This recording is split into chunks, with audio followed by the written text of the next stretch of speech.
Detective Hercule Poirot? Ah, Chief Commissioner. On the contrary, it is a most convenient time.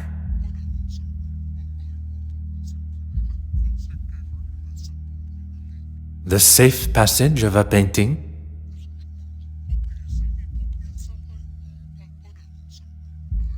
Tell me everything.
If man was meant to travel the oceans in such conditions, he would surely have been given his own fins. A distraction is what one needs. Where is that blasted contact? How is one to prepare for an assignment if one does not have all of the required information? Very well. I shall wait no longer.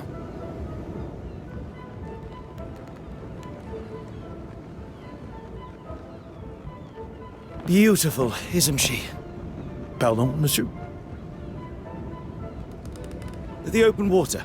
There really is nothing quite like her. When one suffers from the mal de mer, the beauty, as you say, is rather more a burden. Forgive me, I just can't imagine being scared of the ocean in this day and age. The potential to see the world is open to even the ordinary man like us. I can assure you, monsieur, it is not a matter of being scared. And as for ordinary... I didn't mean to offend, mister. I am... Forgive me, madame. No harm done. Accidents happen. My cigarette case, where is it? I didn't see. You thought I wouldn't notice? A young lady traveling alone. An easy target for you, I bet. I'm sure the young lady would appreciate the help of two handsome strangers.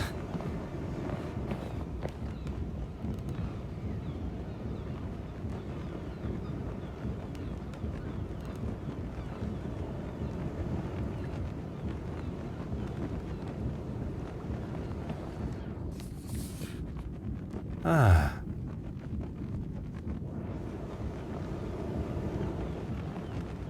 Oh.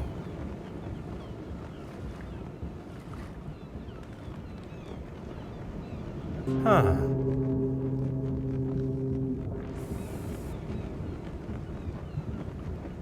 Aha.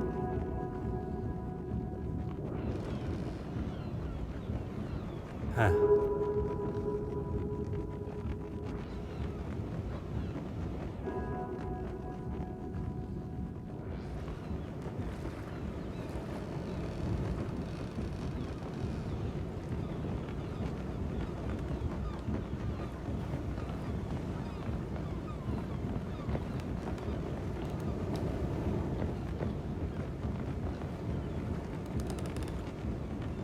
A young lady should not be left to gather her own things.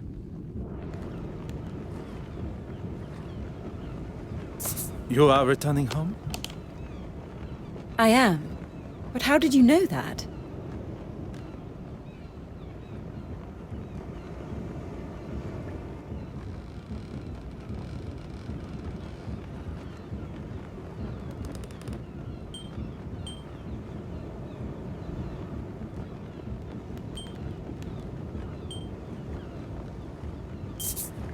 Besides your educated accent, the crest that adorns your cigarette case, it is of British origin.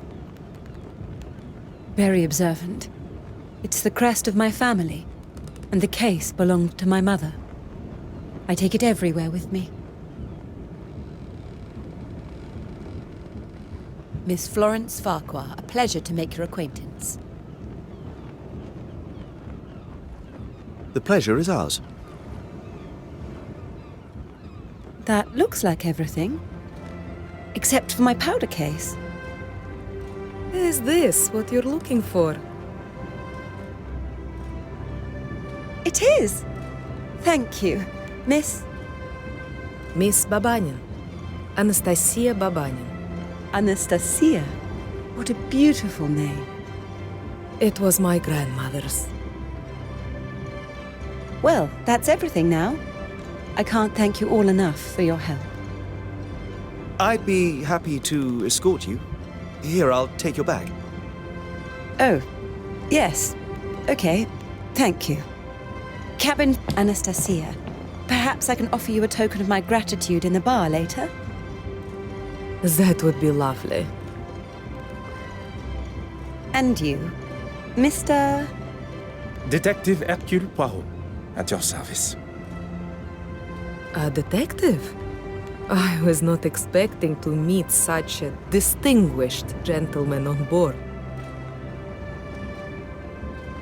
I did not expect to meet someone of Russian descent on a ship between the great city of Antwerp and Dover.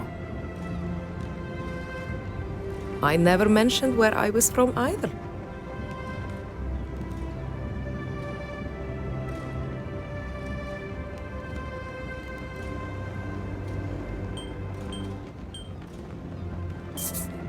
One did not have to. Anastasia, of Russian origin meaning resurrection. And here was me thinking I was special. Your knowledge of my heritage is most impressive. And I'll take that as my cue to leave. Good evening. It seems it's just us remaining. I would very much like to hear stories from your homeland. Perhaps you would join me in the restaurant. As charming as that would be, I'm feeling rather tired. It must be all the sea air. Then I shall leave you to your slumber.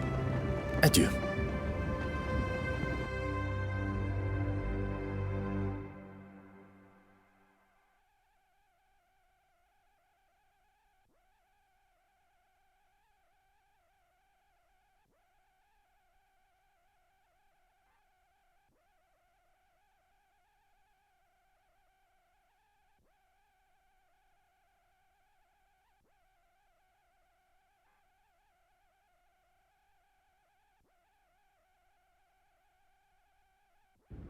As much as I enjoyed the delights of the restaurant, I still found my mind drifting back to Mademoiselle Babagna. She really was quite charming. I have spent the first part of this excursion neglecting my duties. It's time to retrieve my notebook from the safe and begin. The combination was not a difficult one to remember. 1815, the Battle of Waterloo.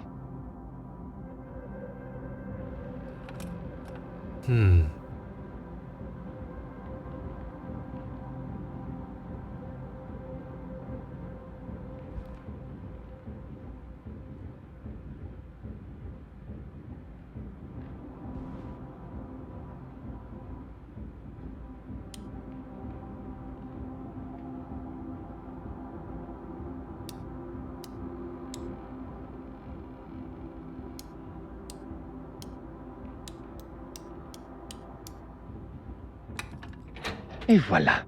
Time to... One cannot ignore such a blood-curdling scream. My mother's cigarette case! It's gone! How could some... Mademoiselle, I ask that you take a moment to calm. You're a detective! Of course! What luck! As luck would have it, one of Belgium's finest. Now, I require as many details of the crime as you can offer. I came to my cabin and began unpacking. I couldn't get the safe working, but the gentleman that helped me with my luggage showed me how it works. Afterwards, I went for a brief walk, and when I returned, the safe was open, and my cigarette case was gone. We must consider the suspect list. Those who were aware of the cigarette case's existence. That can only be those who were up on the deck when my luggage spilled. Miss Babanian, the porter, yourself. And your helpful stranger. Yes, of course. I ask that you gather them for me. And while you are absent, I shall begin my investigation in here. If Mademoiselle... Whatever you need to do to find it.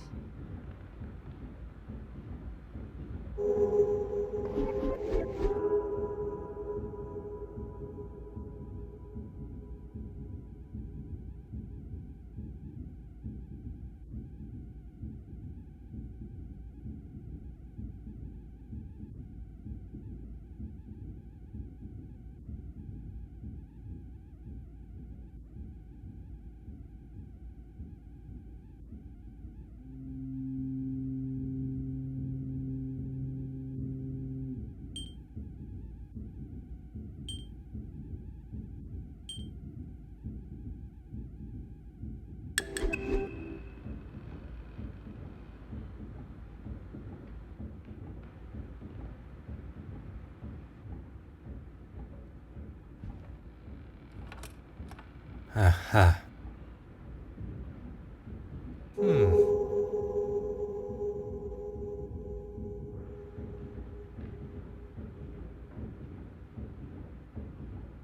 Ah.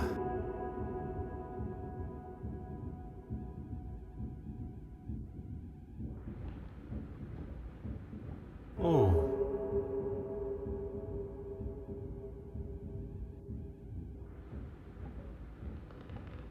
Oh. Mademoiselle, I thought you would be returning with the gentleman also. The gentleman wanted to speak to the porter alone first.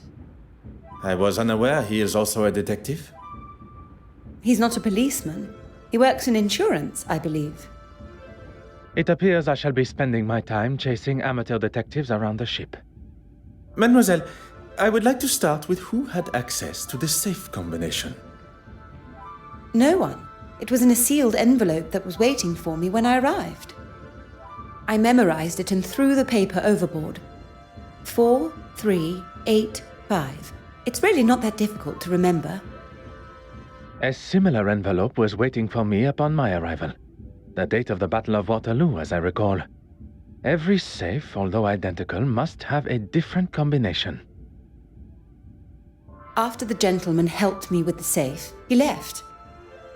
If the mysterious gentleman is behind the theft, he went to great lengths to hide his fingerprints, but did little to hide his movements in Mademoiselle Farquhar's cabin. There are many questions that require answers, answers I believe he may hold.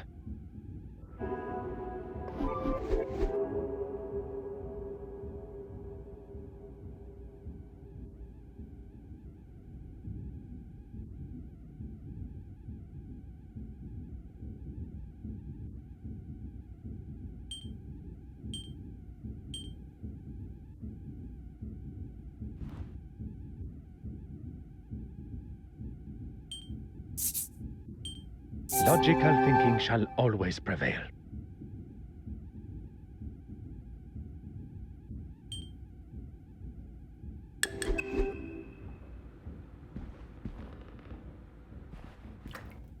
Huh.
Magnifique! A fingerprint. Now to determine who it belongs to. You found one, detective? Ah, how exciting! I suppose you'll want to take mine. To rule me out, I mean.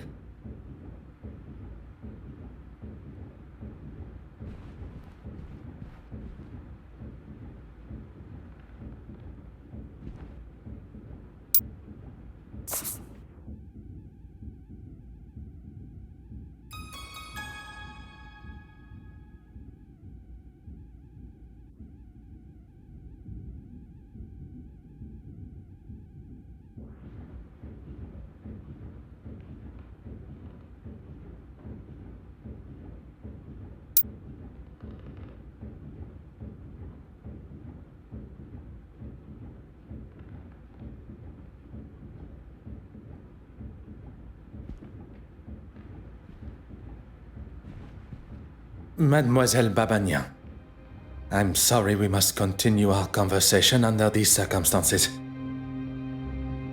On the contrary, what fantastic luck that you are here. Now I get to see you at work. I'm afraid I've done very little, actually. After we parted ways, I went to my cabin. I had barely unpacked and I was fast asleep on the bed. Alone? That is a rather personal question, don't you think, detective? I'm sorry, I'm a little nervous. A poor attempt at a joke. Yes, I was alone. There is no need to be nervous. And then? And then I was woken up by Florence's scream. I have never heard something so terrifying. Am I to be used as your guinea pig? I would not dare compare you to a guinea pig. Would you be so kind? The answer is yes, of course. I have nothing to hide.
I'm sorry, but it's just not acceptable, Mark. I've apologized to the lady. And that makes everything all right? It was an accident. An accident that could have been avoided if you hadn't spent your morning drinking. Gentlemen, you are behaving like two young boys in the schoolyard. It ends now.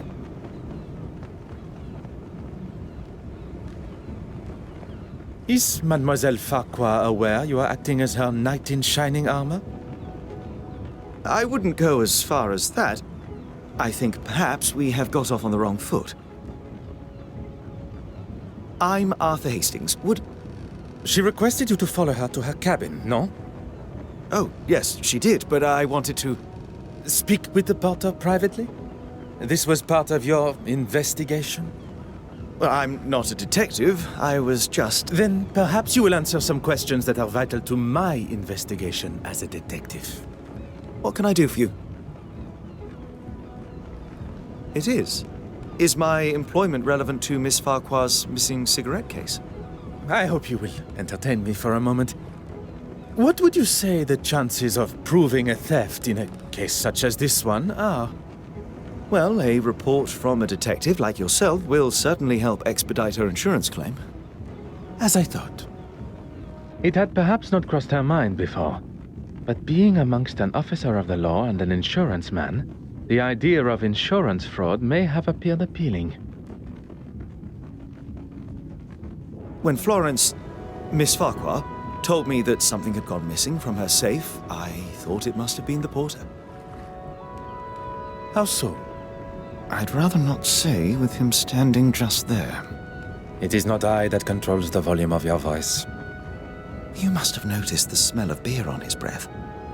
I wouldn't put it past a man that drinks on the job to steal. That is quite the accusation. And if you were correct, you wish to settle the matter with him privately? I wanted to give him what for, but I suppose I lost my nerve. I'm what some would call a middleman. I oversee the handling of recently sold items and put the buyer in contact with an appropriate insurer. The mention of insurance initially sparked my attention. But the more he talks of his work, I believe he may be my mysterious contact from Lloyd's of London. It was your work that took you to Belgium? I can't go into too many details, but I'm actually delivering a rather special piece of art to London. I'm meant to be meeting an official of some sorts that's supposed to be helping me, but no sign of them yet. And it is confirmed. It concerns me that my supposed trusted colleague has found himself involved in the middle of my investigation. I will continue to withhold my true identity and see how Monsieur Hastings' involvement concludes. Merci, monsieur. This really is an exciting case. Anything I can do to help Miss Farquhar, please don't hesitate to ask. Your enthusiasm has been noted.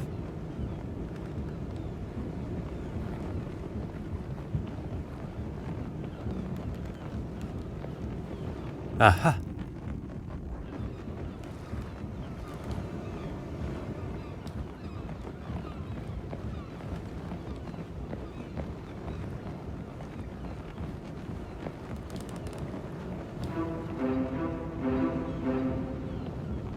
Perhaps you and I can have a more civilized discussion.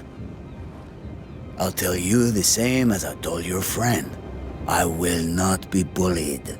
Intimidation is not my forte. What is uncovering the identity of criminals and making sure they are punished to the fullest extent of the law. And that's me? That is what I am yet to conclude.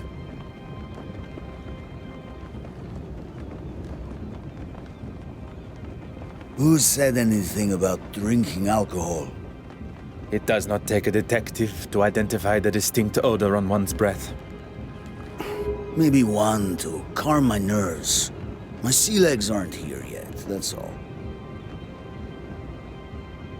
I was in the cargo hold, cutting something with my knife, and it slipped. No harm done. I'm not quite sure you understand what that means.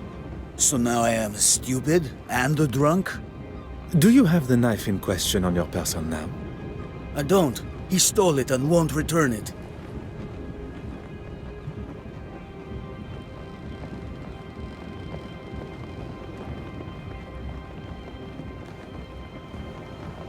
What can I do for you?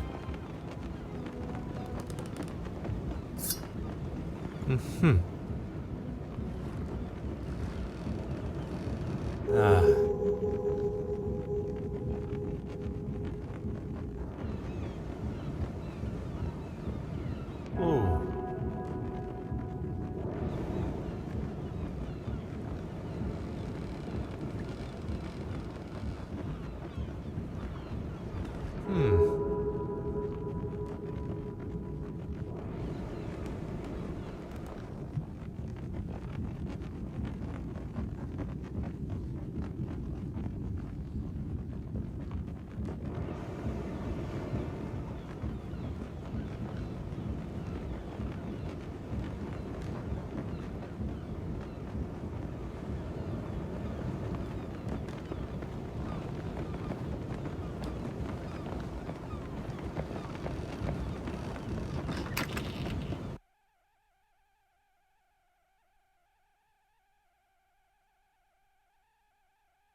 You could ask me anything. Am I to be used as your guinea pig? I would not dare compare you to a guinea pig. Would you be so kind? The answer is yes, of course. I have nothing to hide.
I should not be surprised by my own skills of deduction.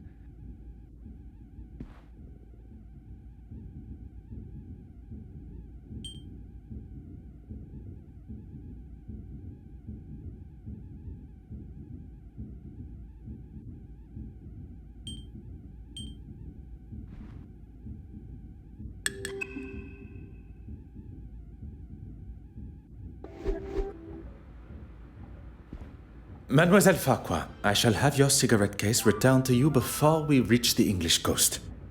I hope so, Detective. Insured? Oh no, why would I have it insured?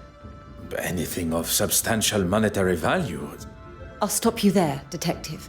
The cigarette case itself is hardly worth 2 pennies, but to me, it's priceless. Not for a second. At least not with my permission. You probably think this silly, naive woman has left her valuables out, or I've just misplaced them. But I assure you, that is not me. It had not crossed my mind for even a moment. You caught me, reading my own article. I must say you raise a very interesting point.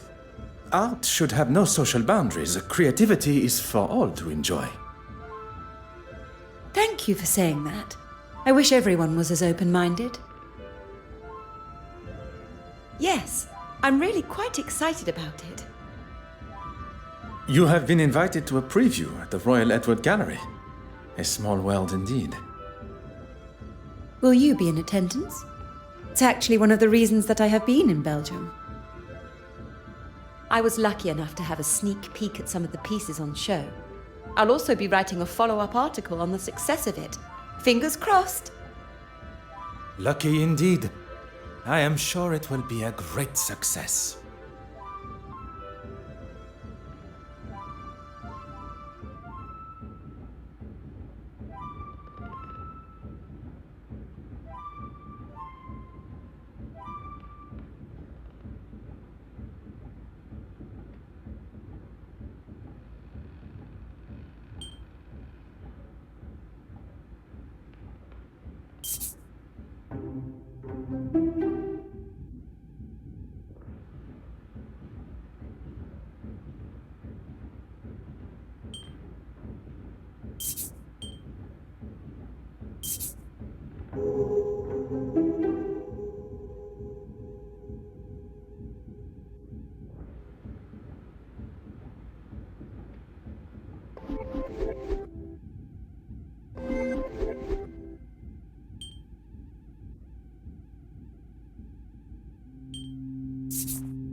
The answer was staring me in the face.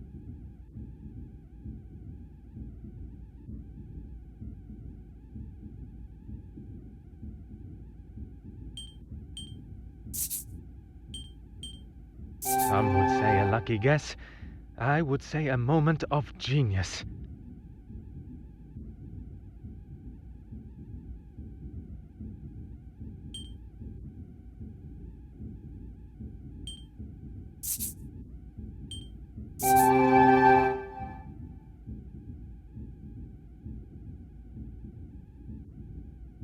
hot on the culprit's heels.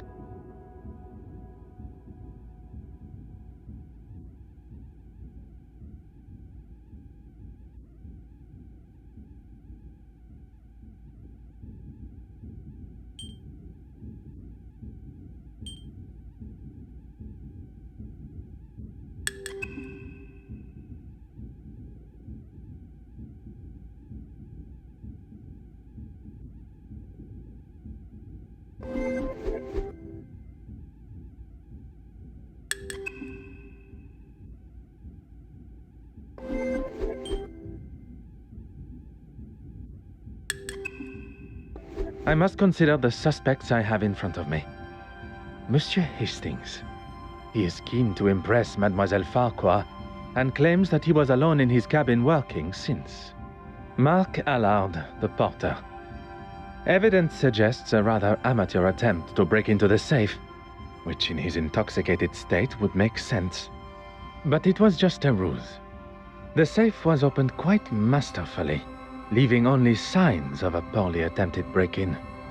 Mademoiselle Babagnan, a new friend to Mademoiselle Farquhar, who appeared at a most convenient time.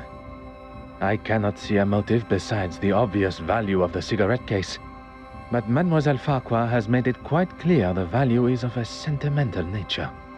Perhaps the best thing for me would be to return to my cabin to think.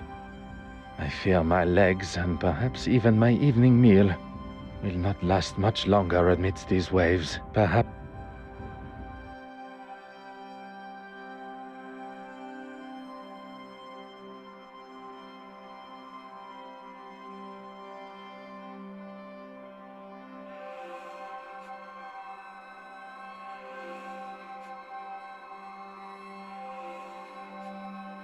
Ah, detective. How goes the investigation? A good detective, better yet, a great detective, will find motive, means, and opportunity. She found it! Miss Babagnan found it! Oh, thank heavens! I was on my way to speak with the captain when I saw something shining underneath one of those pipes. Strange that it was not spotted earlier by any one of us while on the ship's deck. Maybe the thief was scared and dumped it for fear of being caught red-handed. Miss Babagnan, Anastasia, you saved the day. I can't thank you enough. And you, of course, detective. I find Mademoiselle Babagnan's explanation of finding the cigarette case rather coincidental. But without any definitive proof, I can't... The cigarette case has been returned and the coast is in sight, which is what is important. Although, there still remains a part of me that craves the truth. I suppose you can chalk that up as a victory. A victory for Mademoiselle Farquhar, but not in the eyes of the law. Well, if anyone asks, I'll confirm what a splendid job you did. Very kind, monsieur. While we are on the matter of truth, Monsieur Arthur Hastings, you are here to oversee the transportation of the penitent Magdalene painting, are you not? How on earth? You are aware of my employment, but not of my true identity. Detective Hercule Poirot. Wait, are you the official that I was supposed to have met on board? Oui, monsieur. Please, accept my apologies for keeping my true identity hidden. But I had to be sure your involvement with the theft was purely coincidental. When it comes to the nature of our work, trust must be earned. A little unorthodox, but I suppose I understand. So you can trust me now? It continues to grow. Well, we have a couple of weeks before the gala, so hopefully by then you'll trust me with your life. One can hope.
I don't think I'll ever stop being amazed seeing such incredible pieces up close. One would certainly hope not. Huh. Ah.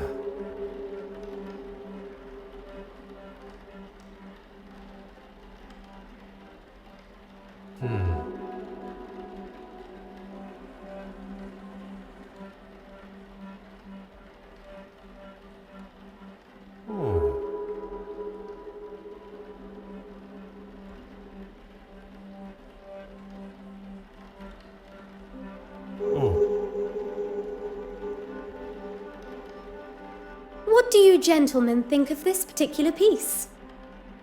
Can it really be? To a layman, perhaps. I'm afraid it's a complete fake. No. Such eloquent and delicate work. Very observant. But that doesn't make it authentic. You know, even Michelangelo himself was an art forger in his early career. See if you can spot the telltale sign of a forgery. Huh. Uh-huh.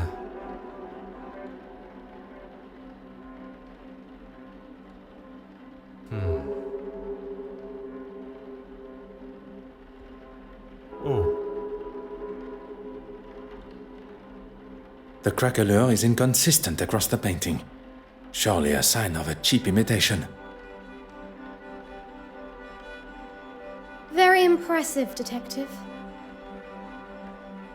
Unconvincing aging is one of the most common giveaways of a forgery, whether it be in the craquelure, the smells of chemicals used to artificially age the painting, pigments that haven't dulled with age. Sometimes it's as simple as the materials used just not existing at the time of painting. The trustees were quite excited by its arrival, but it didn't take me long to identify its faults. Quite the detective yourself, Mademoiselle Warbeck. Please, call me Evelyn. If there's one thing I've learned in the short time I've spent with the detective here, formalities and politeness are essential. They are a cornerstone of modern civilization and must be upheld. This city could benefit from more gentlemen like yourself. Now that the etiquette of our greetings has been decided, shall we finalize preparations? I was hoping you'd say that. The exhibition area needs to be secured. I wonder if you would be able to lock the remaining doors for me? I'll lock the west wing door when I'm finished there. And if you could tie this ribbon around the handles of the main door for me, I'll leave it outside. If securing the exhibition room is what Mademoiselle Warbeck requires, that is what shall be done.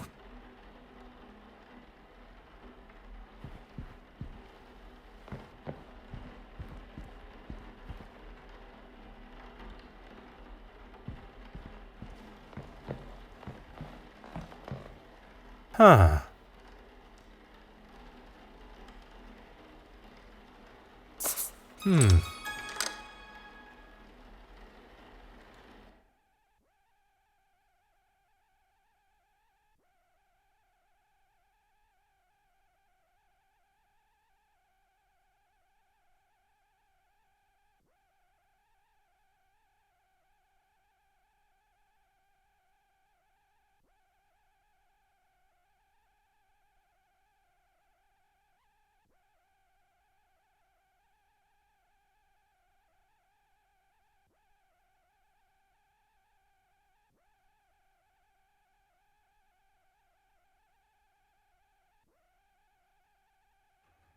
Miss Warbeck did ask you to make it look pretty. One shall complete the task to the degree it is requested. Symmetry is the key, you see. Oh yes, I see. Everything is now ready for the arrival of the guests. I assume you have the list of guests? I am afraid not. It would usually be an essential part of my preparation. In fact, it perturbs me that there is something I did not have time to prepare for. Would you like me to find Miss Warbeck? There may still be some time to check the list. Look, there's Miss Farquhar, with Miss Babonin? Seems that they became fast friends after the incident on the ship. Intriguing. Intriguing how?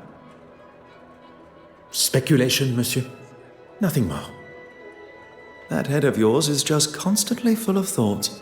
Who's this? I have no idea, but she's sure to turn heads with such a fetching dress. I quite agree. And who is this dapper-looking gentleman? Mon Dieu. Wait a minute.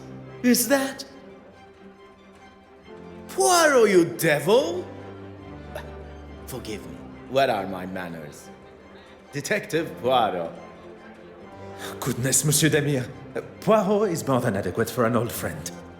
He saves my family from near ruin, uncovers a murderous plan, and still has the modesty to not correct a buffoon like me. Allow me to introduce myself. Heavens, my manners appear to have been replaced by surprise and excitement. Forgive me. Monsieur Demire, this is Monsieur Arthur Hastings. You've got yourself a partner now. Well, any friend of Poirot's is surely a friend of mine. Monsieur Hastings has been kind enough to show me the sights of London. A more than adequate guide. I would take that. It's as often as a blue moon you see Poirot handing out approvals like that. And what is it you do, Mr. Demire? A previous field medic, Monsieur Demire now finds himself working for... With? Pardon. With his brother, doing most honorable charitable work all across London. Need I say more? Could everyone gather together for a photograph, please? Would you all move a bit closer together for me, please?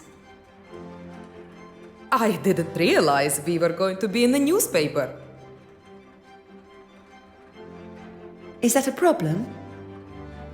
No, not at all. I just want the camera to get my best side. Okay, if everyone is ready. So, Poirot, what on earth are you doing here anyway? My orders were to see to the safe travel of the centerpiece of the exhibition, the penitent Magdalene. Monsieur Hastings here travels with me, covering any administrations and insurance requirements. Art protection? That's a bit beneath the great Hercule Poirot, isn't it? Especially protecting it from this lot. Perhaps you would be so kind as to introduce us. Ah, where's the fun in that? We have to make sure those... What's it you call them again? You are referring to my little grays. Little grey cells, yes? Ah, that's it. I've been playing a little game. I've been trying to find a painting to match each of the guests, at least the ones I'm acquainted with. I wondered, Poirot, do you think you can ascertain which paintings match which guests? Ah, I can give you a little info, but you'll need to make your own inquiries. Miss Irene Courtsmire. She's one you'll want to keep your eye on in the future art scene. Born and raised on a rather affluent estate, she turned her back on her parents in her teens to start a new life in London as an artist. She's a very nice young lady. Ah, really? Interested, are we? I was only making a comment on her nature, nothing untoward, I can assure you. Or as we are all meant to refer to him as, the Honorable. He's a man of the church. I'm not sure what else there is to say. If you're wanting to keep the lectures to a minimum, I'd avoid admitting to anything that could even be considered a sin. Ah, Mortimer Aylesworth. If you've not heard of him, I'd get familiar with the name. Eton and Cambridge educated, he followed in his father's political footsteps and has already surpassed them. Johann Christiansen and his glamorous wife Betty Allen. Betty Allen, the actress. The very same. They've been here in London for a few years, although she still plays down her boldness for British society. Even with her... She did not take his name in marriage? Alan is her maiden name. Works as her stage name too. A lot snappier than Christiansen. And his employment? He's a partner for a private bank in London. He has told me what he actually does many times before, and many times I forgot. You will no doubt already know our host, Evelyn Warbeck. We have already made her acquaintance. Very pleasant, if not rather flustered by today's exhibition. That's everyone. Well, there's Mr. Hastings here. I'm sure we shall get to know each other better. And our mystery woman. Anastasia Babana. We met briefly while traversing the channel. Look at you, Poirot. Got a love interest of your own, huh? Monsieur Demire, must I remind you of why I am here? No. No need at all. I know you're strictly business. Let's see what you can do then. And come back to me when you know enough about the guests to solve my little mystery.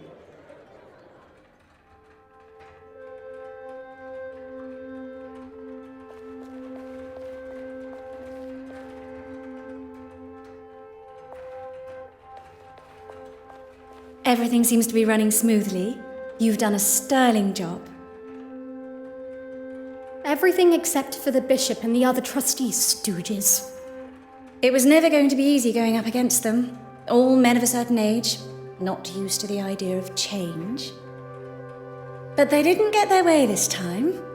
And with my exhibit coming up, this place will finally have a showing they can be proud of, and the quality the museum deserves. Mademoiselle Court Smythe believes her upcoming exhibition will change the perspective of the trustees and the public. I get the feeling she enjoys the accolades and... Detective Poirot, you're looking much happier being on solid land. There was a moment when I thought that wretched sea would get the best of me. Well, I'm certainly glad it didn't. As am I. Please, do not allow me to disturb you, madame. Adieu.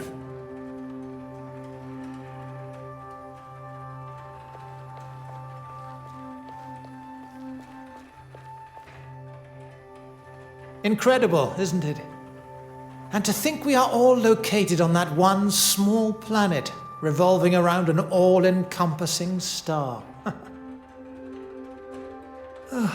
To think of all the suffering. I give what I can to charity, but what this country needs is someone willing to put the poor first.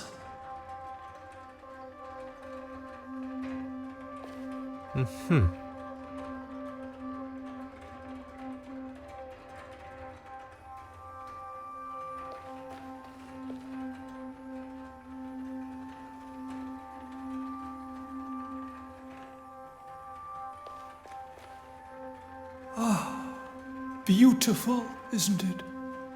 Not like the modern tripe Miss Warbeck insists on bringing into the museum. Oh, the law... I would hope one's choice of art would not affect one's chances for a better afterlife. Let's hope not, for her sake.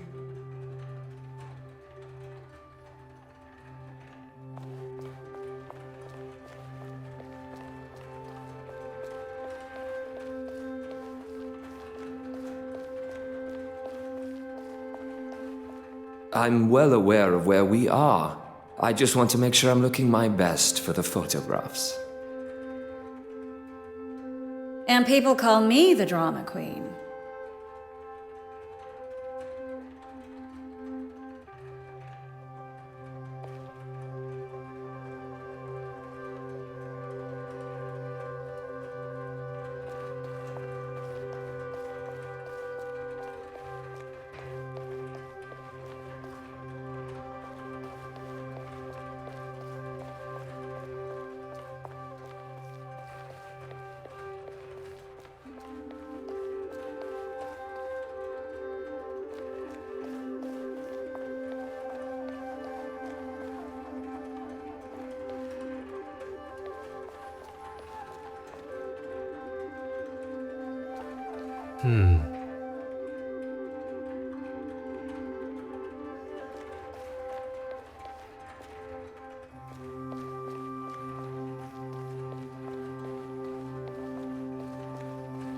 Ah.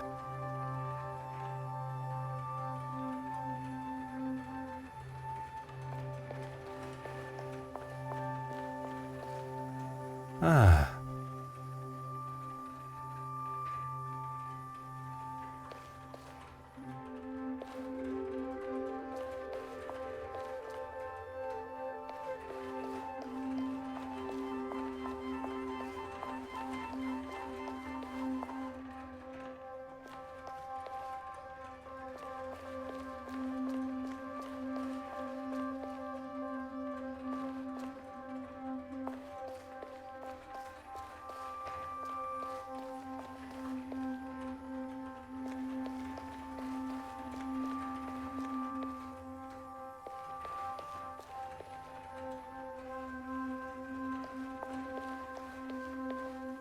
Oh.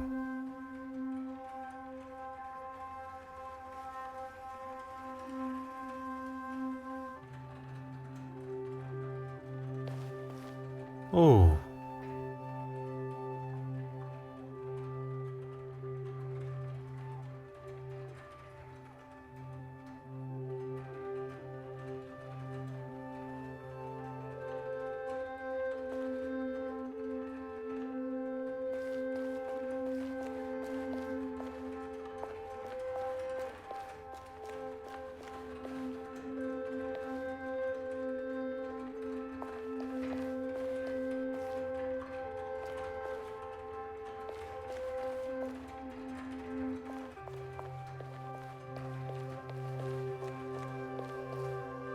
Aha.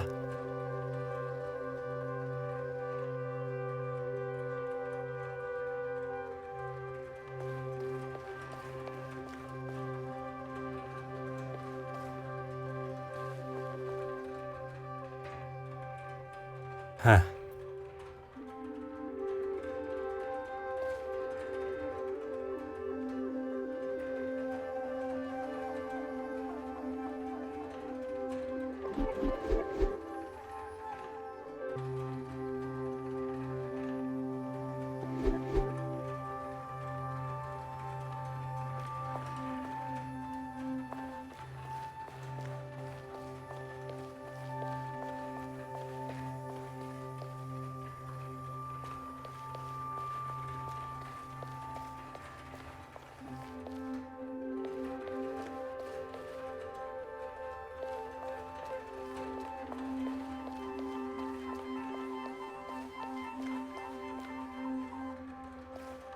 Huh.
It is a great pleasure to see you again, mademoiselle.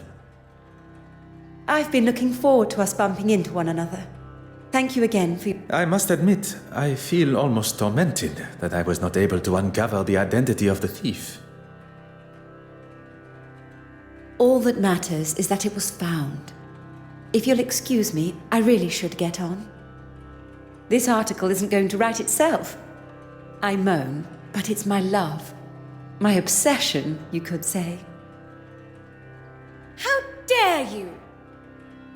That might be something you say where you're from, but not here. Not to me. What a waste of champagne. I thought this was supposed to be a civilized event.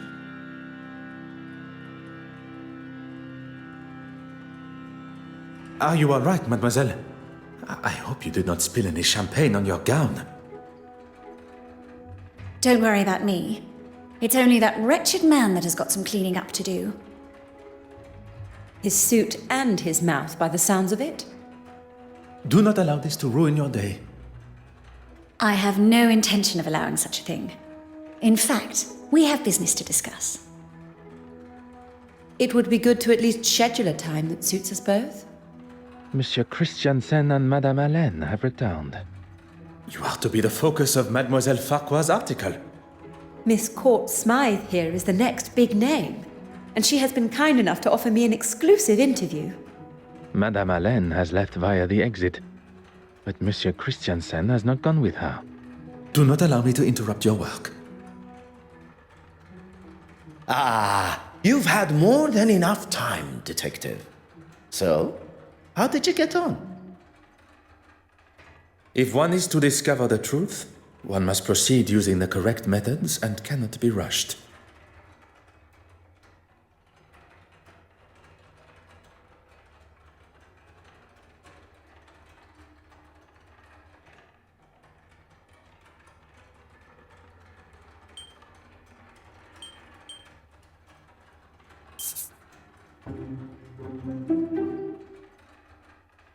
Why might they be like this particular piece?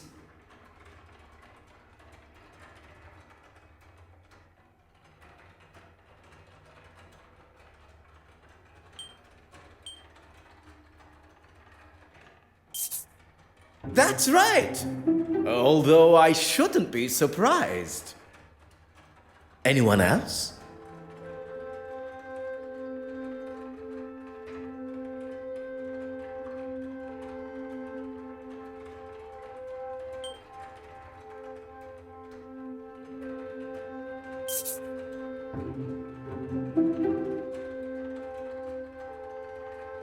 Why might they be like this particular piece?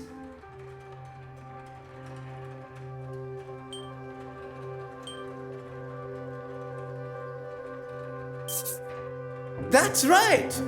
Although I shouldn't be surprised. Anyone else?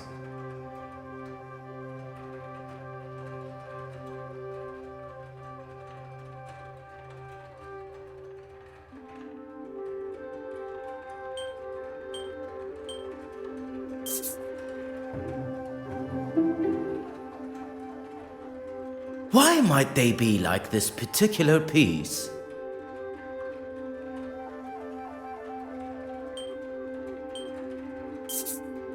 That's right! Although I shouldn't be surprised. Anyone else?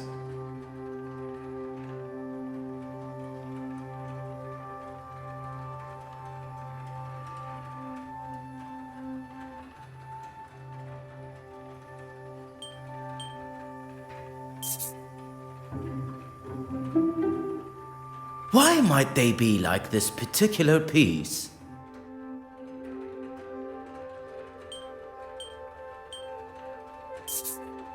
That's right! Although I shouldn't be surprised. Anyone else?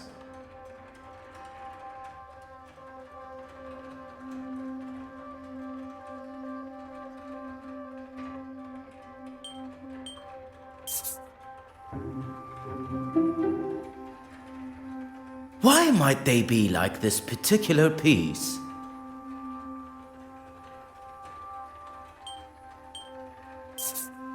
That's right!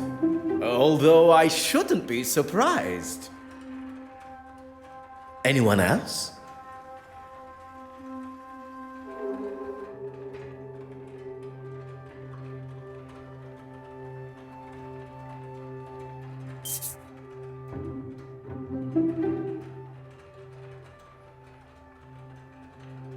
Why might they be like this particular piece?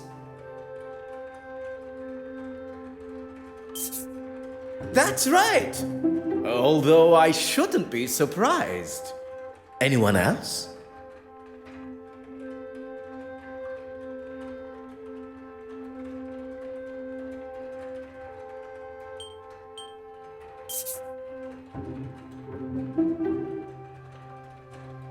Why might they be like this particular piece?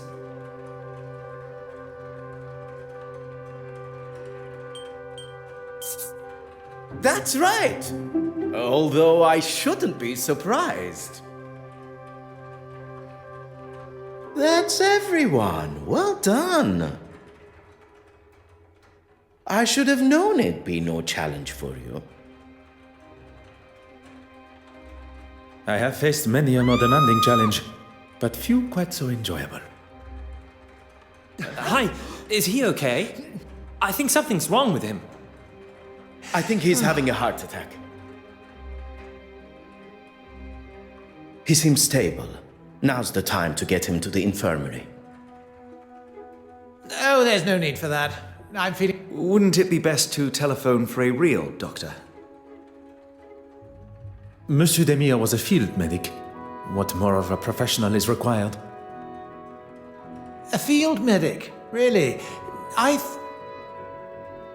field medic that has seen people in a lot worse states, who didn't have the luxury of a proper hospital. Oh, I didn't mean to offend. I'm sorry. If I am being carted off, the unveiling must go on. I will not have this silly old man ruining the gala for everyone. You drive a hard bargain, Monsieur Aylesworth. I'd just like to say a few words. I'm sure you would. Thank you all for coming.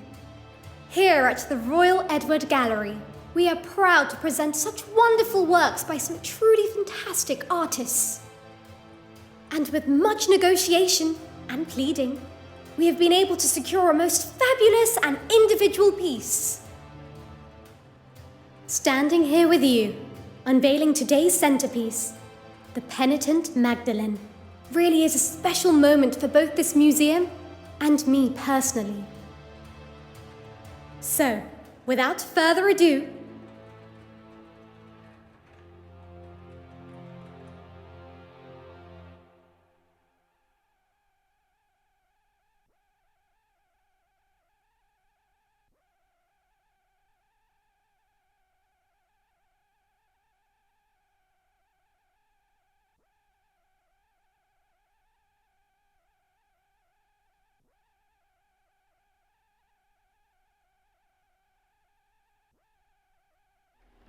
Oh my. Am I missing something here? Things just got interesting. it was. It should be. Is this some kind of joke? Evelyn, what's going on here? I. Oh, trust you to have no idea. You've really done it this time, girl. She's done nothing. It's not her fault. By the grace of God, it's somebody's fault. I am quite sure Mademoiselle Warbeck is as surprised as us all. S'il vous plaît, everyone. Remain where you are. Please do not touch a thing.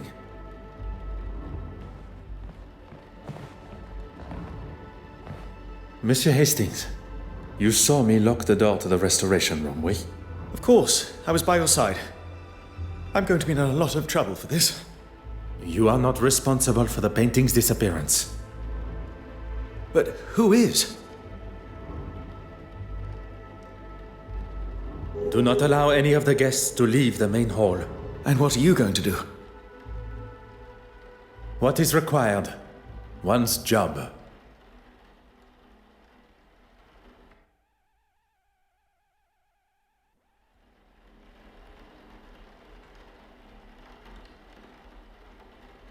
So,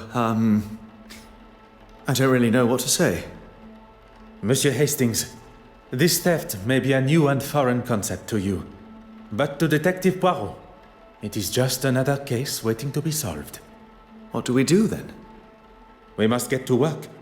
If we can ascertain the thief's point of entry and exit, this may all be resolved momentarily.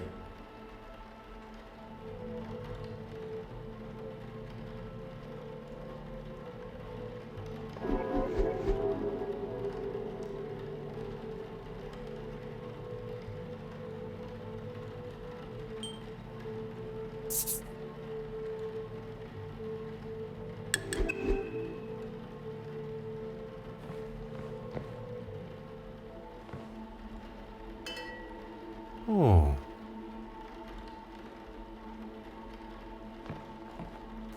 Hmm.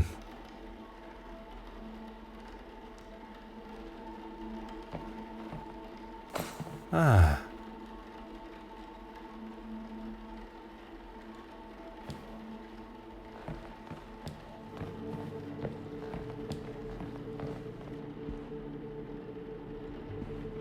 Oh.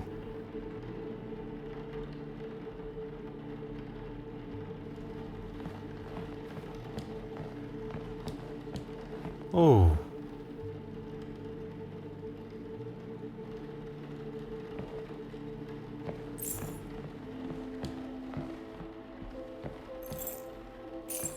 Aha.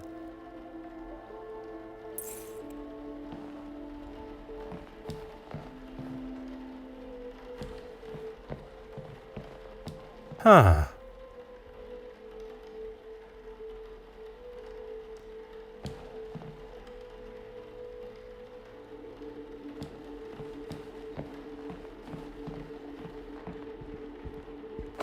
Aha. Hmm.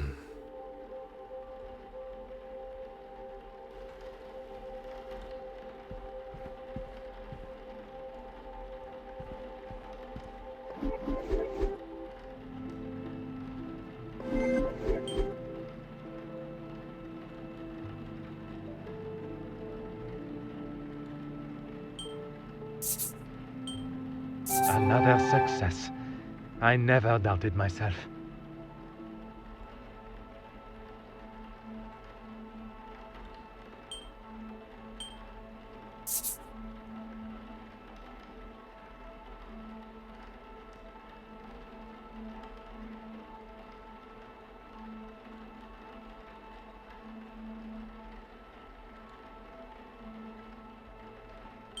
Things are beginning to become clearer.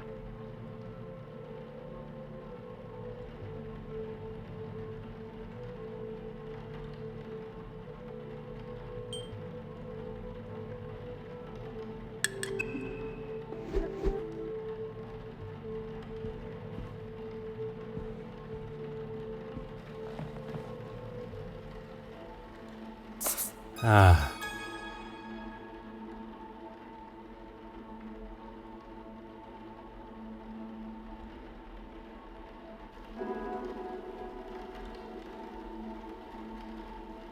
Gentlemen, I have called the police and they should arrive shortly.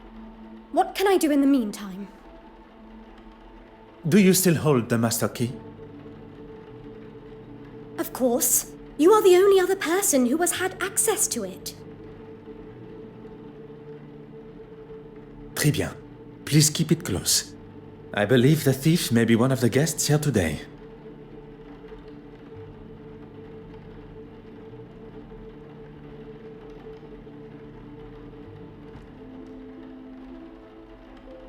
What can I do for you?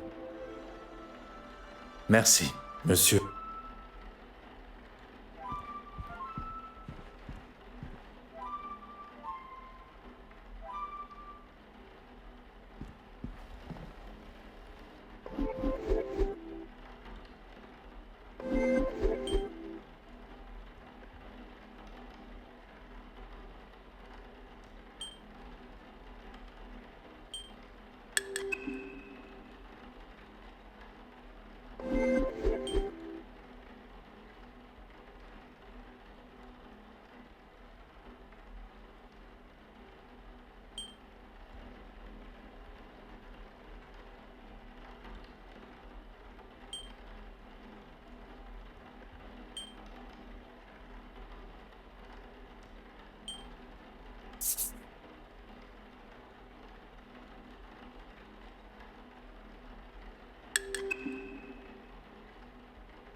pieces of the puzzle are finally coming together.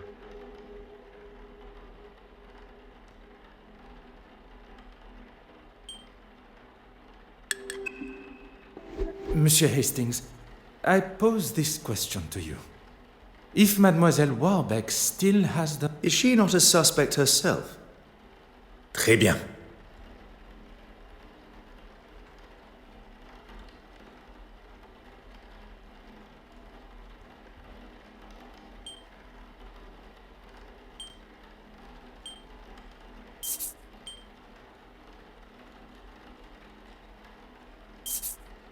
Mademoiselle Warbeck is likely not our thief. The real thief did not care about the museum and what is hung on its walls. At some time during this evening's festivities, the key was taken from her pocket and used in the restoration room door without her knowledge. If we find the pickpocket, we will uncover our painting thief. First, we must search the restoration room.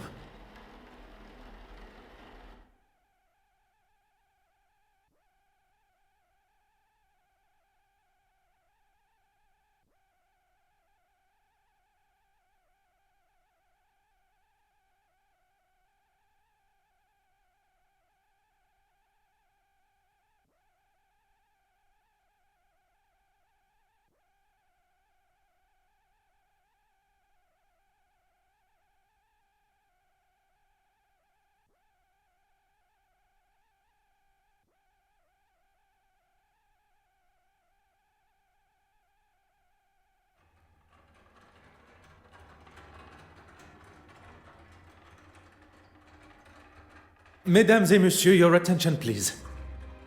I am Detective Hercule Poirot of the Belgian Police Force. I was charged with the safety of the penitent Magdalene painting on its voyage to London from Belgium. The missing painting has indeed cut the celebrations of the gala short, and so I consider my duty to be, as yet, incomplete. With your cooperation, I ask that you all remain within the building, and I intend to speak with you all individually. If I was the thief, I would certainly be worried after a speech like that. I just wonder if... maybe I should let you do the questioning. Monsieur Hastings, the painting's safe return also falls upon your shoulders. I know, but I can make myself useful elsewhere, see what clues I can find.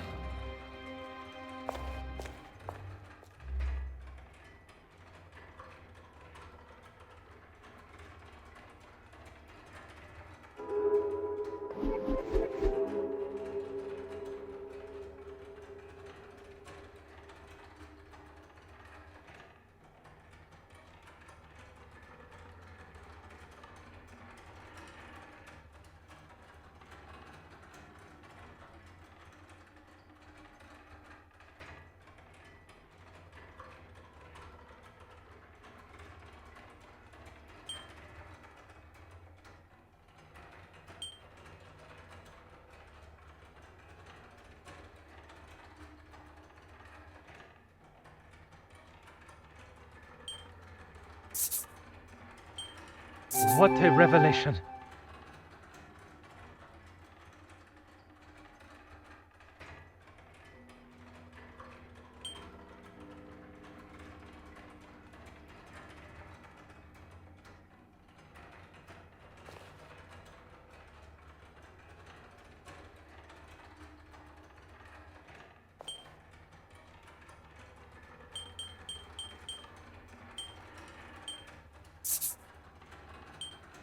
One step closer to revealing the truth.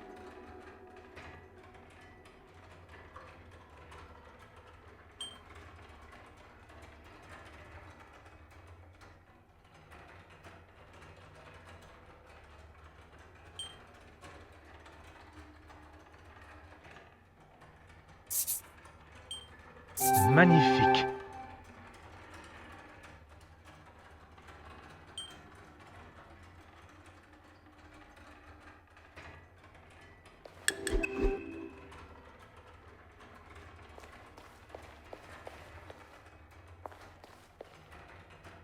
Madame Warbeck, a moment of your time, if you will. I was rather busy, as you saw, especially with Irene and her disappearing act. Disappearing act? An artist and a magician. She is a woman of many talents. She was nowhere to be found. Is that better? Then I saw her throwing her glass of champagne at Mrs. Allen's husband. I was hoping to speak with her after, but I didn't see her again until she was calling down from the balcony following Mr. Aylesworth's collapse. Mr. Christiansen, Betty Allen's husband. After the theft, on my way to telephone the police, he was looking for something in the West Wing. Merci, mademoiselle. That is all for now.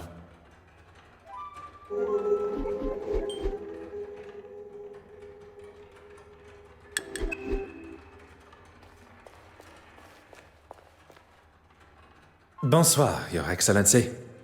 I should be addressed as Your Grace. Pardon. I did not mean to offend, Your Grace. It's just that in Belgium... It is quite all right. None of us can choose where we're born. Now, what can I do for you? If I must, I was talking with Mr. Aylesworth for a time. Some strange opinions, that one. Would you care to elaborate? You were not present for that conversation, and I hardly think it appropriate to involve you now. Although, I will say he was rather keen to see the orrery from the balcony. He left, and I spoke briefly to that actress, but she wandered off looking for her husband. Up the main stairs, I think it was. Who would have thought the reveal of the missing painting would cause a man to take such a turn? Perhaps a warning to us all that such a scare could come at any time. Are you trying to say that is what's going to happen to me? Your Grace has misinterpreted my meaning. But on the matter of where you were at the time... Then maybe you should think before you speak. And I was talking with a young Russian girl. Merci, Your Grace.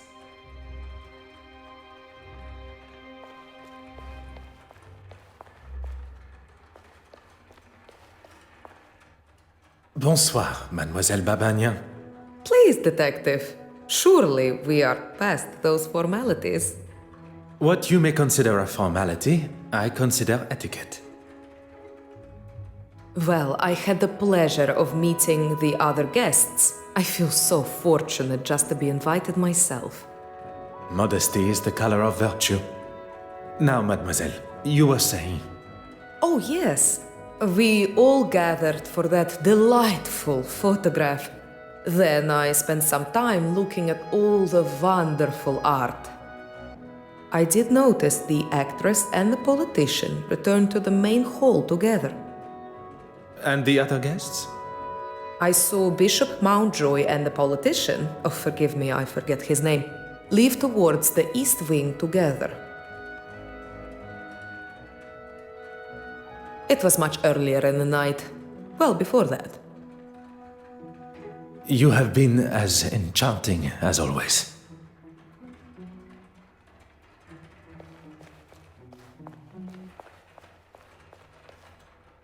Mademoiselle, if you have a moment, I wish to ask you some questions. Look around you, detective. Out of the ordinary is the ordinary here. Regarding the guests of the gala, you had the opportunity to speak with them all? I met that delightful Farquhar girl, the art critic. With any luck, her article will finally give me the respect I deserve. Your talk on the balcony went well, I presume. Well, indeed. We weren't up there for long before the poor politician was struck down. What luck for there to be a doctor at the scene.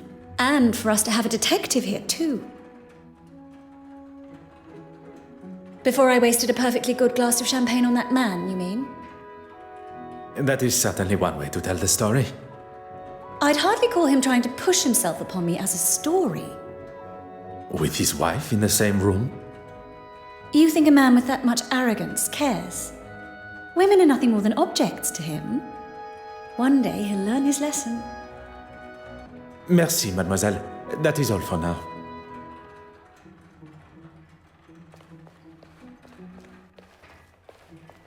Bonsoir, mademoiselle. It seems trouble follows you, detective. So it would appear. And the faster I am able to ask my questions, the faster this trouble will be resolved. I saw Betty leave the main hall and head for the West Wing after the whole champagne debacle. What do you think that... It is not my job to speculate on such private matters. It is to uncover the location of the missing painting and who is responsible. If there is someone who can, it's you, detective. Merci, mademoiselle. That is all for now.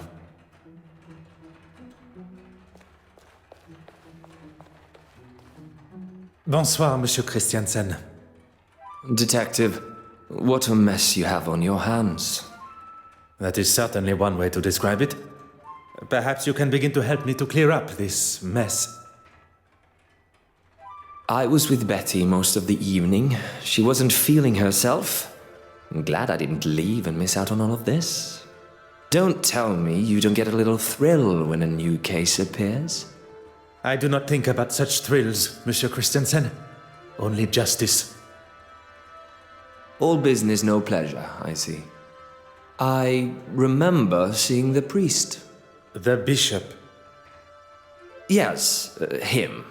He came down the stairs just before Mr. Aylesworth recovered.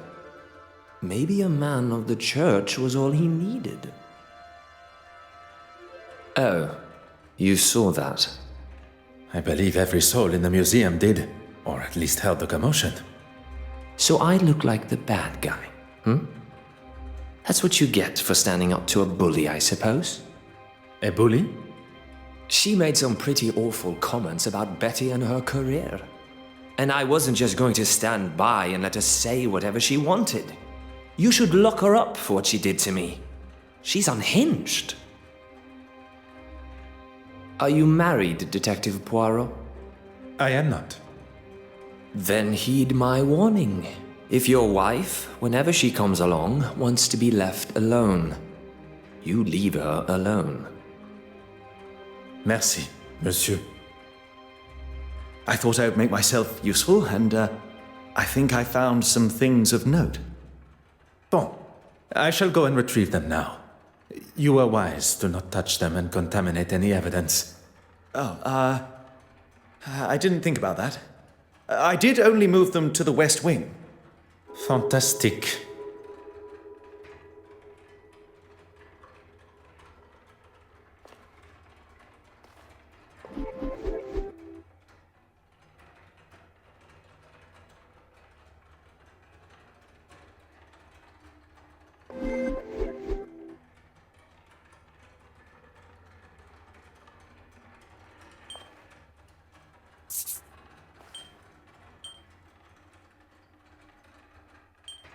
Voilà.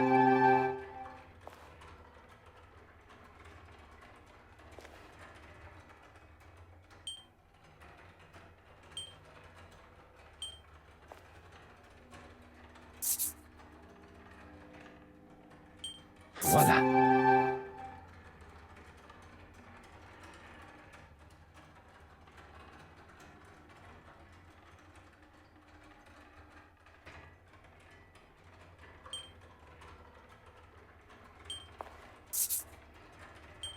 The answer was staring me in the face.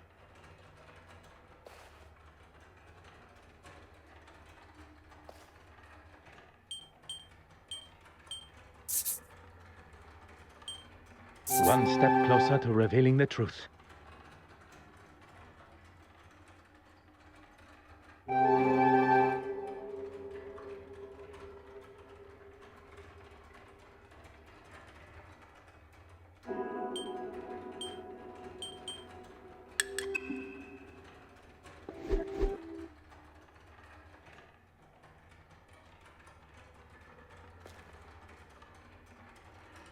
What can I do for you?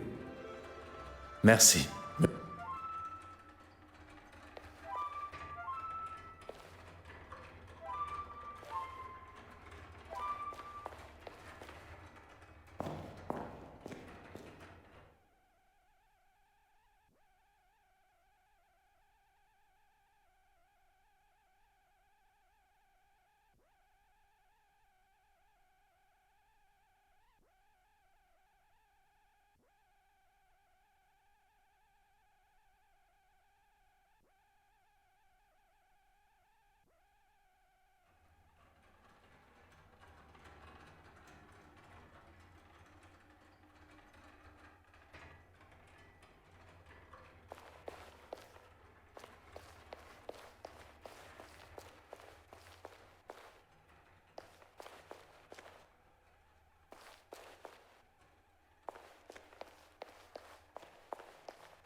Huh.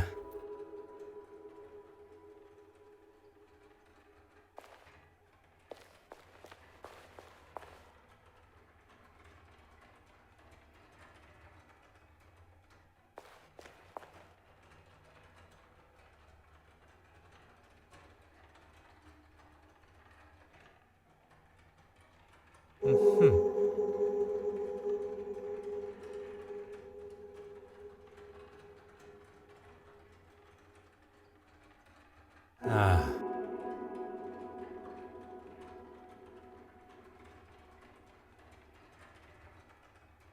Oh.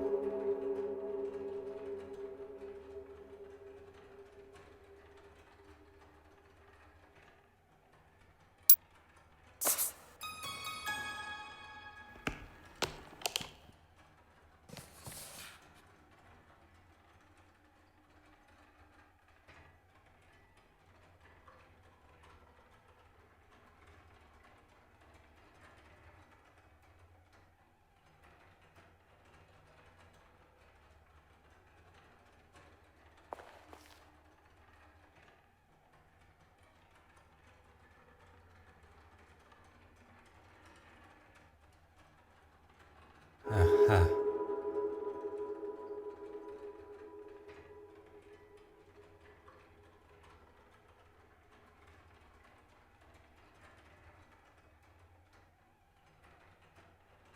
Huh.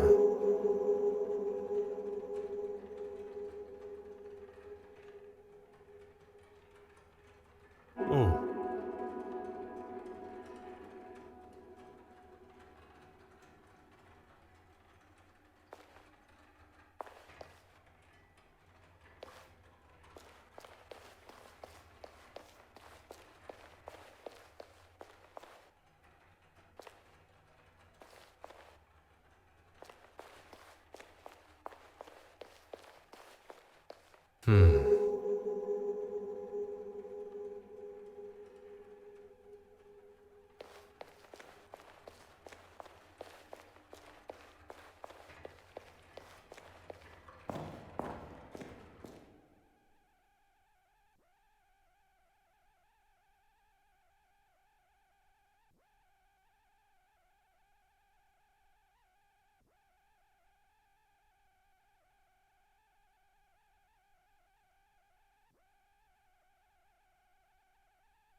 If it'll help retrieve the painting. Of course. I have the... Mademoiselle, the key? I'm sorry. You said it yourself. I think I should just hold on to it. I was not expecting Mademoiselle Warbeck's hesitation. Mademoiselle Warbeck, I really must insist on access to the restoration room. I find your reluctance to oblige a little troubling, mademoiselle. Now listen. I am the curator of this museum, and I...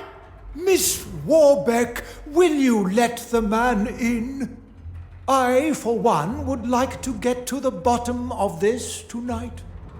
Please, Evelyn, let's not drag this on all night. Evelyn Warbeck? That's me? Detective Inspector Hardwick. I was told a painting's been half-inched. Yes, it's... Stolen. Detective Hercule Poirot of the Belgian police, seconded by the Musée Royal des Beaux-Arts de Belgique and Lloyd's of London to escort the penitent Magdalene here. How do you do, Detective Inspector Hardwick? Well, thank you for that introduction, Mr. Poirot, but we won't be needing your help this evening. But you see, not only do I have a considerable personal stake in this matter, I also possess undoubtedly the finest investigatory mind in all of Belgium. I'm sure Belgium thinks you're the bee's knees, but we'll be just fine and dandy. I must insist, Inspector. Bloody hell! I don't have time for this. Will someone try and get through to this man before he does my head in?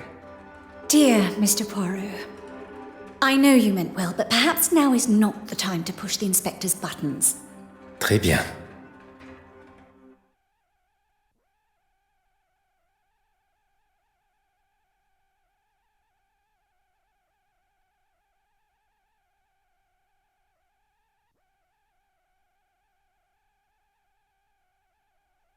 Monsieur Hastings, the fate of the penitent Magdalene lies in our hands.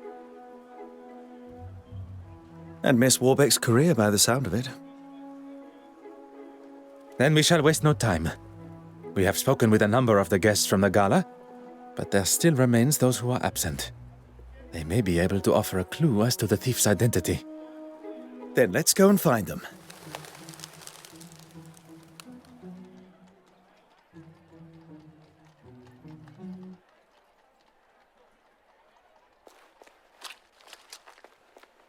Poirot, over here.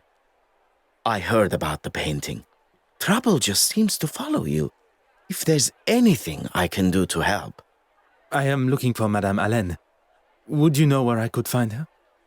If she's not on stage already or rehearsing, she'll be in her dressing room. That alleyway will take you to the back door.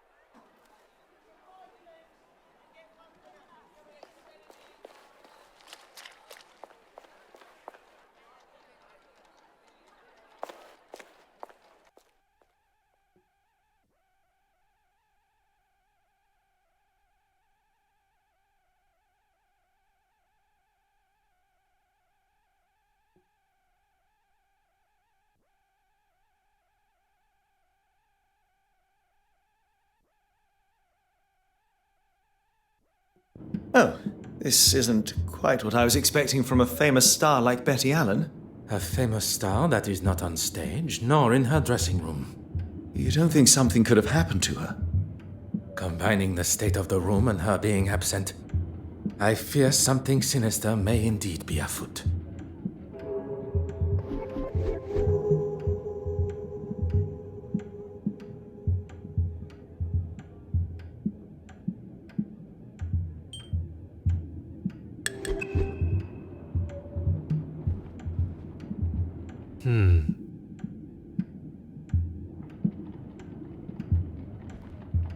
Oh.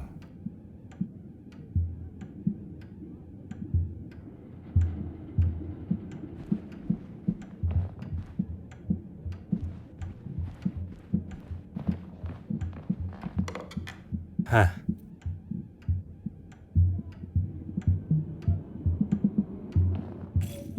Ah.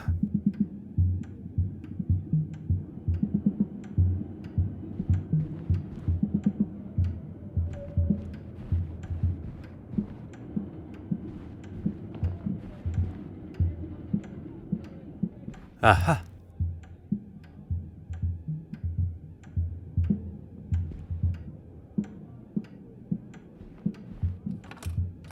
Huh.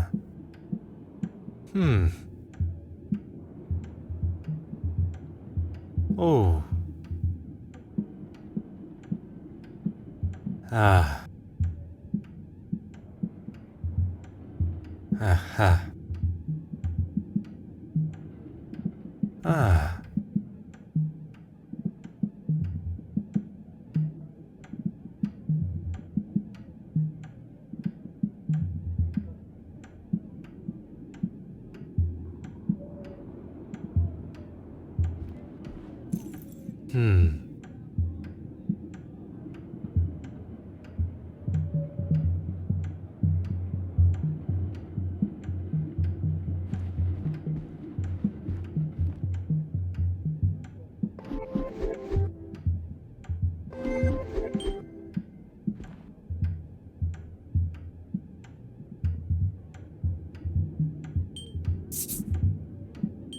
What a revelation!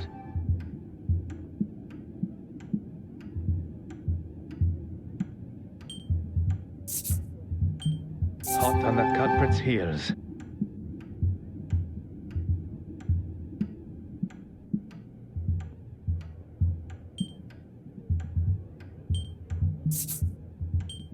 Another success.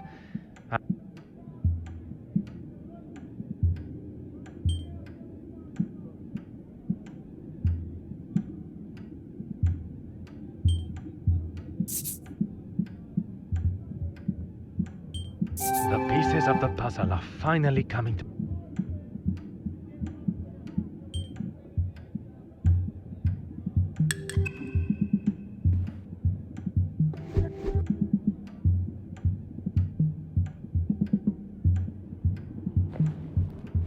What do you need? What can I do for you?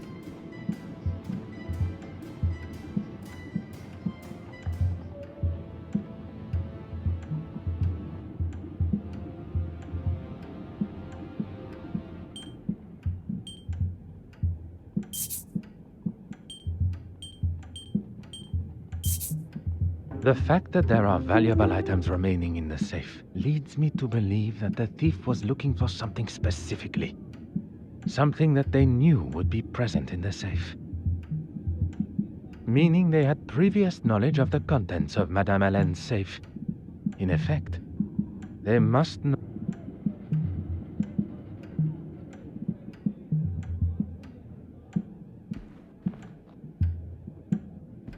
What do you need?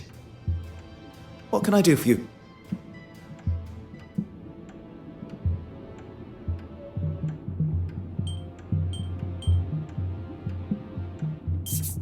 Why, Mrs. Allen?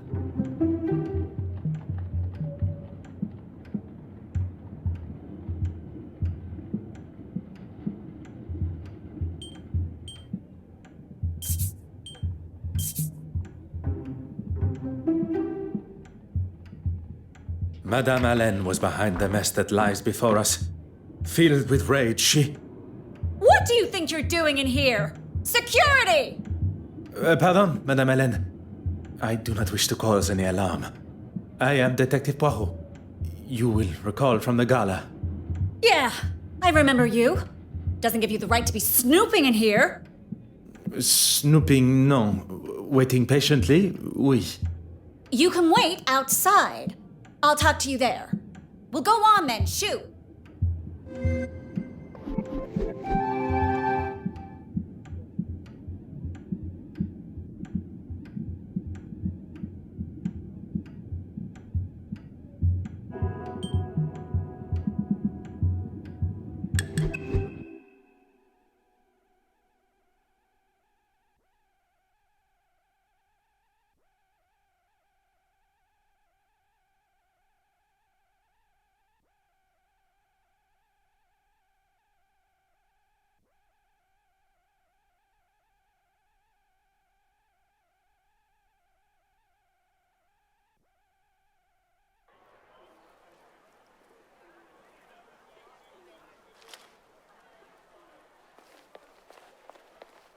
Madame Hélène.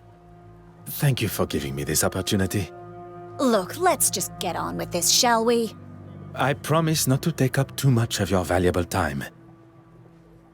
Well, thanks to Johann walking off, I got stuck talking, a term I use loosely, with Mr. Aylesworth and the all-important bishop, as he likes to consider himself. Where did your husband go? Beats me. But when I saw him next, he was being attacked by that crazy artist. You must... I did, and while I do not condone such behavior... If you are going to defend that woman's actions against my husband, I'll stop you there. Not really any of your business, is it? I would not forgive myself if something improper had happened and I had not addressed it. You've got nothing to worry about. I'm an emotional woman. Let's just leave it at that, shall we? I thought it was best to just get myself out of there. He may have bitten his tongue, but if I'd got my hands on her... Your husband mentioned you were feeling under the weather, no? Me? No. Ah, je vois. May I also ask about the snuff box that was found? I've heard the Brits like that stuff. Not for me, though. You have been most helpful.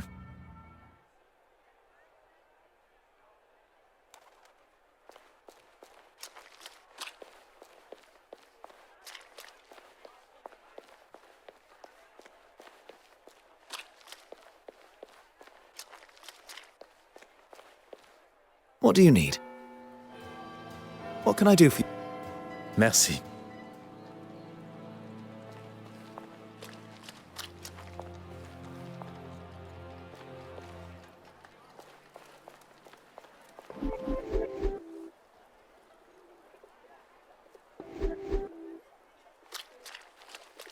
Mm-hmm.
I told you last time you made a mess of things that if anything else was to happen, So, you are blaming me for the painting going missing.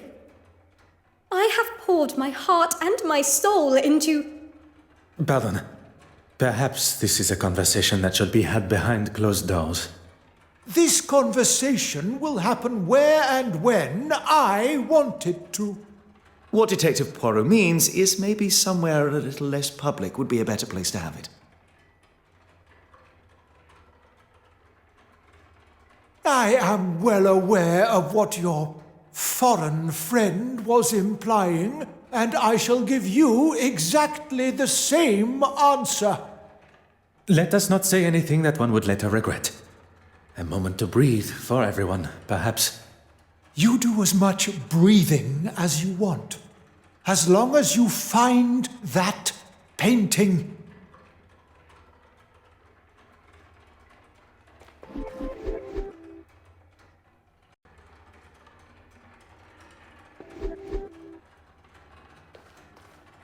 Mademoiselle, may I request a minute of your time? What can I do for... Can you not see that we're busy?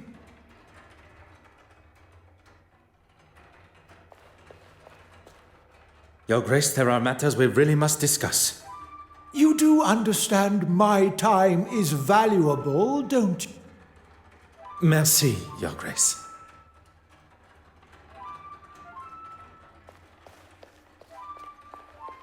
What do you need? What can I do for you? Merci, monsieur.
I don't think you quite understand the severity of the situation, Detective Inspector.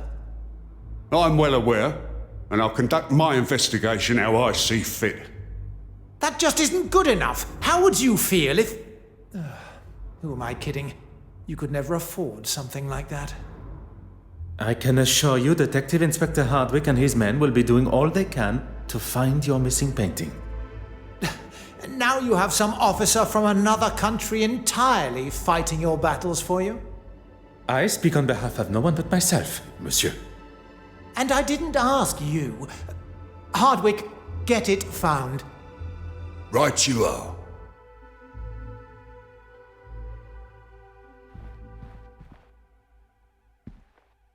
Will you allow some officer a moment of your time? I'm a very busy man. And then I shall keep my question short. I'd say the heart attack was the most memorable part of the day. Quite understandable. But before that? I was talking to the bishop, or rather being talked at. He doesn't see it, but he gets quite heated. That's the last thing I remember. I did. That man just wants someone to listen to his incessant ramblings. I just couldn't stand there and listen to him anymore. I decided to walk away and see the orrery from above.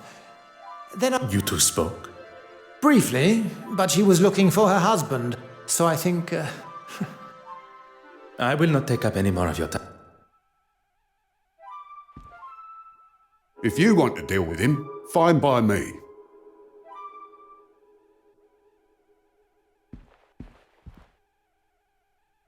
If you want to deal with him, fine by me.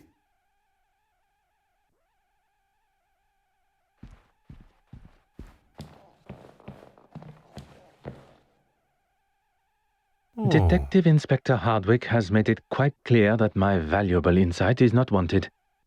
Perhaps I should find an alternative means of entry.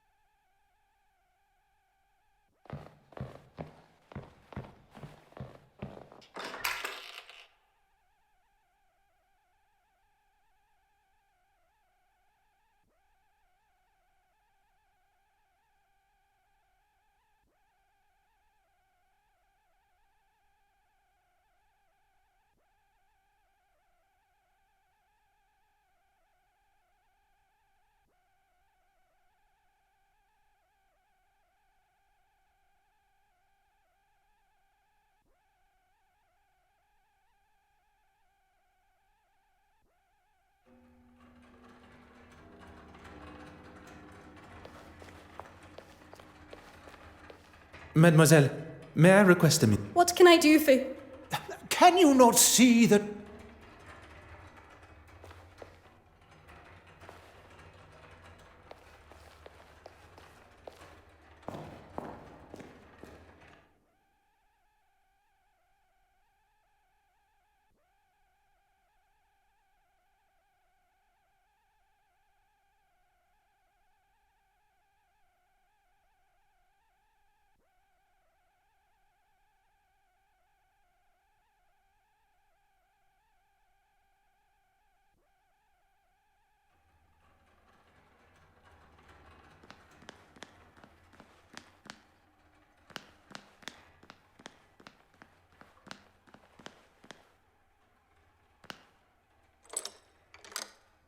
Aha.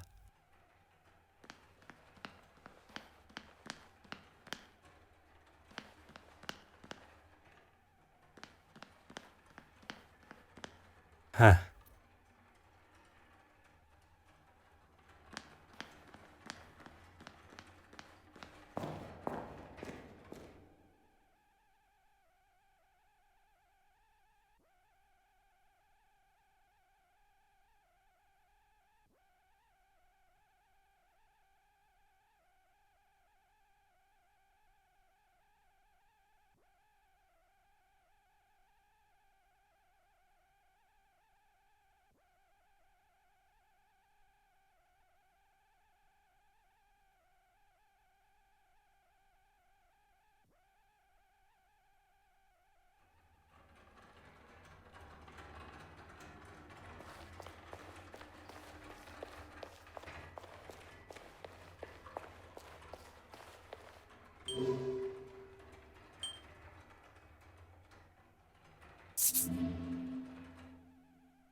Hello? Who's that? Bonjour, madame. You're not English. Where are you from? What are you doing here? Madame, I am Detective Hercule Poirot of the Kingdom of Belgium's police force. So what? I was hoping to speak with a neighbor of yours. Mademoiselle... She's not in. Are you waiting for her? Do you know how long she... You can give her this. And tell her I did what I could with it. I will be sure to do that. Adieu, madame.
Huh. Oh.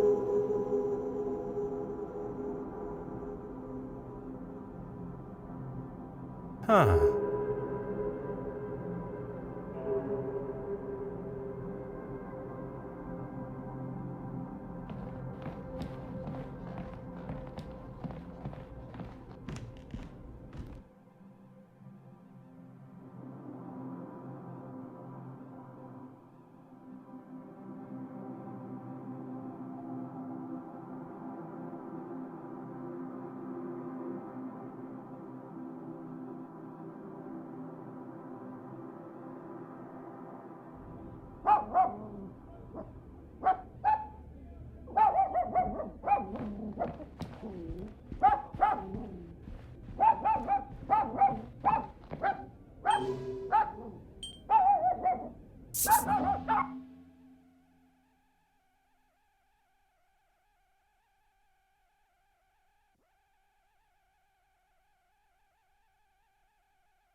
I hope you're getting something out of wasting my time.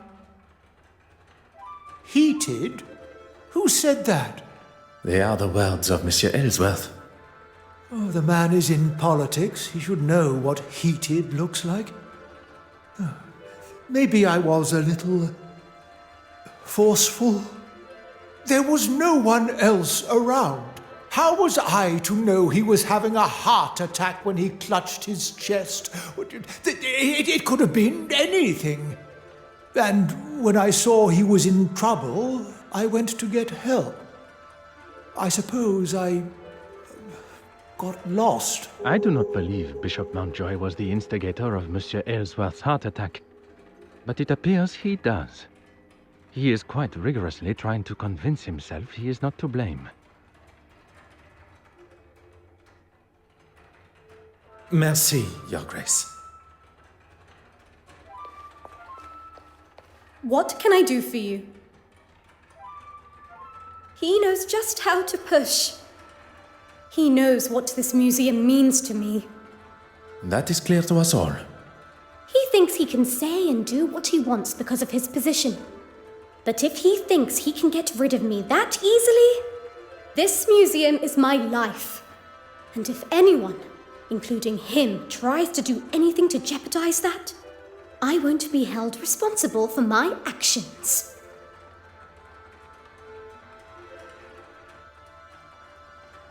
I'm sorry. The detective inspector was quite adamant I wasn't to allow anyone in. Detective Hercule Poirot is not just any man, mademoiselle. And modest to boot. I suppose it can't hurt. Follow me.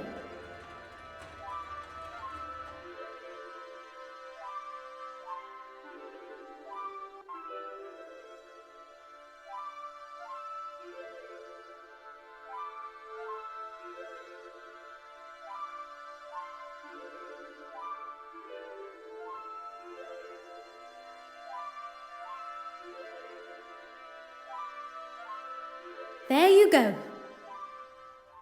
The key. It is in a far better condition than yesterday. It was looking grubby and covered in rust, so I cleaned it. Is that a problem? If you find anything else that may be of importance to the investigation, I ask that you leave it as you found it.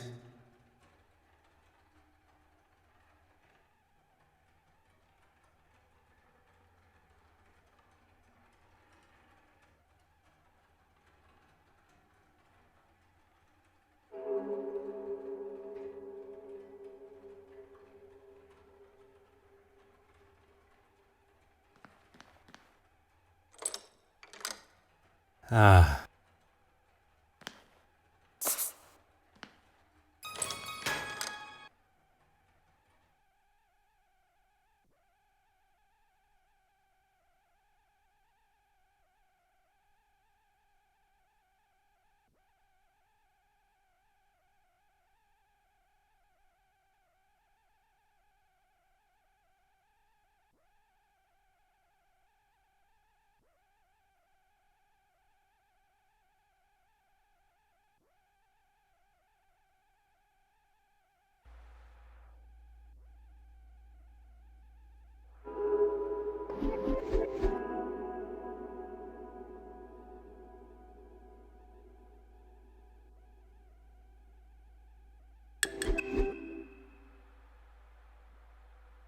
Oh. Oh. Hmm.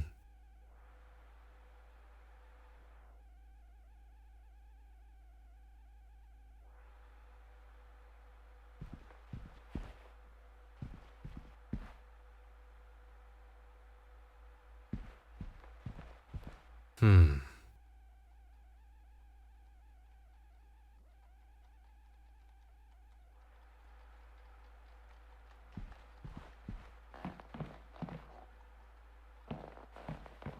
Huh.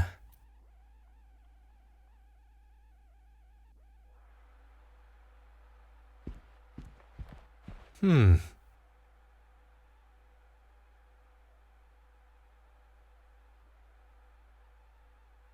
Aha. Huh. Mm-hmm.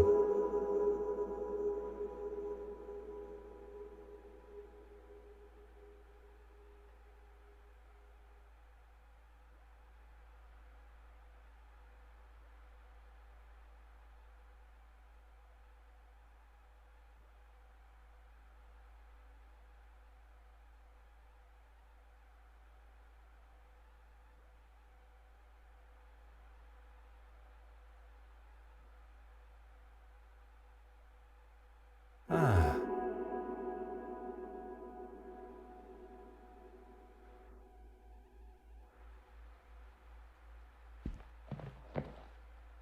Oh. Aha. Oh.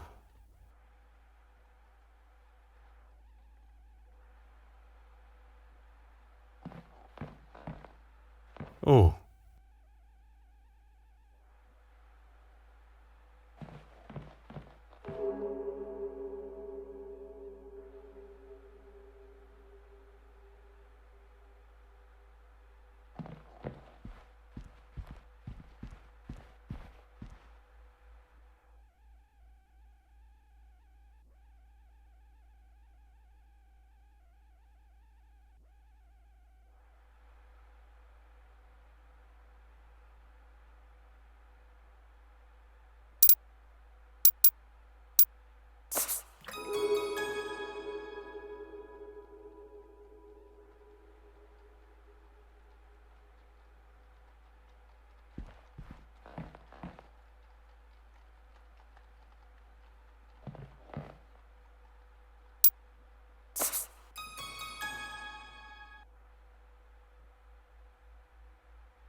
magnifique.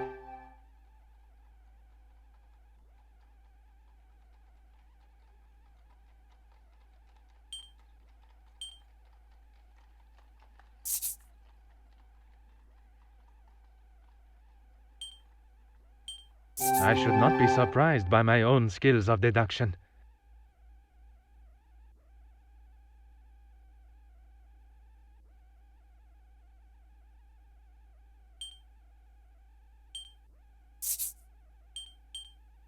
Logical thinking shall always prevail.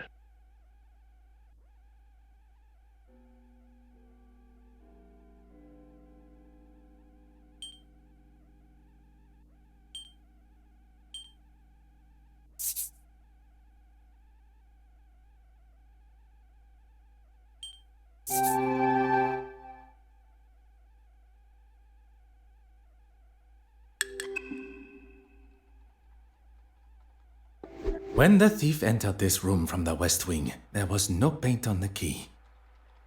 We know this because there was no paint on the key when they used it on the door to the gallery. But there is paint on the key when the thief locks the west wing door after stealing the painting, telling us the key got covered in paint in this room. Oui, and only after the painting was stolen. So, what happened in between locking the door to the gallery and leaving this room to lock the west wing door? The picture is becoming clearer, and the paint is the key. The thief unlocked the door from the west wing into this room, unlocked the door to the gallery, and stole the painting. They then returned, whereupon they laid the painting on the desk. The thief locked the door and returned to the painting. But then, an accident. They dropped the key into the palette of paint. How can you be so sure? We know because the paint palette was the only source of blue paint in the room that the key could have dropped in. But why put the painting on this table, where items may be knocked or where they may be heard? Perhaps the answer is before me.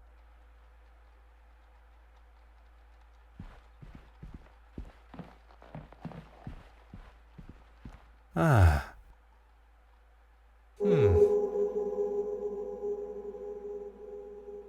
Aha.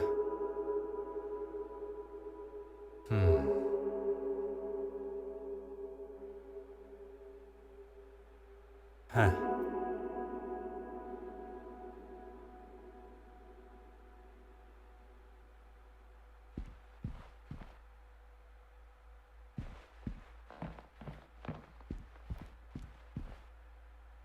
What do you need? What can I do for you?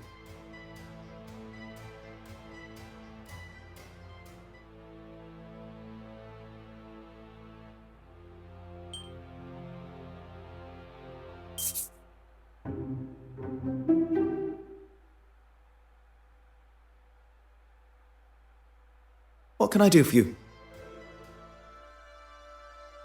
Merci, monsieur.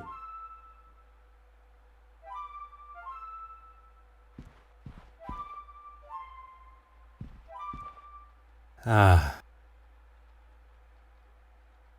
Oh.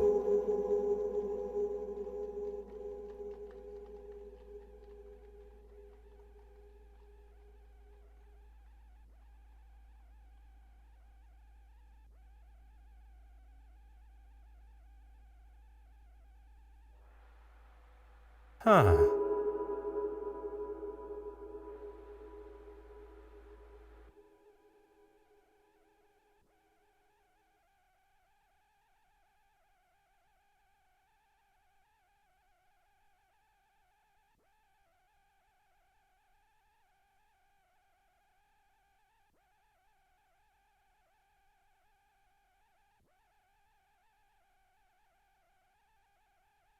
Gentlemen, have you seen Miss Babanian?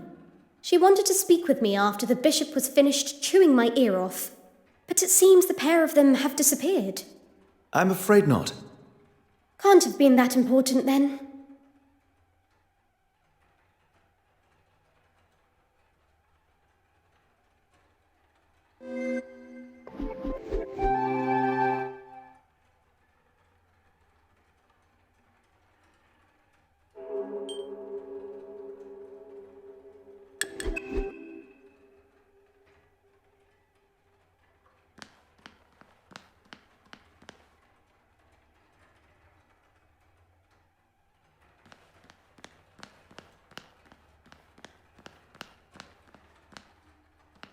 Hmm.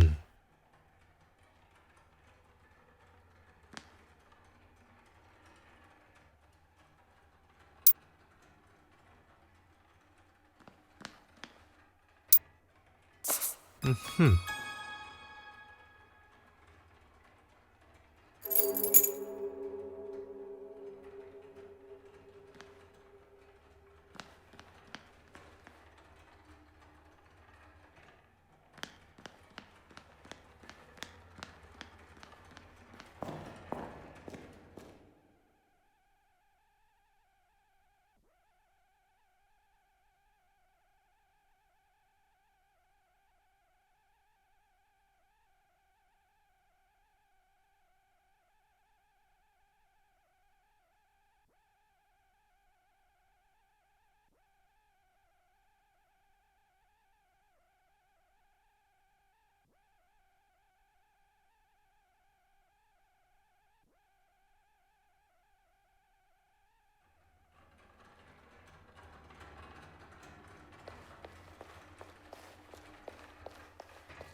You're just full of questions, aren't you?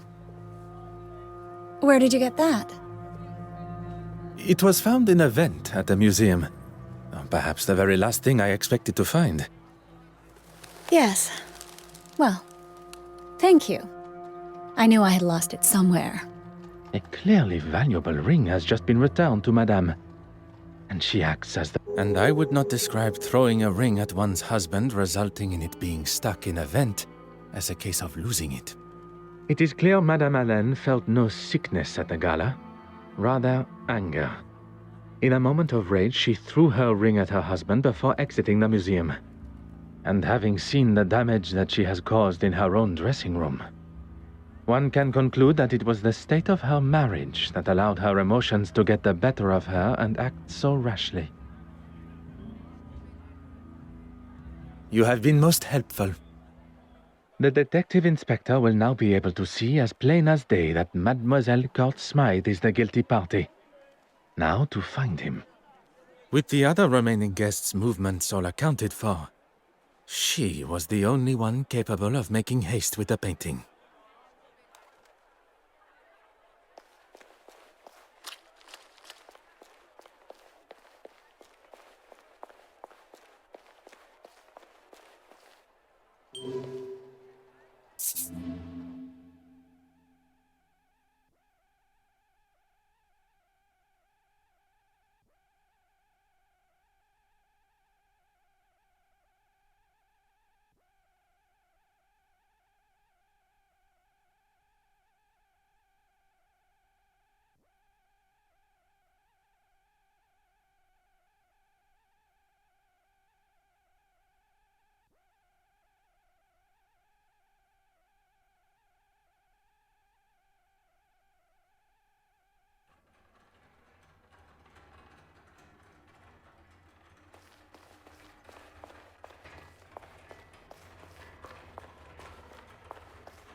Ah, Detective, you're here.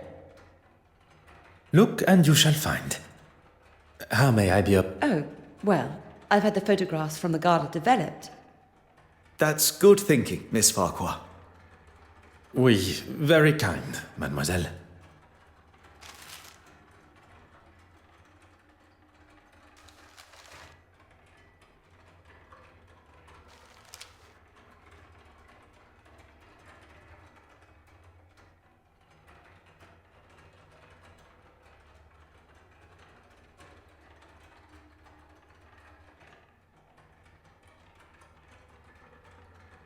There is nothing left for us to do but to take our findings to Detective Inspector Hardwick. Do you think he'll listen? It is his duty as a high-ranking officer of the law. We shall not be ignored. We have done all but arrest Mademoiselle Court Smythe for him. If it is the accolade that he desires, he may have it. I was thinking that while you were speaking with Miss Court Smythe, I could try and find Mr. Christensen at their home. It would certainly be more efficient. An excellent idea.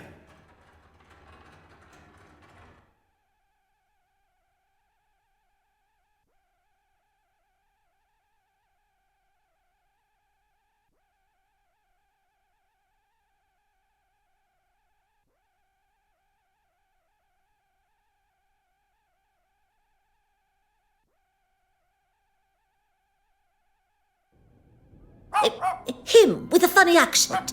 He was here earlier asking the same questions. All I want is a bit of peace. I'm terribly sorry for the inconvenience. Monsieur Hastings, your assistance is required immediately.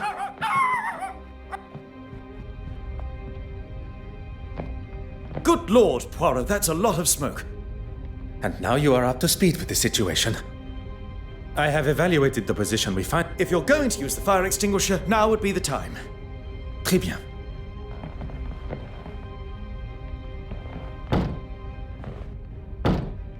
That's it.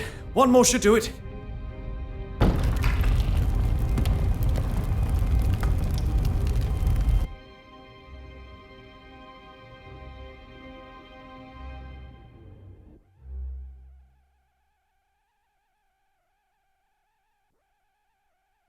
Detective Inspector, it is imperative we search the crime scene as soon as possible. You mean my crime scene? If I may, I can count on one hand how many crime scenes I have seen in my life, and although they are somewhere I don't wish to spend too much time, as the representative of Lloyd's of London Bank, it is my responsibility to handle all matters regarding the now stolen painting. A weak attempt, but I've got more on my plate than dealing with some paper pusher getting his knickers in a twist. You've got until I return to do whatever it is you need to do. And if I find one thing out of place... You may question my authority in this case, but I will not have my professionalism questioned. Whatever you say.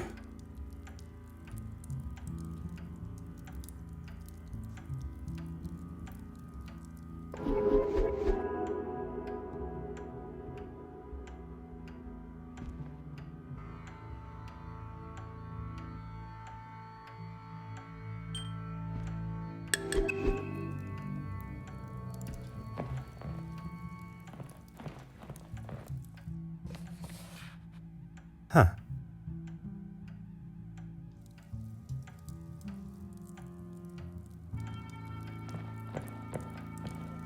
Oh. Huh.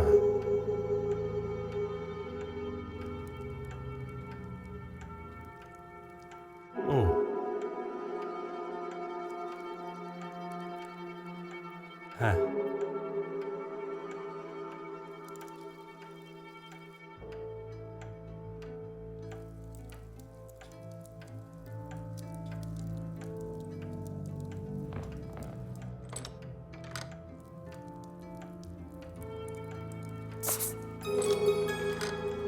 Ah.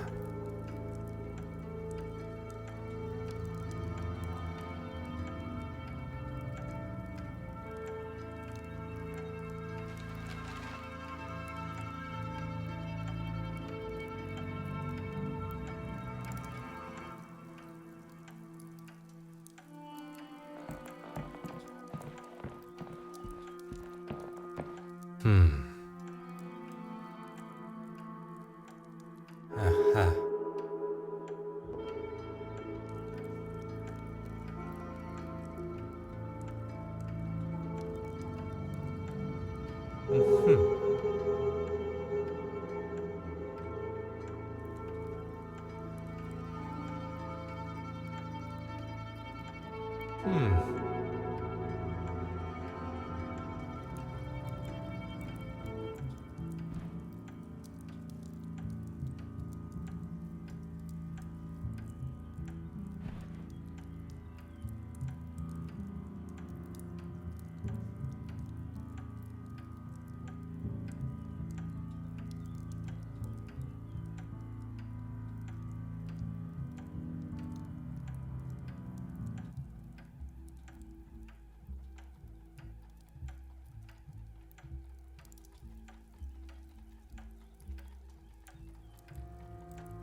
Oh.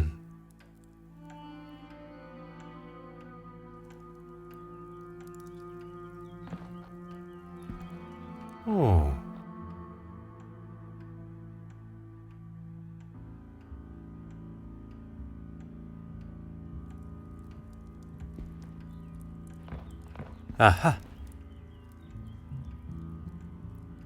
Huh.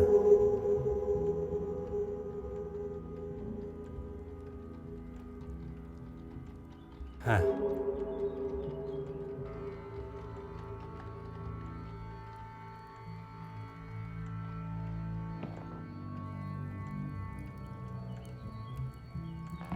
Ah.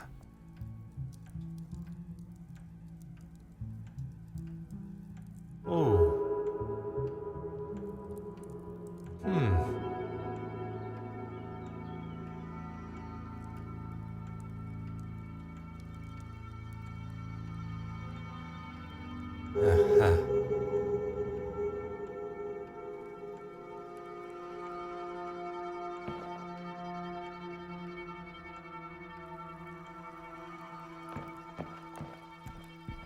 Hmm.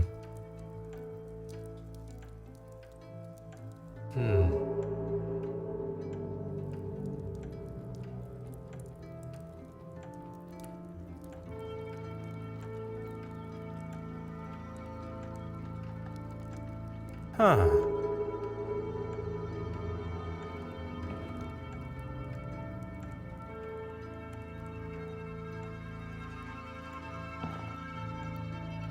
Oh.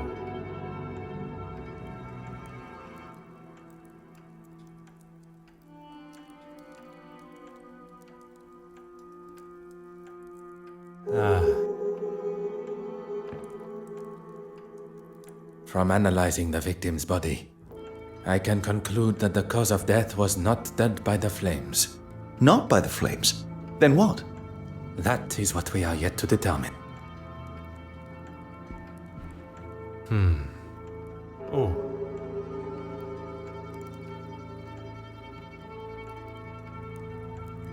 Oh.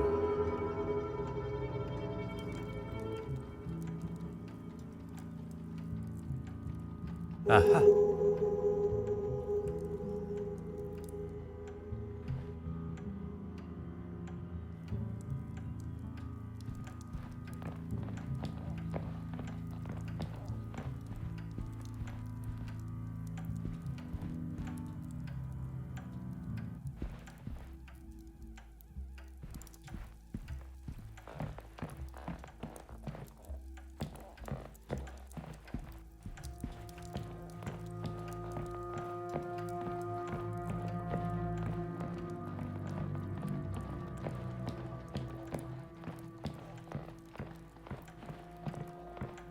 Monsieur Hastings, of course.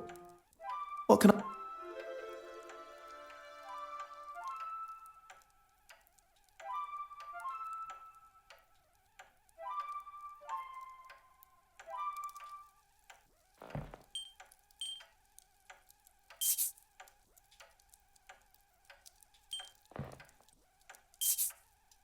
From analyzing the victim's body, I can conclude that the cause of death was not dead by the flames.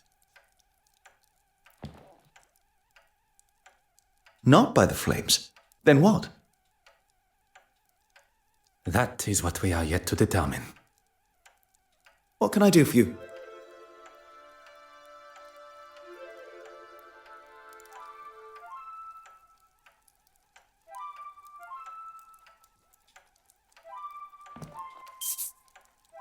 Mr. Poirot, you are a genius.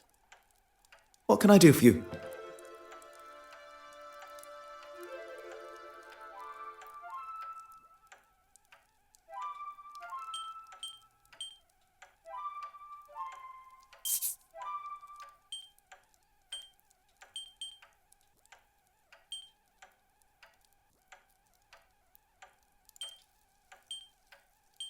What can I do for you? Let us get back to the scene.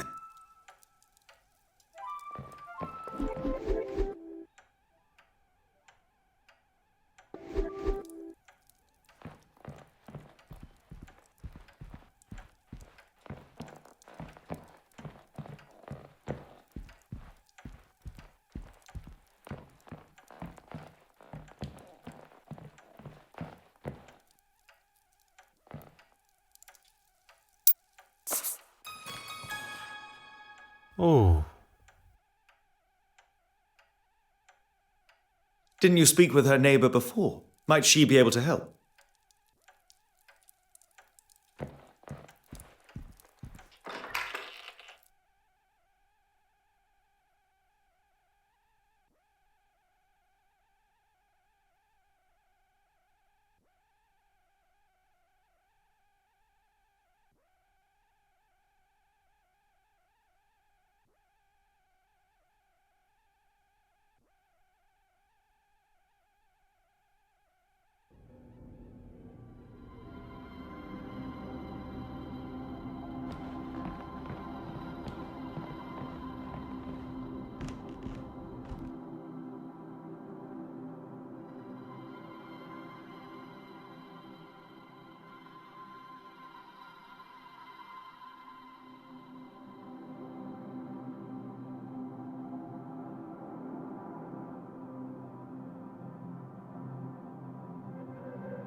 Is it that copper again?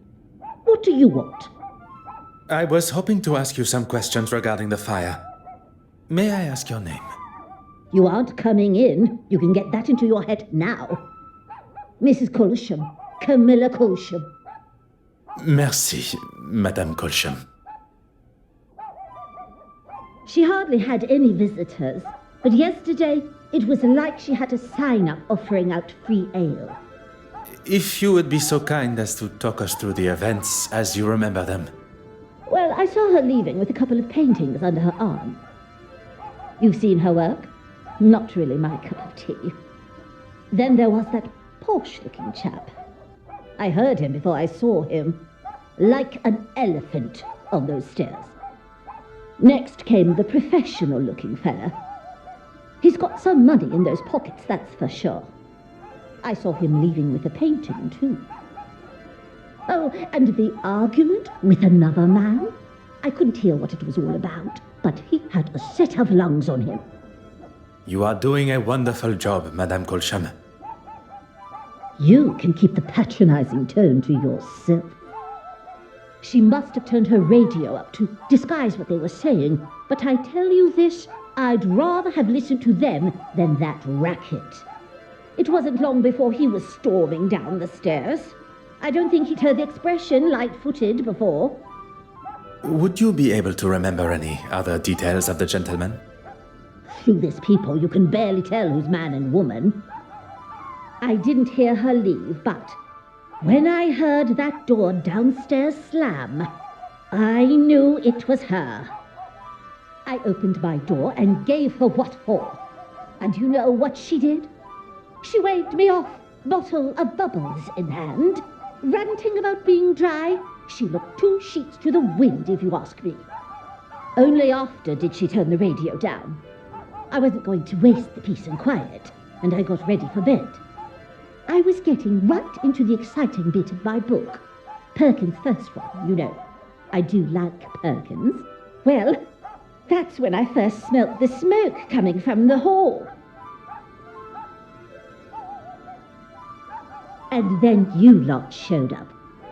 Merci, Madame. You have been most accommodating.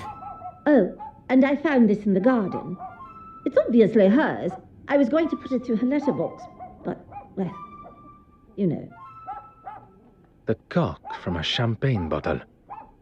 It would not be a giant leap to assume this came from Mademoiselle Kortsmith's apartment. A smell lingers on the cork. Bitter almonds. Merci, Madame Colsham.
What do you need? Almonds? I've never had champagne that tasted of almonds. One would hope not. Mademoiselle's lips may hold the missing clue we require. What can I do?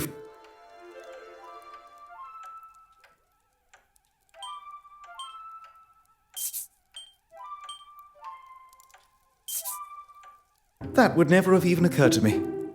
I've got a lot to learn. What can I do for you? Let us get back to the scene.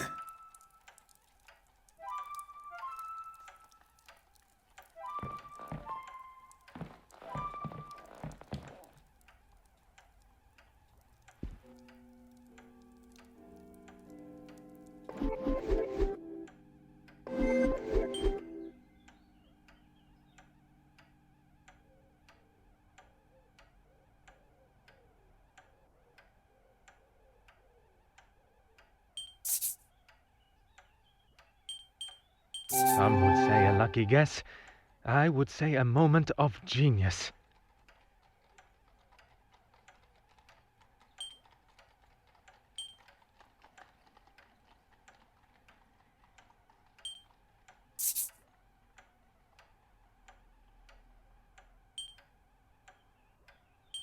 Things are beginning to become...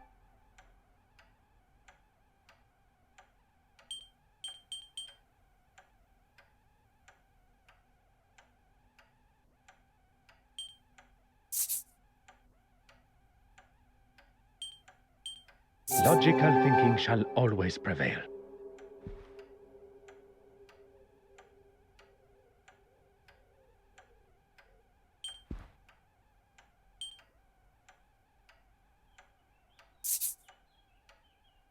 Things are beginning to become...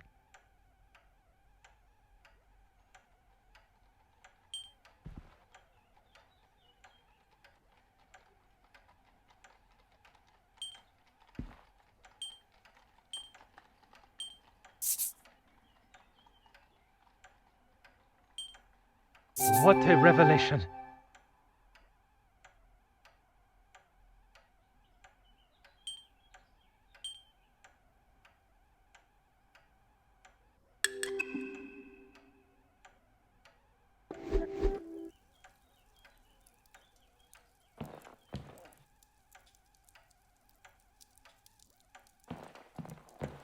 What do you need?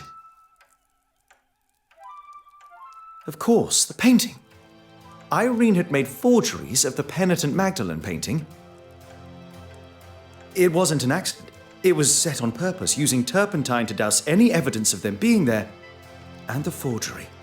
An almost perfect execution, had we not arrived in time before the evidence had burned away. But why try and get rid of the necklace? Spoken like a true detective. What can I do for you?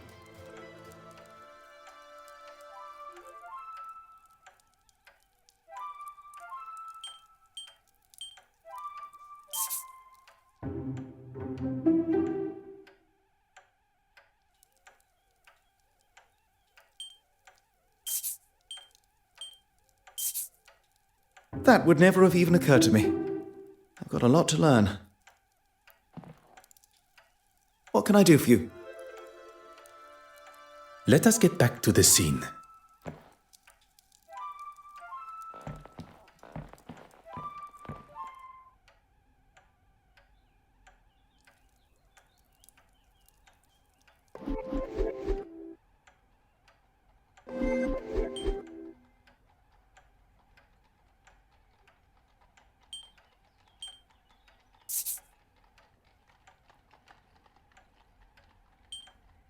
One step closer to revealing the truth.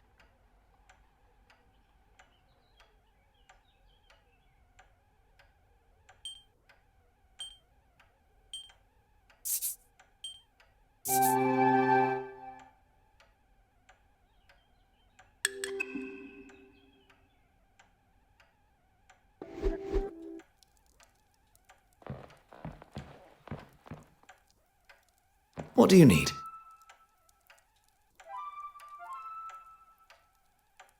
I don't know if I'm cut out for this. Take your time. Consider what we have seen and learnt of Mademoiselle Courtsmith's time here yesterday. Okay, firstly, we know that she had a number of visitors and an argument with one of them. Among these visitors, one left with a painting, perhaps another forgery. Très bien. Irene wasn't drinking alone, and whoever she was drinking with likely poisoned her. The killer used a syringe to inject a liquid form of the poison through the cork and into the bottle. Potassium cyanide. Traces of the compound can be found in nature, but dangerous levels, such as those present, can be detected by its notable almond smell. And she fell victim shortly after in her chair. What are you going to tell him? The truth.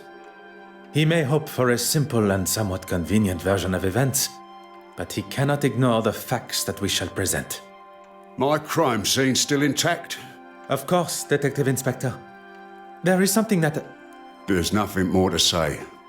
Pardon, Detective Inspector. The truth is that Mademoiselle Irene Courtsmith was murdered. Right you are. I'll be sure to make a note. But you won't. Excuse me? Are you forgetting who you're talking to? He is well aware of your authority and your capability of coming to the same conclusion. We only wish to inform you of our findings. Well, my men have been in, as have I, and I've concluded that the mademoiselle, as you so elegantly called her, made off with the painting and decided to have a few drinks to celebrate. She passed out drunk in the chair, candle still lit, and the place went up like a match. Detective Inspector, s'il vous plaît. It is really not that simple. Who are you calling simple? He's not calling you simple, he's saying that isn't how it happened. How can you ignore the bottle of champagne that had been tampered with? The smell of poison on the cork. You're both experts in poison now, are you? I do not wish to stand here and argue credentials. Mademoiselle Courtsmith was killed, not by the fire that burned through her home, but at the hands of another. Her drink, laced with potassium cyanide. Quite the imagination you two have. Look, we can show... No. We shall leave the Detective Inspector to discover the truth for himself. Detective, adieu. Monsieur Hastings, you must learn which battles are worth the fight. Besides, we have no time to stand squabbling with him. We have a murder to solve.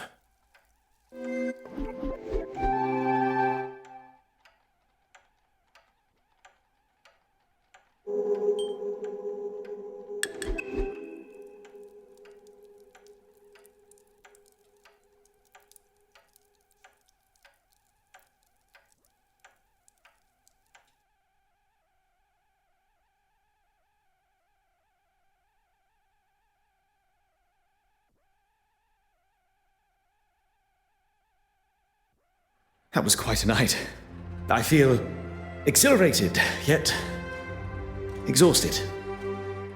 Triumphant at what we have discovered, but mournful for Miss Courtsmith.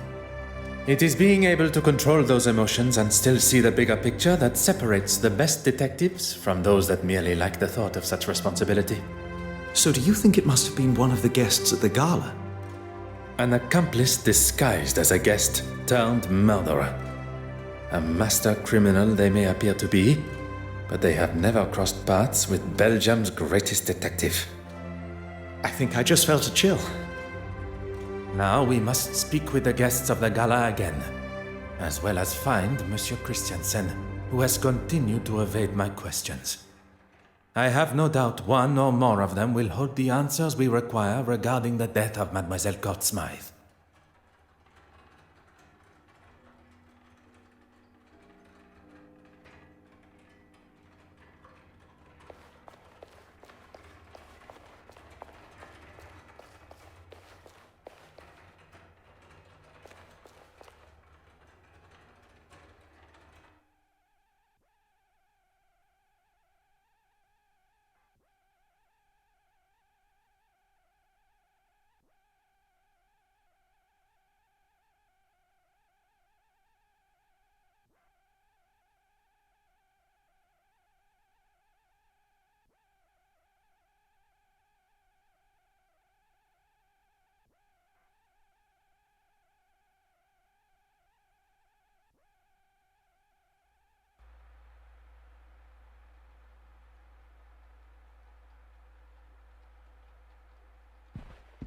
Mademoiselle, do you have a moment to spare?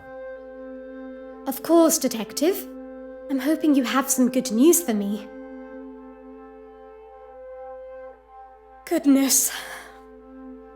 You've found the painting, haven't you?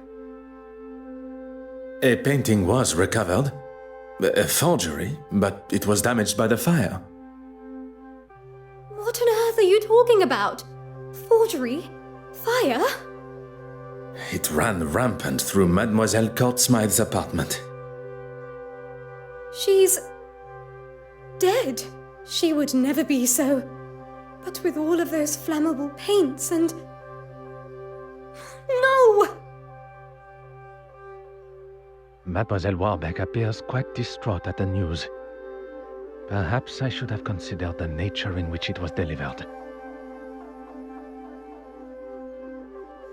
I respected her as an artist and a friend. I do not wish to push Mademoiselle Warbeck too far while in such a state. But as a friend, I must know if she was aware of Mademoiselle Courtsmythe's plan.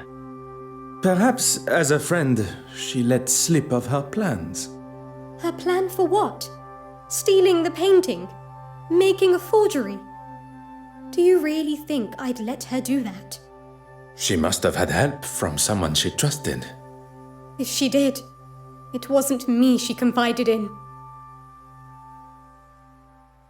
I've been here trying to calm down the trustees. You did not leave the museum? I was here until the early hours. After the meeting, I wrote a letter to my father. I wanted his advice on what to do. It's just all so... Excuse me, gentlemen.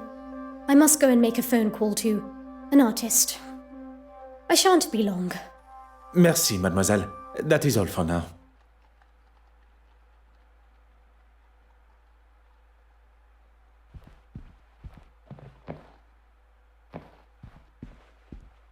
Mm-hmm. Huh.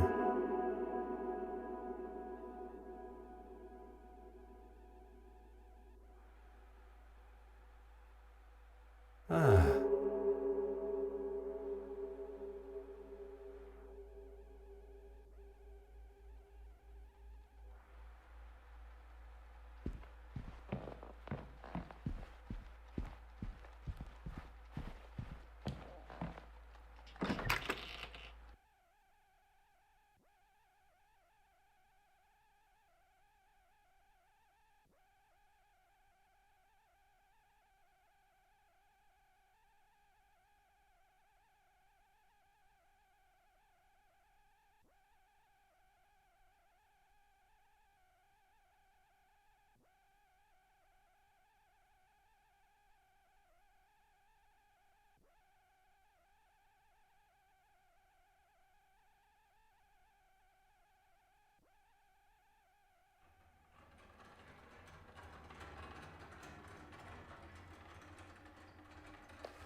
Monsieur Aylesworth.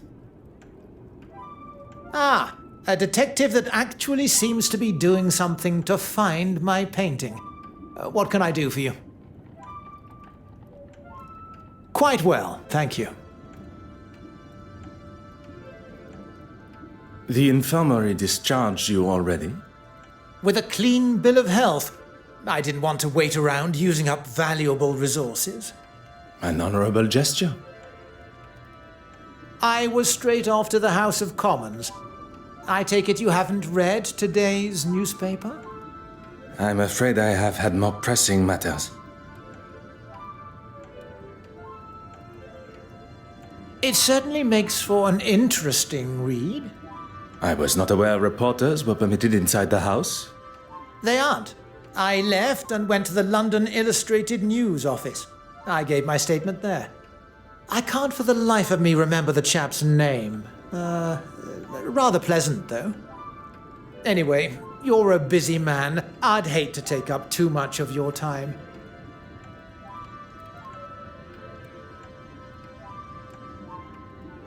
It does not take a great detective to pick up on Monsieur Ellsworth's ever so subtle hint. Is this about the insurance claim? It was merely a necessary precaution. I'm sure with you on the case, it won't be long before it's returned. I do not doubt my abilities to return the painting, but I question why he felt it necessary to talk of sensitive details regarding the investigation to a national news outlet. It would not surprise me to learn of him using his loss for cynical gain. I assume you saw the article in the paper? Oui, monsieur. A fantastic opportunity for you to express your political opinions. Oh, the people must know what I stand for. I'm here for them. I will not take up any more of your time.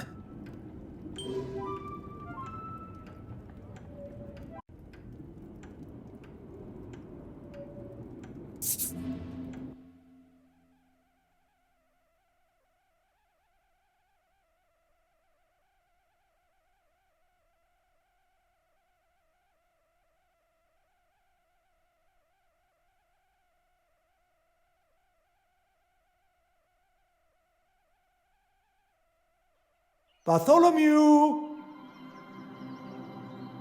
Here, puss, puss, puss, puss, puss. Where are you? Bartholomew! Enough now! Out you come! I'm sorry, I just don't have time to talk now. I have to find Bartholomew. Have you placed a missing persons report? Really, Detective? Bartholomew is the church cat. I think a missing persons report might be a little overboard. I am sure with our assistance we shall find him in half the time. And then, perhaps you will have time to answer my questions. Fine. All that matters now is that we find him.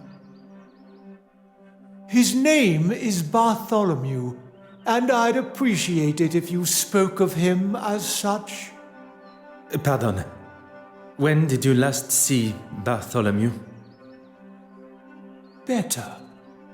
Well, you see, the poor creature took an interest in my easel. He leapt up, knocking over some of my supplies, and gave himself a fright. He bolted out of sight, and I've not seen him since. Merci, Your Grace.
Huh.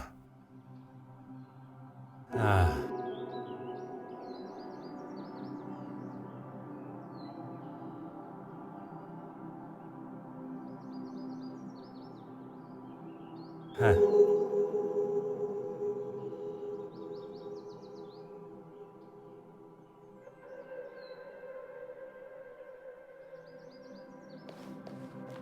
Hmm.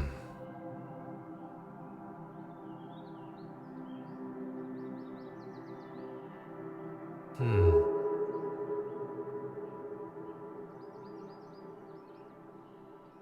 Hmm.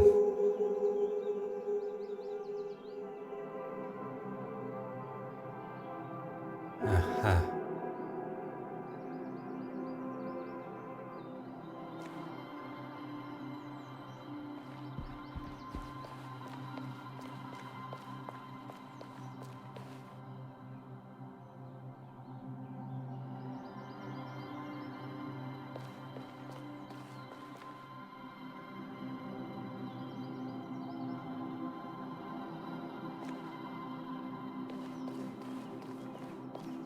Oh, I didn't think I could make it any clearer. Our priority is to find Bartholomew. Yes, Thomas, one of my parishioners, would usually have sorted that for me.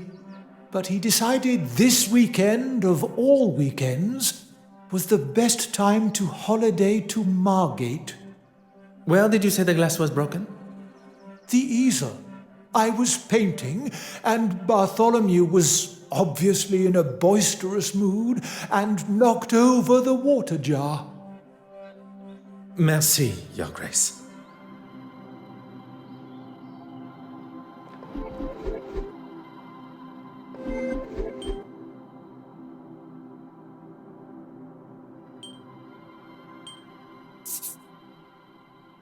Voila.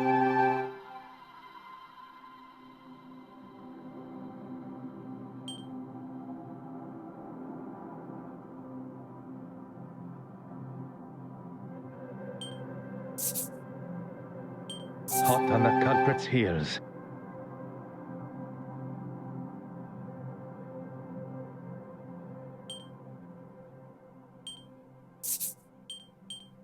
Another success. I never doubted myself.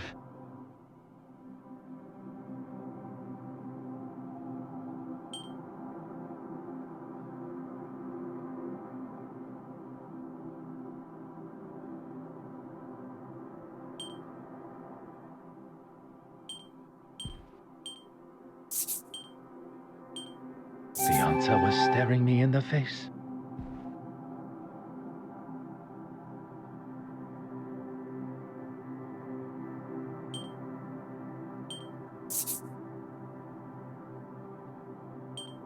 I should not be surprised by my own skills of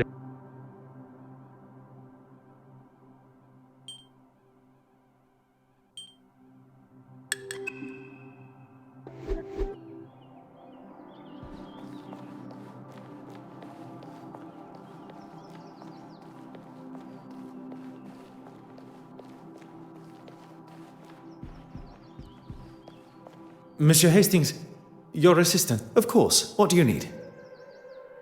What can I do for you?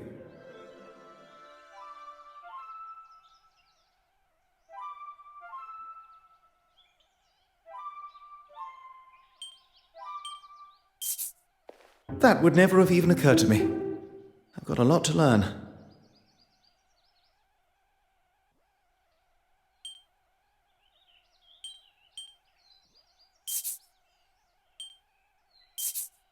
I question whether the bishop's version of events is accurate.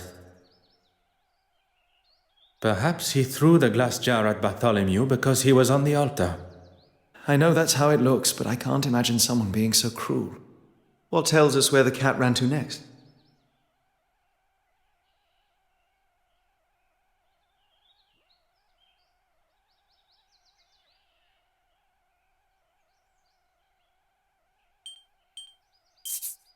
Poirot, you are a genius.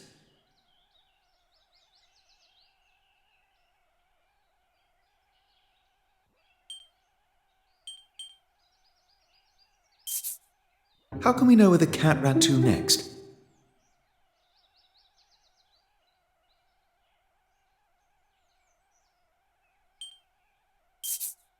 Poirot, you are a genius.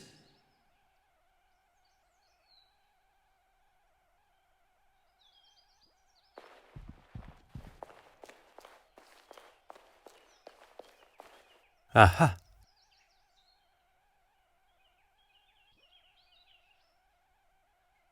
Oh. Ah.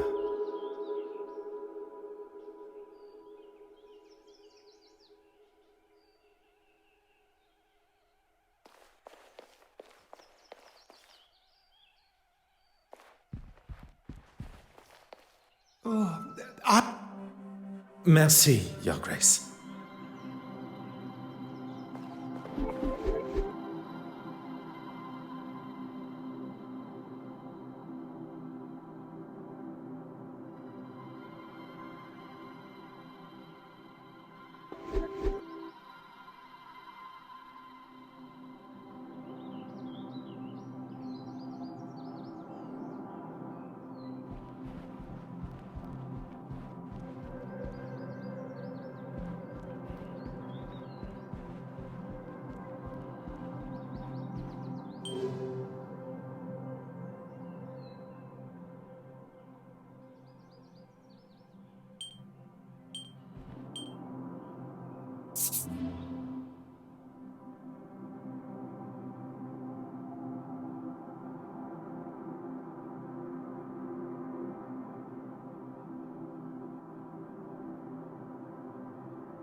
Bonjour, madame. Do you have a moment to... Has something happened? You bet something's happened! That slime bag! How dare he say my performance was mediocre! I'm sure he didn't mean... That's it! I give up. I'm done with this acting. With this city. Take a deep breath. One man's opinion, and a wrong one at that, is not powerful enough to topple a career like yours. You're right. Let him think what he wants. I'm sorry. I'm an actress. It's my prerogative to be a little overdramatic. Very impressive, Monsieur Hastings. A position in negotiations would suit you well. Is there something I can help you both with? You do know what I do, don't you? I was on stage, performing in front of a packed house. I did not mean to. Zach, he was there. You two seemed pretty friendly. He'll tell you. So will that Russian lady from the gala. She was with him. Monsieur Demire and Mademoiselle Babagne. Together. Très bien. Oh, he's already seen it. I told him he didn't have to come. A supportive husband indeed. Yeah, real supportive. Your guess is as good as mine. It is most important that I speak with him. Then you've got a missing painting and a missing husband on your hands because I haven't seen him. Look, I don't think I can take much more today. Mademoiselle Court Smythe was found murdered last night. Okay. I thought perhaps the news would be a little more jarring. Oh, don't get me wrong. I don't really want to hear about anyone dying, but me and her... Well, there's no love lost. You have been most helpful.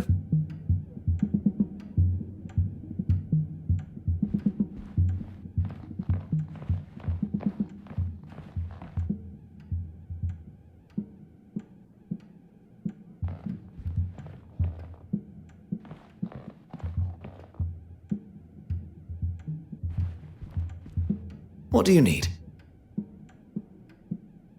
That sounds rather... I would not ask you to do something I would not consider doing myself.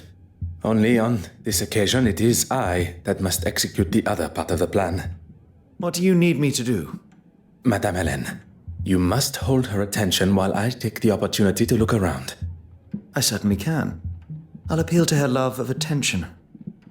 Mrs. Allen, that photograph there, is that really you on a live film set?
Gentlemen, what can I do for you? I was hoping to speak with Mademoiselle Farquhar. I'm afraid she already has her hands full with the story. Unless you've come with a bigger one than what she's working on.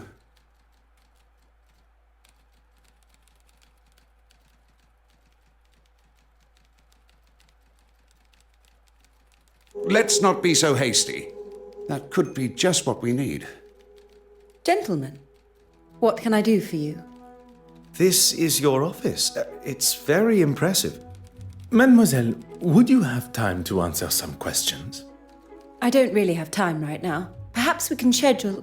I assure you I shall remain focused and my questions relevant. Fine. Make it fast. Is she all right? I'm afraid not. Heavens, how awful. Did she have any close relatives? I do not believe so. And her parents have both passed also.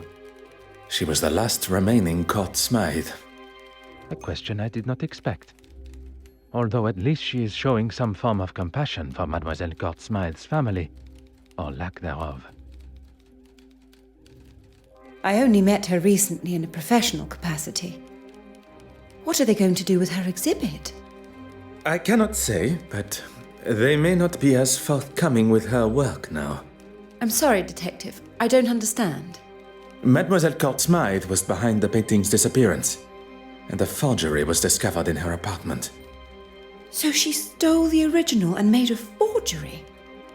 What heavens for? That we are still yet to learn. Am I a suspect? We are just trying to gather all the information. Isn't that right, Poirot? Oui, that is correct. I'm sorry. It's just a lot to take in at once. I was working late into the evening yesterday. I had to get my article on the gala written. And the photographs, they had to be developed. There was probably someone still around in the office if you wanted to check.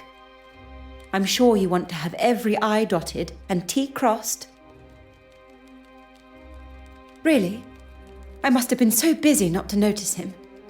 At least you can be sure of where I was.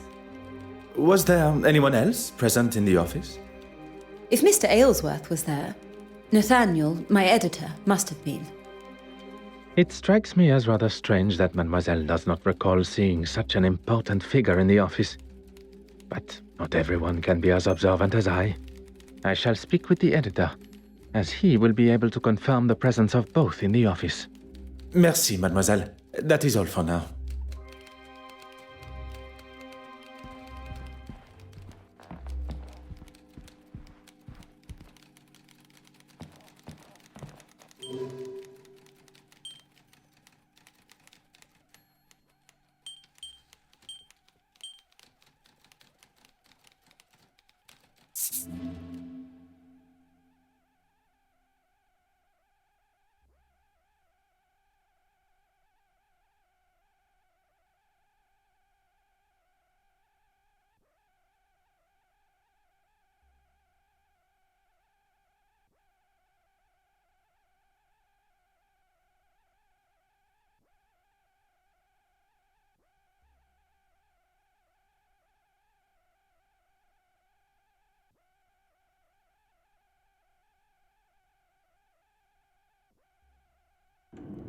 What can I do for you, Detective? Well, Detective, this is a surprise. A surprise, monsieur? I wasn't expecting to be on the receiving end of an interrogation. I had nothing to do with the fire or her death. You are aware of Mademoiselle Court Smythe's demise? There isn't much in this city I don't know about.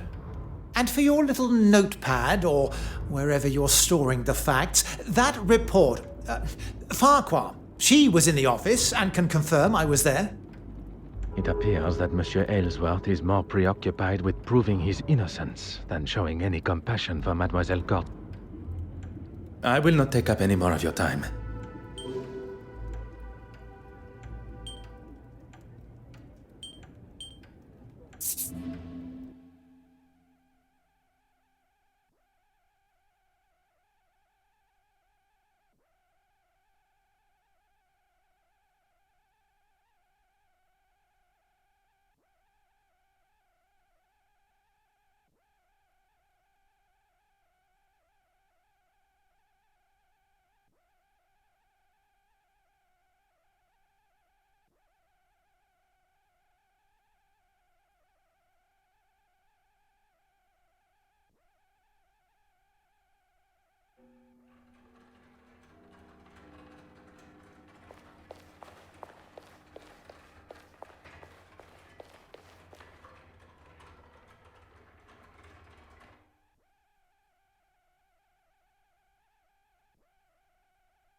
voila.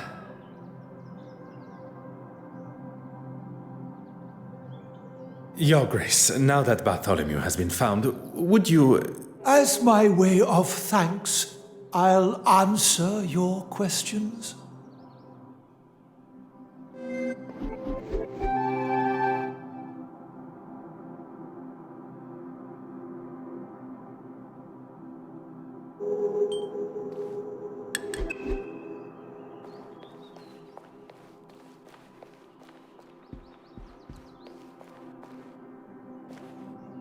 Very well, get on with it. I hope that comes from an inquisitive nature rather than a place of accusation. I was at a museum trustees meeting, trying to finally make a decision on that girl. You mean Mademoiselle Warbeck? Who else? She's running that museum into the ground. And following the meeting? I returned to the church to prepare for Compline prayers, although I don't think I was alone. You don't think? I got the feeling that someone had followed me from the museum.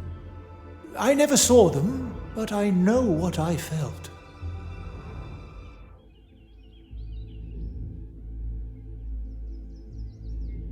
None. I knew her merely by reputation, and a questionable one at that. Do you want to tell me what all these questions are about? Mademoiselle Court Smythe was murdered last night. If you plan on being the bearer of such news, perhaps you should think of going about it with a little more civility. How did the young girl die? There was a fire in her apartment, although it wasn't the flames that took her life, but poison. Arson and poisoning. Oh, what is this world coming to? Bishop Mountjoy claims he barely knew Mademoiselle Court Smythe, but still showed a level of empathy I was not expecting. Perhaps I judged his... Found it? Oh, heavens be! The Lord has shown his will once more. I can only assume his delayed excitement came from being off guard. Unfortunately, I must turn his elation into disappointment. If your Grace would allow me to finish. A forgery of it was found in Mademoiselle Court Smythe's apartment, but it was destroyed in the fire. She was the thief all along? Well, that just... a forgery? You mean she made a copy of it? It appears that way. I will rightly light a candle for her soul this evening. But that will not give her absolution from what she faces, kneeling before our Lord.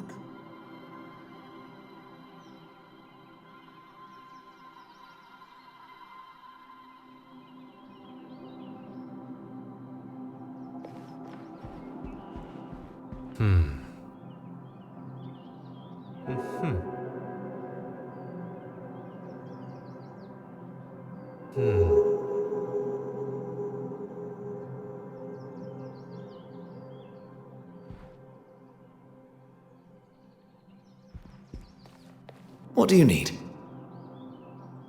What can I do for you?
It looks like she was telling the truth after all. About composing the letter, oui. But we cannot confirm where it was penned.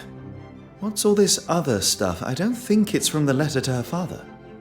It seems we have stumbled across the names and addresses for the guests of the gala, although they are not all legible. We have gathered all the information we can from the guests at the gala, all except Betty's husband, Mr. Christensen. Oui. We are now in possession of his address, where he is no doubt hiding like a frightened young boy avoiding his headmaster's ruler.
Huh.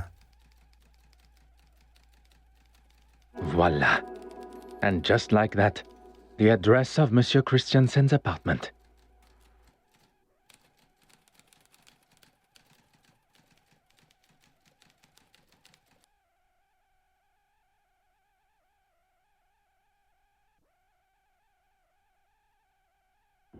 Remind me why we've lied our way into a man's apartment while he's not here?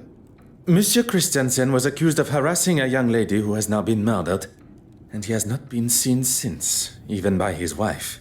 Does that not strike you as peculiar? Do you really think he could be capable of murder? I believe everyone is capable, under the right circumstances. And right now, I believe Monsieur Christiansen is in that position. While we have no suspect to question, let us use our time wisely and search for clues. Leave no stone unturned.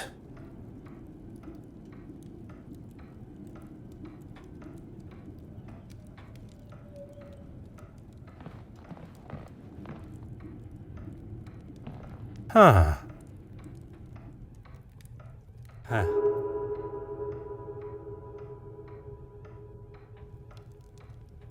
Oh.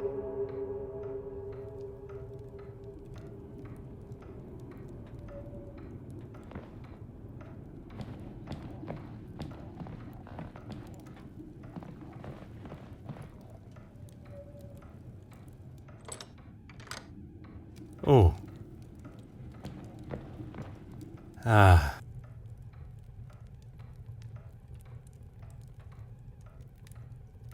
Hmm.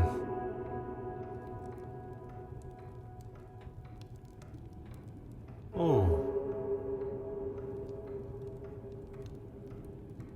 Oh.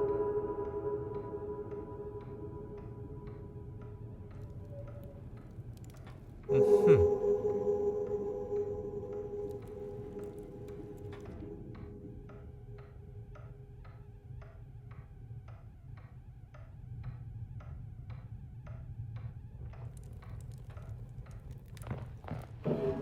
Hmm.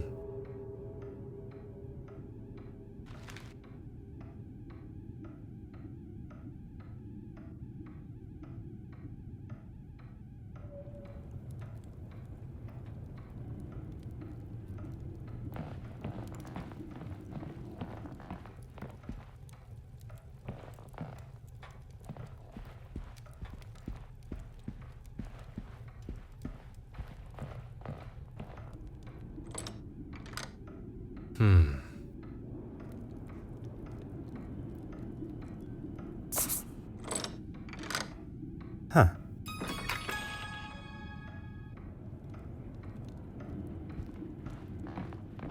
Oh. Aha.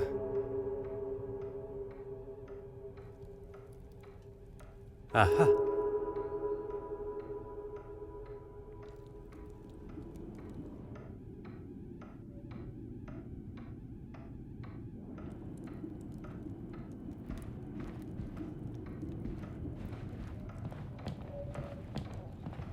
Monsieur Hastings, your assistance is required.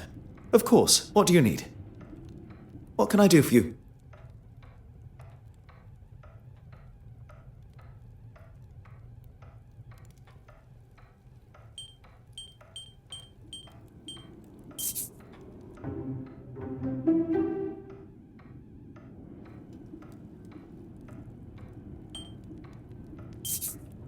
Monsieur Christiansen was at the scene of the crime smoking with Mademoiselle Court Smythe before her death. Could he be the holder of the original Penitent Magdalene painting? He may very well have hidden it here.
Ah, Poirot! Good to see you. The feeling is mutual, Monsieur Demire. You and your formalities. Let's talk over. Is everything all right? Miss Farquhar is interviewing Betty. I thought we should talk privately over here. I heard about Irene. Tragic news. And what? Who told you that? It doesn't take long for news like that to spread in this city. I would appreciate some discretion between friends. But Mademoiselle was poisoned. Anything I can help with? I won't take offense, as I know you're just doing your job. I attended the evening performance of Betty's show. Anastasia and I had a grand old time. She accompanied you as your date? She was at a loose end after the gala. Don't worry, I'm not here to tread on any toes. I mean, he can hold a conversation, of sorts. You do not think particularly highly of him. I've never had a problem with him before. Look, I ran into him last night in a bar after the show, and by the looks of him, it wasn't his first drink of the night. He was trying to sell me a lucrative business opportunity, a way we could both make some quick money. Did you take him up on his offer? God, no. When someone offers you something that sounds too good to be true, it usually is. That was some weekend. You should get him to tell you about it sometime. Bragging is a sign of overconfidence and grandiose behavior. You know, at first I found those kind of replies annoying. But now, charming almost. I shall accept that as both a compliment and a sign of your maturity. If it wasn't for the detective here, I would probably still be wallowing in my own anger and self-pity. You have lived a life many of us have only heard about in stories. A life that we all hope no one will have to live again. I second that. Your family must be proud of the man you have become, as am I. I will not take up any more of your time.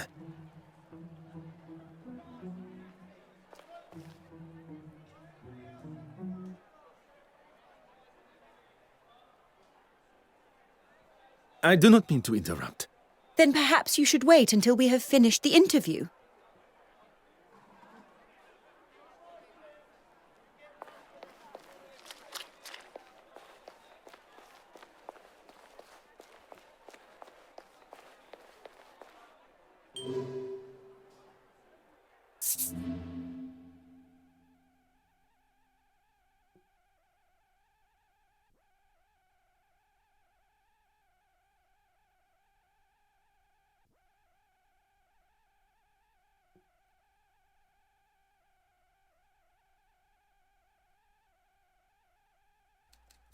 Gentlemen, you're back. Allow me to introduce myself properly. I am Detective Hercule Poirot of the Kingdom of Belgium's police force. You should have led with that before. Nathaniel Dryden, editor of the London Illustrated News. My apologies. I was not aware of your position on our initial meeting. That's quite all right. You were still more polite than most of the people that come through my door. What can I do for you? I did, but that was supposed to be an exclusive. How did you know? It is a detective's job to know such things. Doesn't really explain how, but okay. He said he had something to tell me that was going to blow me away. I couldn't say no. Indeed, she was. Although she was working on her own story, so I left her to it. At no point did she leave the office?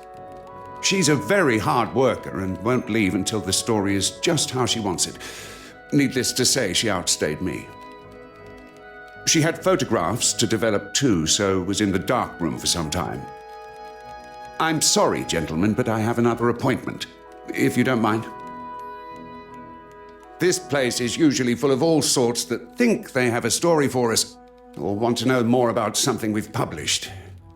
I was meaning to mention that to Florence, actually. Mention what, monsieur? A young foreign girl came in asking about a piece that was on show at the museum. Originated in Eastern Europe somewhere, and Florence had written an article on it. Did she say why she was so interested? She said she was researching its journey from its first home with an affluent family. I forget the name. I couldn't tell her much more, besides that it was going to be moved from the museum shortly. No doubt into another exhibition somewhere.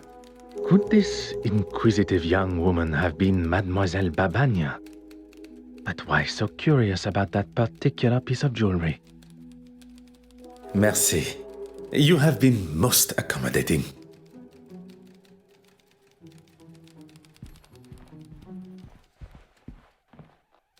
Ah.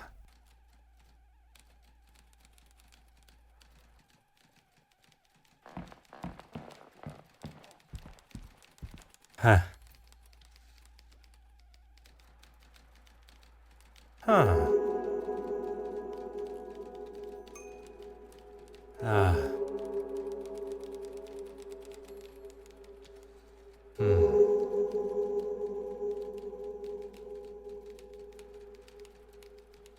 Ah.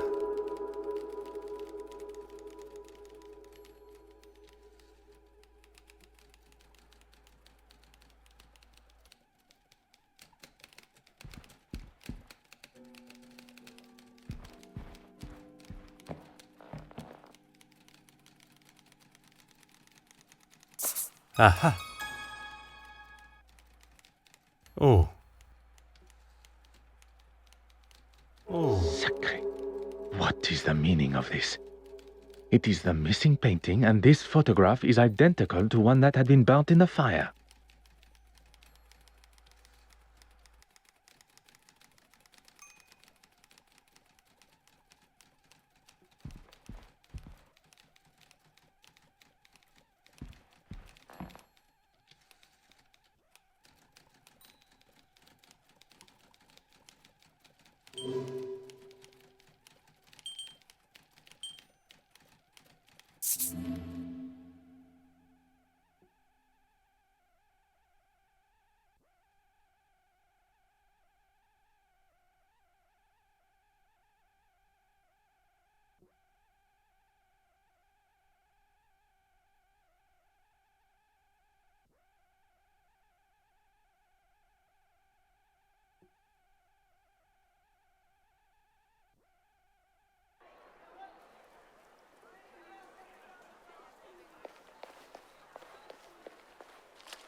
Mademoiselle Farquhar, could I speak with you for a moment?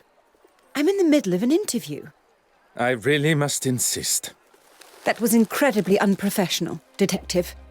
If we are to discuss professionalism, perhaps we should talk about your work with Mademoiselle Court Smythe. I think you've got me confused with... Enough, mademoiselle. It is time for the truth. You don't think I was involved? Please do not feign ignorance, mademoiselle. Where did mademoiselle receive her inspiration to make her forgeries? I remind you that I stand before you as a detective. It would be wise not to continue this charade any longer. Poirot, maybe we should... Monsieur Hastings, if Mademoiselle Farquhar requires someone to speak in her defense, she can contact a lawyer. That won't be necessary. She asked me to photograph certain pieces of art, that's all. I didn't know what she was doing with them. I swear. I have no idea. I thought she was just trying to help my career, and I needed it. Your career does not appear to need the help of a criminal. She had such confidence. She knew all the right things to say. And she got exactly what she wanted from you. I was financially dependent on her. She paid for the lifestyle that I had found myself in, that she pushed me into. Couldn't you have just said no to her? And risk her exposing me for what I had done? She was the one holding all the cards. I had no way of proving it was all her plan. I had no other choice but to do what she said. Merci, mademoiselle. That is all for now. I am sorry to have interrupted your interview earlier. By the looks of it, what you were saying was much more exciting. Care to spill? Perhaps we should stick to my questions to you. You have been most helpful.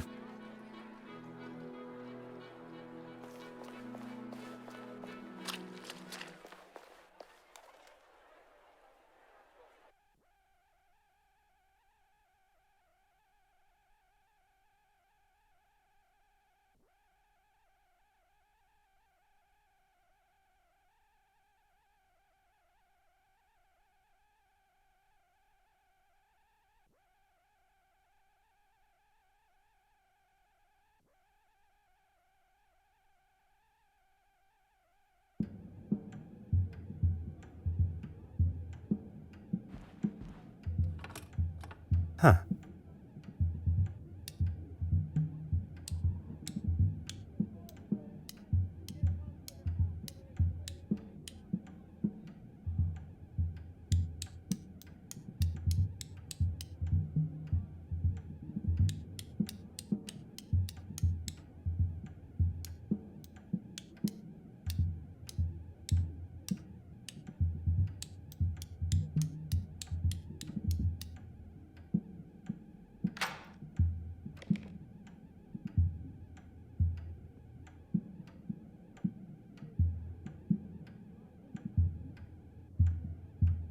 If it is, it's been written by someone that hasn't quite grasped the English language yet.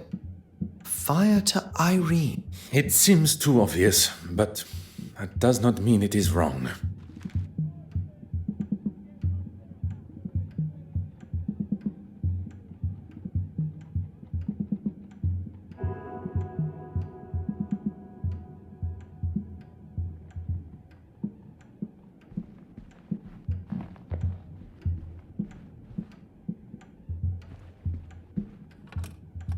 Mm-hmm.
Bonjour, mademoiselle. Is everything all right? Do not worry. It will not be long before the murderer is brought to justice. It's not that. I just cannot understand how such historically relevant pieces like this remain in British hands. It doesn't belong here. I'm sorry, mademoiselle. I do not have the answer. I'm sure they are well maintained, if that is any consolation. No, I'm sorry. I'm sure this is the last thing you wish to be talking about. Is there something I can help you with? Well, after it was all cut short rather abruptly, we made our way to Mrs. Allen's play. Oui, mademoiselle? Mr. Demir and myself. We were all at a loose end and he was kind enough to invite me. Oh, I wasn't aware Mr. Hastings was to be the focus of Florence's article. On the contrary, it is only one of many she took at the gala. What interests me is the brooch. Would you believe I found it? Amazing how careless some people can be. And you are intending on returning it? Of course. It just slipped my mind with all the commotion of the painting. Mademoiselle Kortsma no longer requires it. I shall hold on to it for now. Yes, and it was something that I wanted to speak with you about, actually. At the gala, I spoke with the bishop and he mentioned a painting he had seen last year. But it was one that I'd read had been stolen. He couldn't have seen it when he said, unless... Well, it didn't sit well with me. So when Evelyn escorted you both to the restoration room and he left, I followed him. I stayed well back, and the bishop is hardly the most threatening. I followed him into his church, but he was gone. I looked everywhere, but he was nowhere to be seen. It was like he just evaporated. He is a man of God, not a magician. I don't know what to say. He wasn't there. I decided to wait outside, but when he eventually left, he had a wrapped package under his arm. You have been most helpful, mademoiselle. I shall not take up any more of your time.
Huh.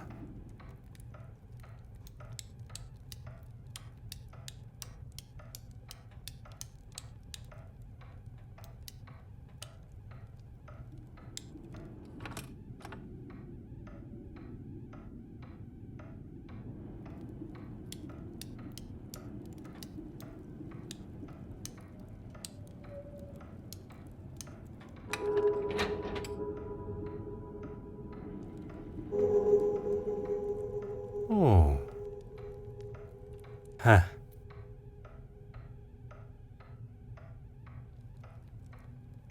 Aha.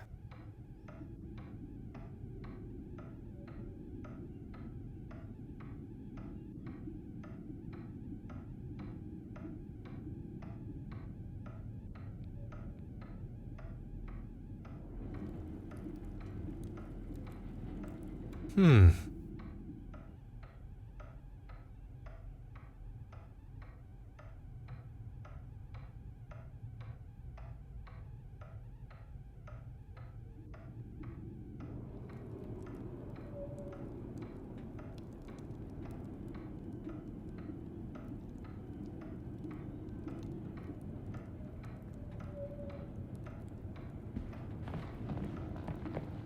What do you need? The argument with Irene at the gala, and then with his wife after. Madame Hélène had uncovered their relationship. But even with this revelation, what still remains a mystery is Monsieur Christiansen's involvement with the theft.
You're just full.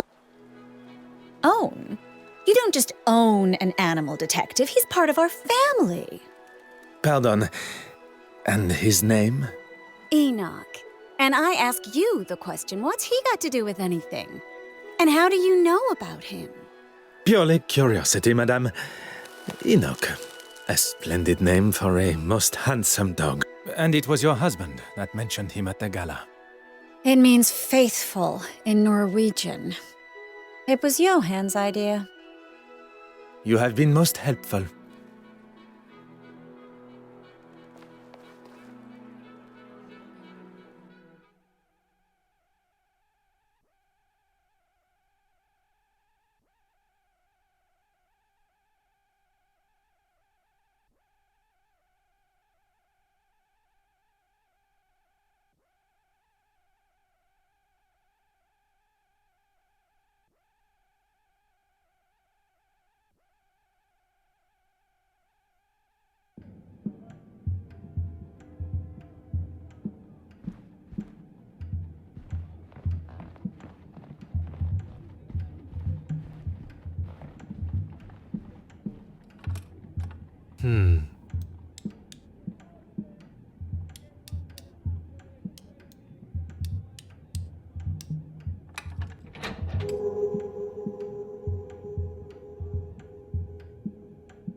Huh.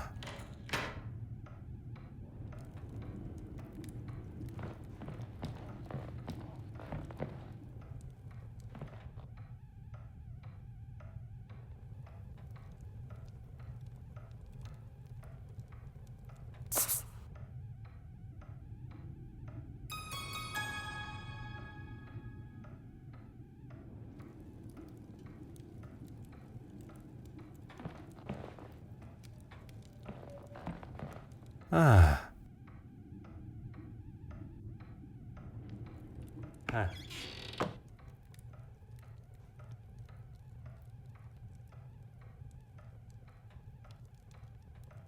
Uh-huh.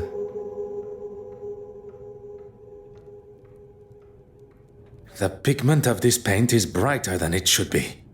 Meaning? We have found our second forgery. Hmm. Oh. Poirot, the door.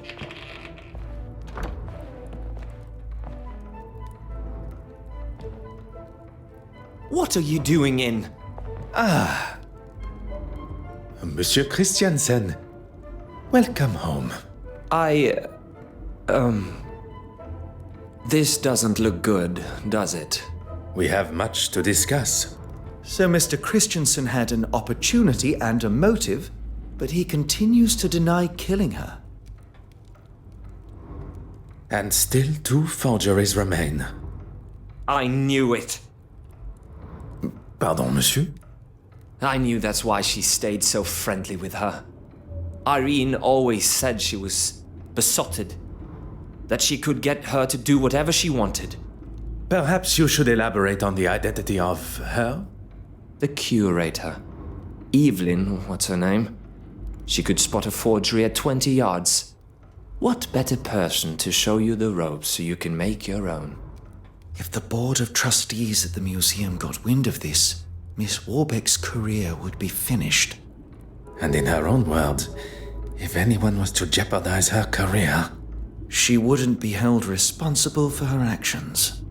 It seems Monsieur Christiansen may not be the only person tied to Mademoiselle Smythe who has a secret to hide.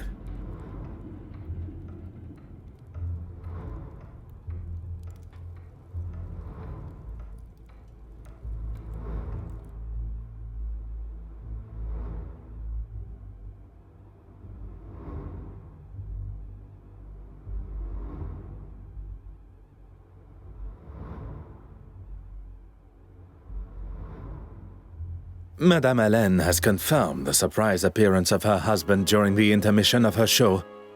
And as expected, she... Monsieur Hastings, there is something troubling you? If I may speak freely. You do not have to ask my permission. This is all very overwhelming. We seem to be taking 1 step forward and 2 steps back. I can understand your confusion. You cannot allow it to consume you and your emotions to take charge. Easier said than done. I just... Oui, monsieur? Must you be so hard on her? I presume you refer to Mademoiselle Farquhar. You talk about emotions not taking charge.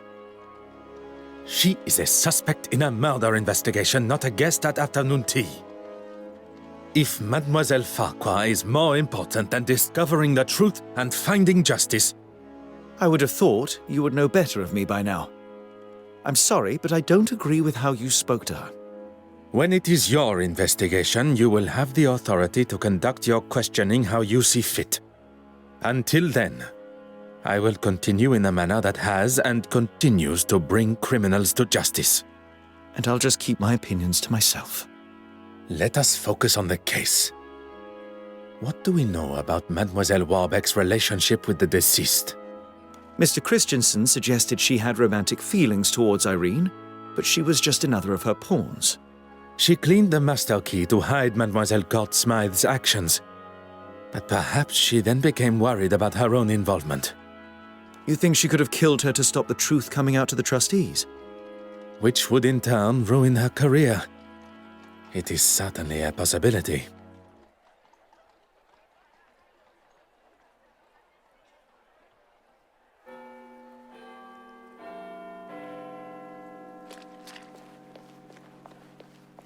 Your Grace.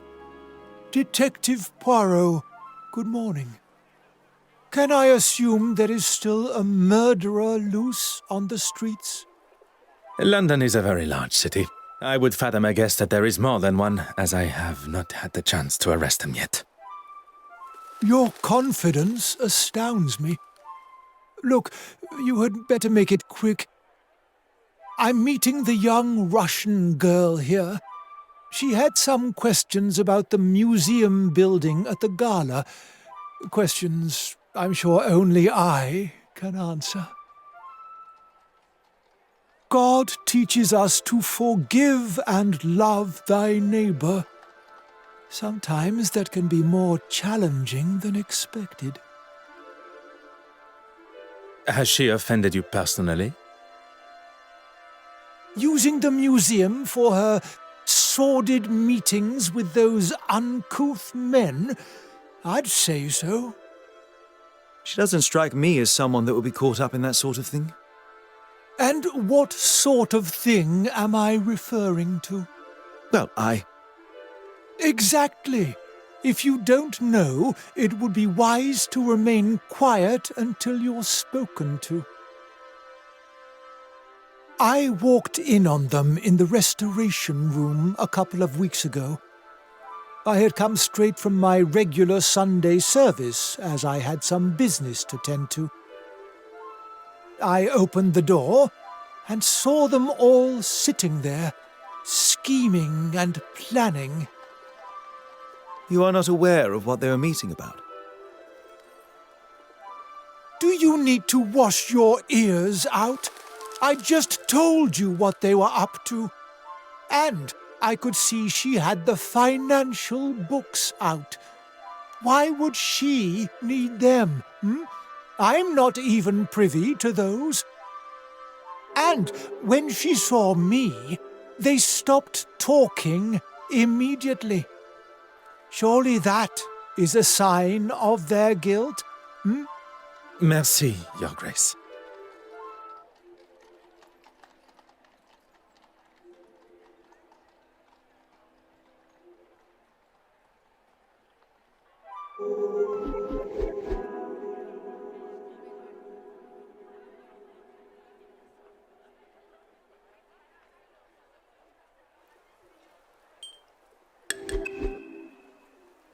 Go on, then. You make it sound as though it is I that has a problem with her. Forgive me, have I misinterpreted? If you cannot even understand what I have to say, how will you ever understand what Jesus and his Father in heaven require of you? That is perhaps a matter best discussed at a later time. What I wish to know now is about you and Mademoiselle Warbeck. There is no need to lose one's temper, Detective. The Lord tells us... Your Grace, please. A lesson for another time. Let's just say that I certainly wouldn't have given that common thief an exhibition, especially now. Merci, Your Grace.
Mademoiselle Warbeck, if you have a moment.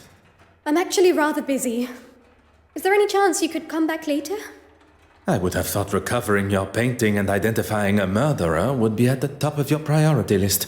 I'm sorry. It's just been so hectic here. I can spare 5 minutes. Is it necessary? You do not wish to impede my investigation?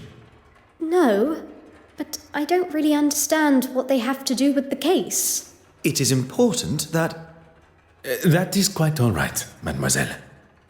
It was not my intention to make you feel uncomfortable. Honorable? That's a good one. I get the sense you two spend your time butting faces.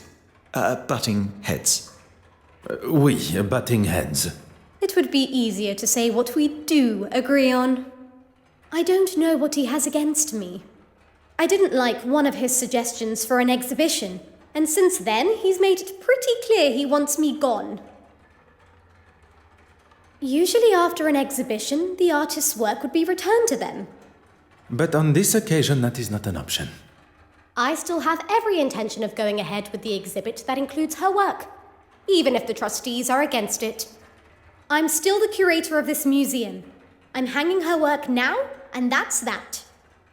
I recall Mademoiselle Court-Smythe referred to the exhibit as hers.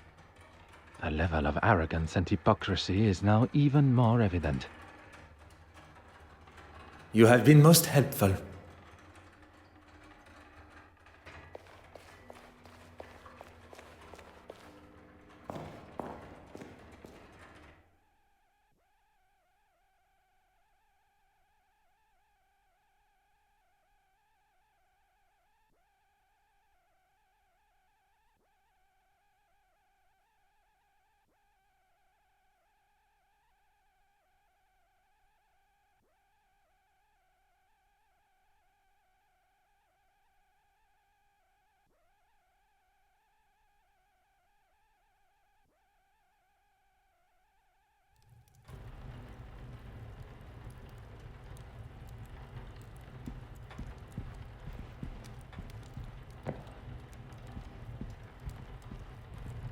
Aha.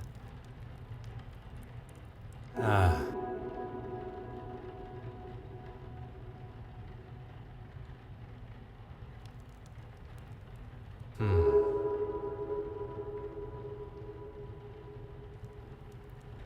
Huh.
Oh.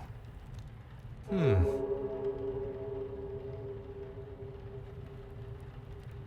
Oh. Aha.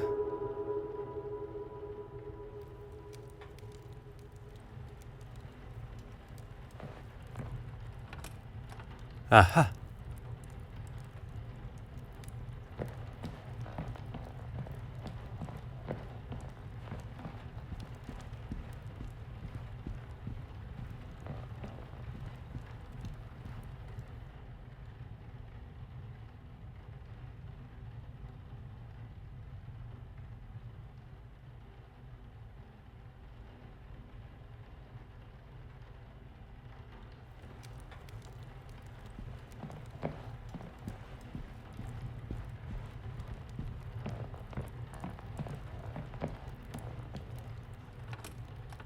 Mm-hmm.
Magnifique.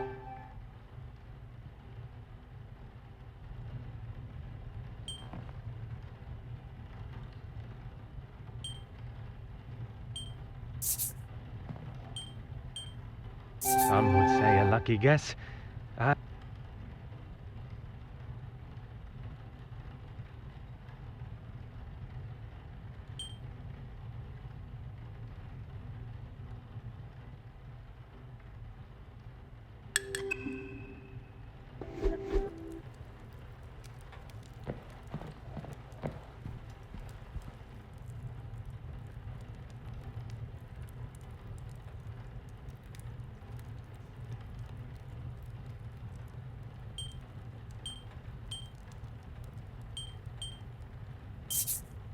Bishop Mountjoy was quite adamant Mademoiselle Warbeck's meeting was something untoward.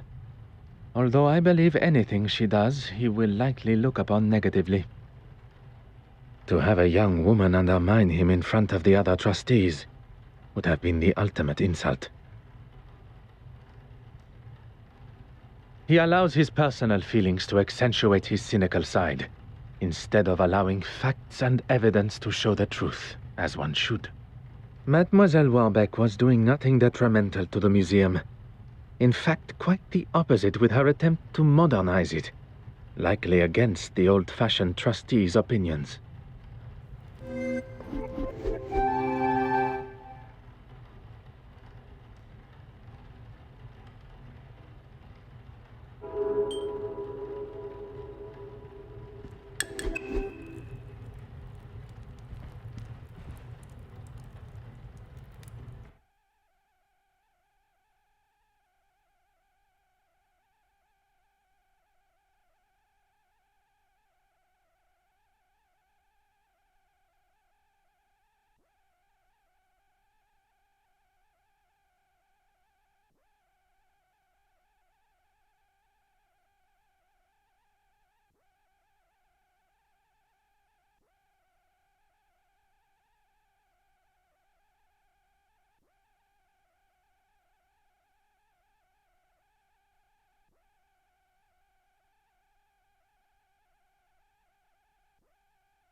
Go right ahead, Detective. I wonder who you've been talking to. What did he tell you? That I've been up to no good? Not in so many words. I was meeting with artists for a new exhibition. He has no idea what he is talking about when it comes to art. Or really anything for that fact. He can't see the future. The new wave that will change the art world forever. As well as the uncouth gentleman you met. He also mentioned the financial books. Uncouth? Anyone not wearing full priest robes is uncouth to him. I wouldn't show Horace the finances because it has nothing to do with him. And he's simply looking for any excuse to have me fired. Nothing more. Well, considering he didn't want her work anywhere near the museum, I wouldn't have said they had one at all. Then the next thing I heard was that he had commissioned her to do some pieces for his church. I didn't know anything about it until Irene told me. Do you know what he had commissioned her to paint? No idea, I'm afraid. She was sworn to secrecy. You have been most helpful.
Go on, then.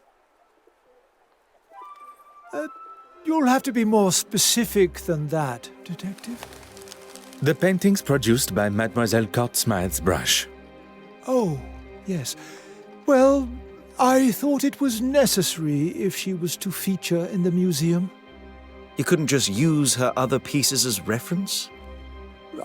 I suppose I could have, but I don't actually see why it is any concern of yours. It is not as though I kept it anyway. I wasn't happy with it clogging up my bin, let alone my museum. Merci, Your Grace.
Ah.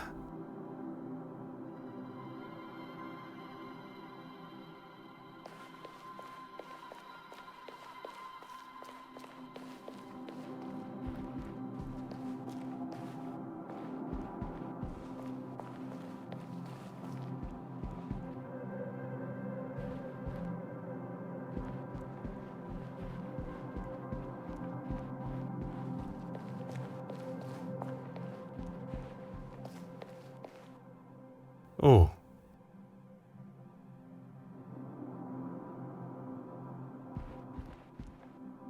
Huh.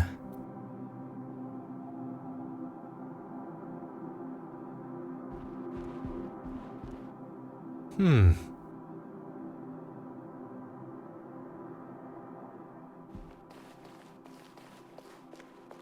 Oh.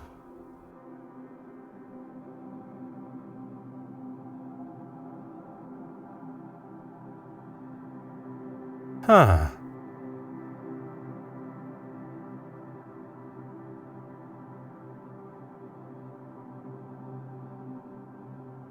Huh.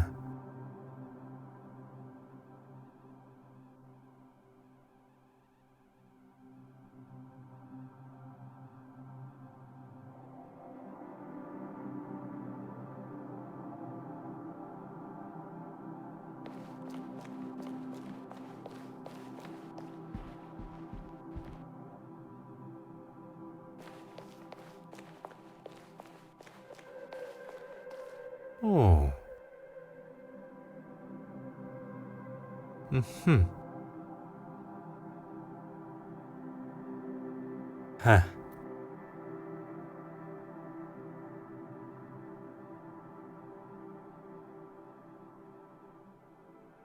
Hmm.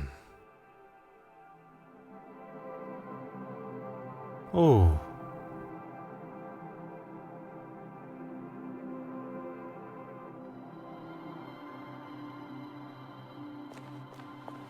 Hmm.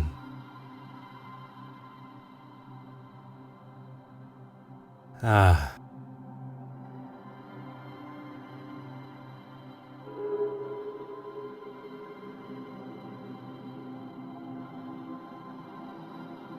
Ah.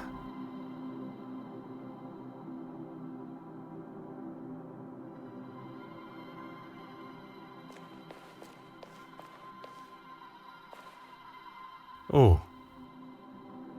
Aha. Hmm. Aha.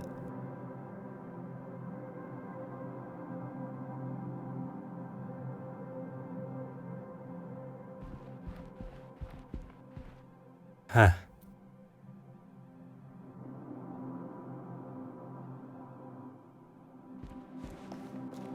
Oh.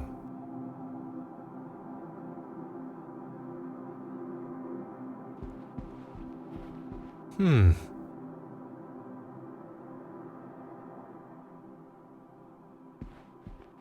Ah.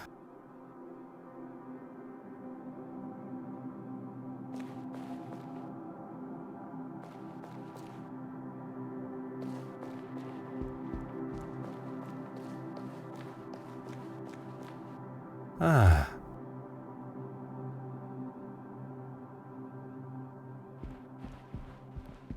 Oh.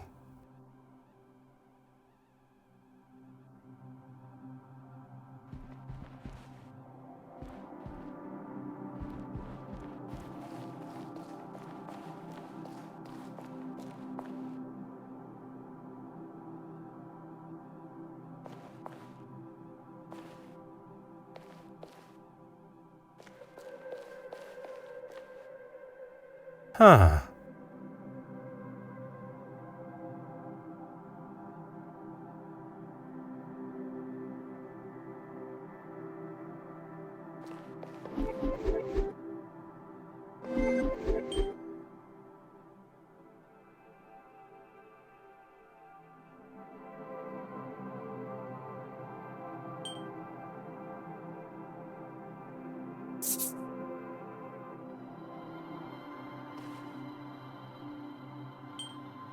The pieces of the puzzle are finally coming together.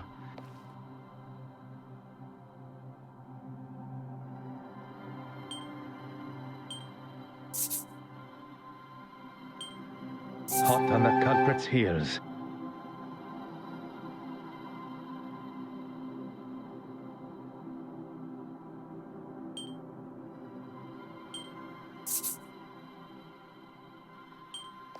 Magnifique.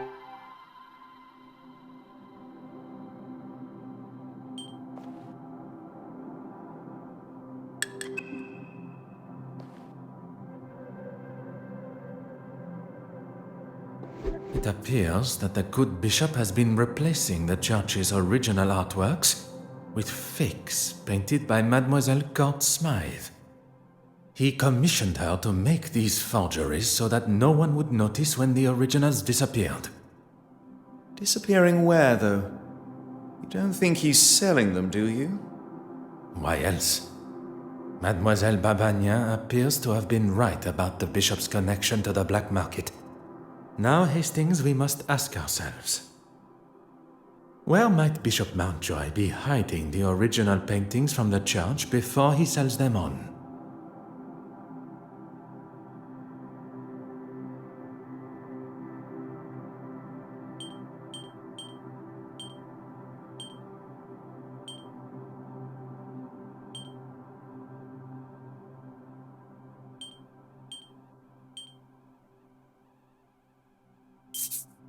We must gain access to the space behind the confessional.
Why don't you have a look first?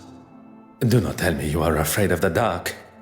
Not the dark, just pitch black, eerie passages in old churches.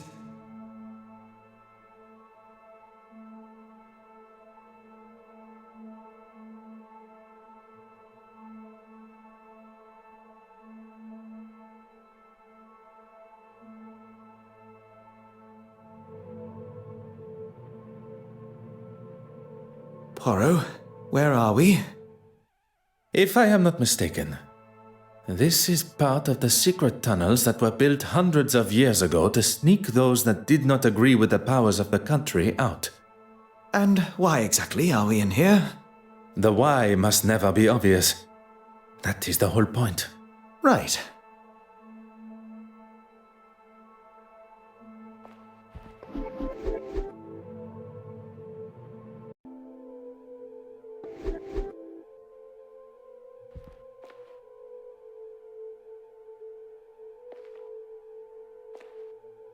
Mm-hmm. Huh.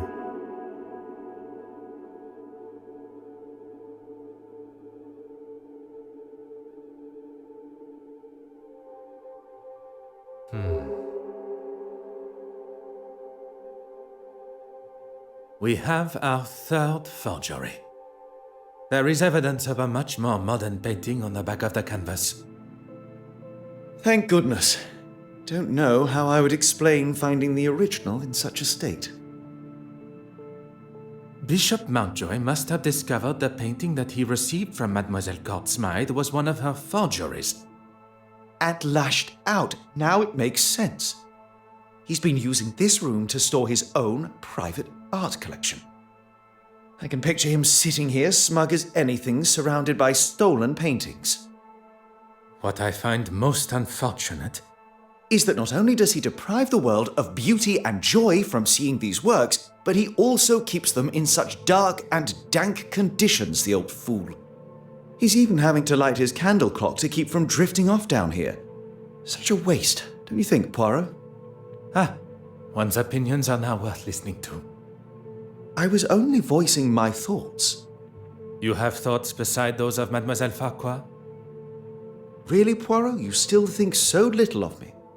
When one exclaims such regard for a suspect in a murder investigation, it is hard not to think any other way and comment so. You may not be so accustomed to the idea of showing, or at least having, some form of empathy for our fellow man. There is a difference between empathy and lust. And there is a difference between commenting and being rude and obnoxious. I was not expecting Monsieur Hastings to be so sensitive on the matter. Perhaps this conversation is best saved for when we are not trapped together. What was that? Oh, just the bishop's candle clock. I don't know about you, but I've had enough of this place. Let's get out of here. What are you doing, Poirot? S'il vous plaît, un moment. The bishop's candle clock has forced me to question everything of the murder scene that I previously thought I knew. We must return to Mademoiselle Courtsmythe's apartment. Perhaps that is a job best left for you, by yourself.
Aha.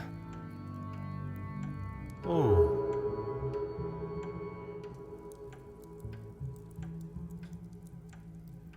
Aha.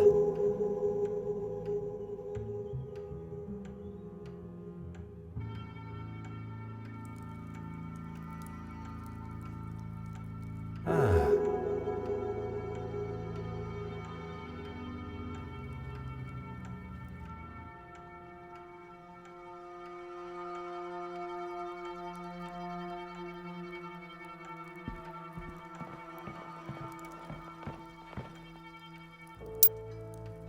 Hmm.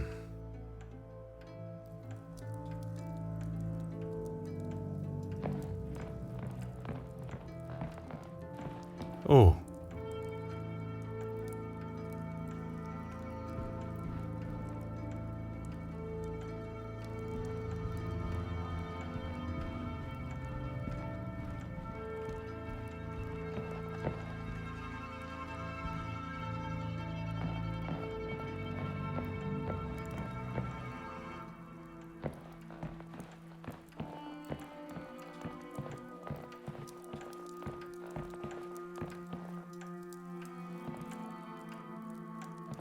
Oh. Huh. Huh.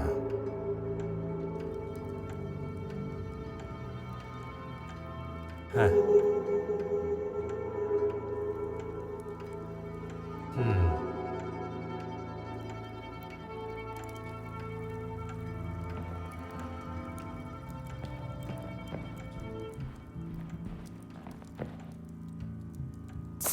Hmm.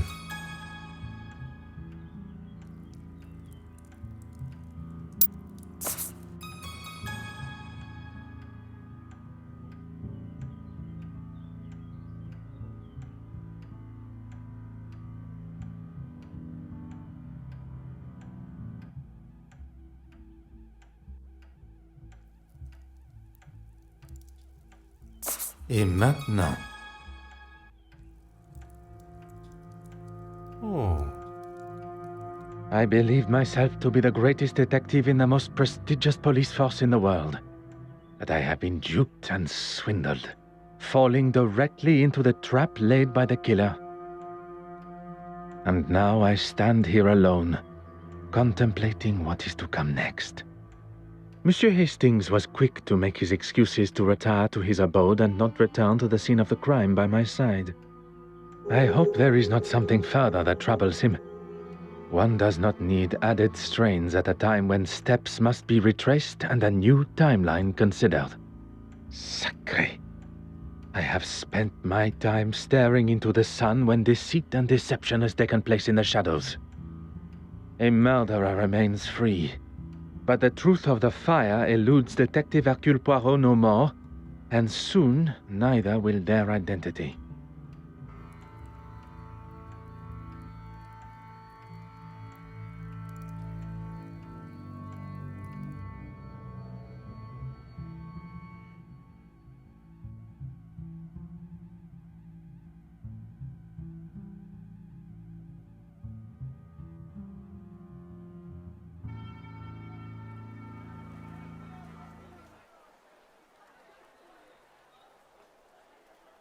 I cannot believe I allowed myself to fall for such a deceptive move.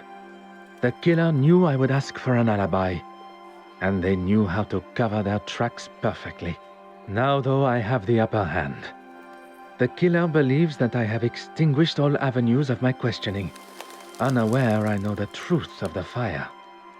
I wish Monsieur Hastings were here. I was perhaps too harsh with him. I know of his want for the same as I, the truth.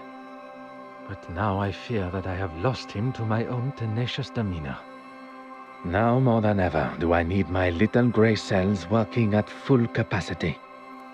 Monsieur Demire and Mademoiselle Babagna. I am glad to say that they both still have alibis, as the show had just reached its second act. I can be sure that neither was involved. Mademoiselle Farquhar. She claims that she was in the darkroom developing pictures, and even with this new discovery, Her alibi stands. Monsieur Dryden can confirm. Monsieur Christiansen, one of my key suspects, drinking alone except for a brief encounter with Monsieur Demire.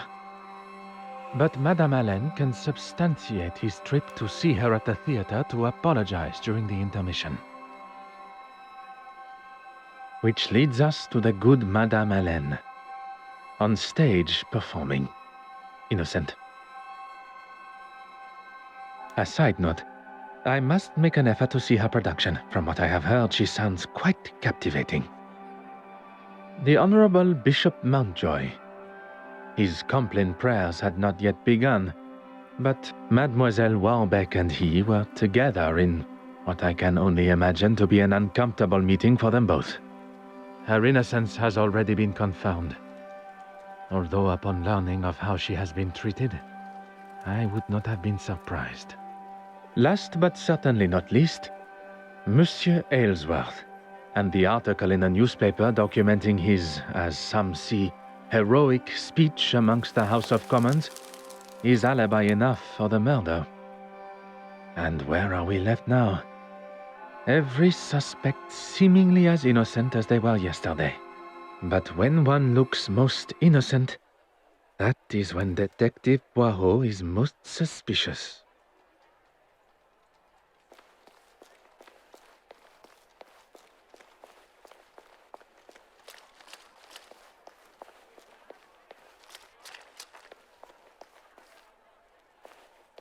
Finally, a face I can trust. Everything all right, Poirot? I'm afraid things could not be further from all right. Don't tell me the famous Detective Poirot is stumped. Stumped? No. Perplexed? Oui. Perhaps you can be my perfect distraction. I may not be the celebrated doctor that my father hoped for, but I still like to keep up with recent medical journals. And what is the latest discovery?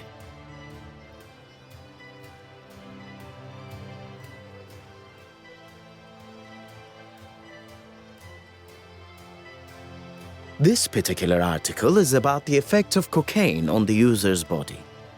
I thought I liked to have a good time, but that drug, too much for me. What makes you say that? I wouldn't want my heart beating at the speed of a locomotive. Here, read for yourself. I haven't actually. I gave him my office telephone number and said he could call anytime, but not a peep. You sound surprised. He probably wants to keep his health issues out of the public eye. Hence me offering to help, but he seems to be just fine. Surprisingly. Do you think there is a chance he could have faked it all? How those little gray cells of yours work sometimes. Amazing! Please, my friend. You're serious? Don't know why, but I suppose he could have. At this point, anything is a possibility. I think a visit to Monsieur Aylesworth at the Royal Society of Art is in order. Mademoiselle Babagna, a pleasure as always.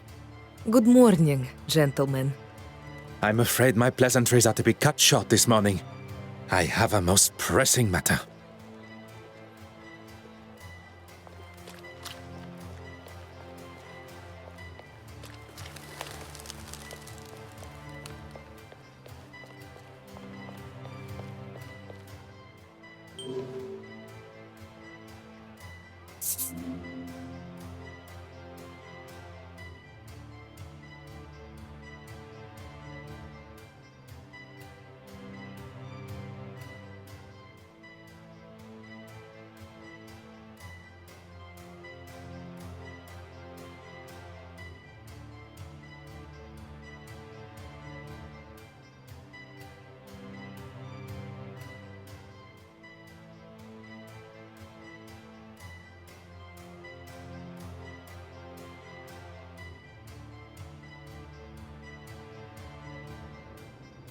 Just a moment. I'm coming. What a great commotion coming from behind the door. What on earth is Monsieur Aylesworth up to? Ah, Detective, what can I do for you? Could you spare a moment of your time? If you are feeling up to it? Why wouldn't I? You are recovering from a potentially fatal heart attack. I would not want to aggravate or upset you in any way. Are we really going over this again? It would help me clear up some discrepancies. Very well. As I've said before, I was in the House of Commons addressing the bench, as you know. And then I was speaking with the reporter. The editor, Nathaniel Dryden. If you say so, at the news office. Monsieur Aylesworth is sticking to his story. I did not expect that it would be easy to unsettle a politician of his experience. And why would I? And why would I? Oh, to thank him for his help at the museum. Yes, of course. I've been meaning to send him a thank you gift. One would think that thanking the man that saved your life would be further up your priorities. I'm a very busy man, as I'm sure you understand. And I don't know whether I'd go as far as saying he saved my life. On the contrary, had Monsieur Demire not been there with his extensive medical training and a man of your age, perhaps you would not be here talking with me today. If Monsieur Aylesworth is not prepared to tell the truth, perhaps I can use his own pompous nature and guilt against him. The nurse said herself that I had the heart of a young athlete. It'll take more than that to slow me down. Well, I would not take that as a sign to start a sporting career. Merci, monsieur. I find myself in a most problematic position. My associate, Monsieur Hastings, is nowhere to be found when I need him the most. There must be someone else that I can call upon. Someone to fill the shoes of Monsieur Hastings. For the time being, at least. The obvious choice would be Monsieur Demire. But I wonder if he is suited to the task that is required.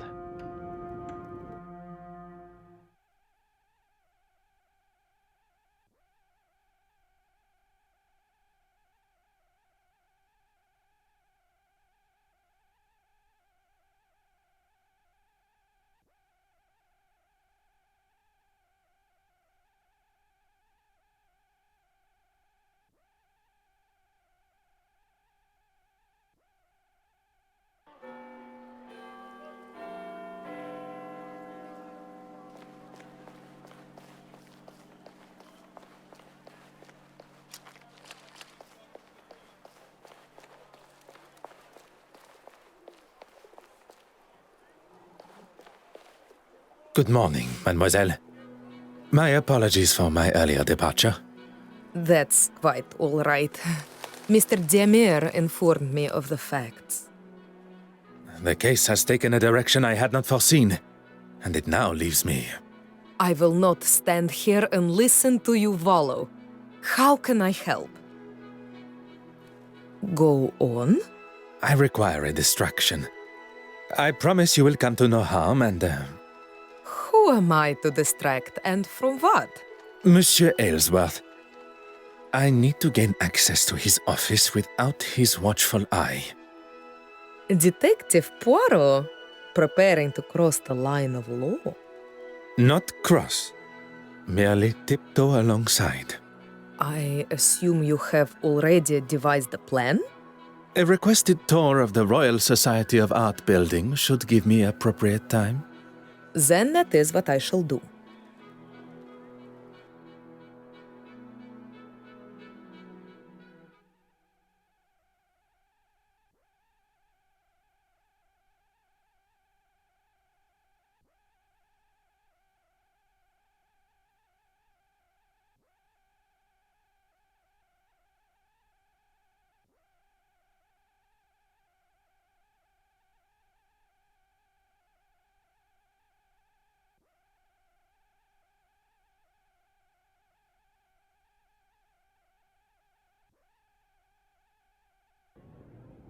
The door has been left ajar, exactly as required.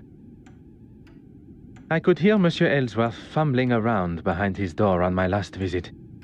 and combined with his hesitation to open his door to me, I can presume he had something he did not want Detective Poirot to see.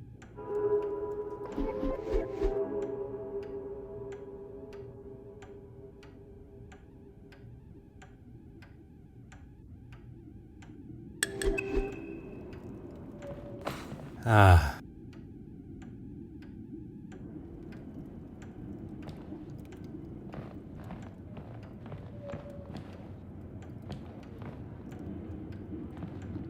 Mm-hmm. Aha. Ah.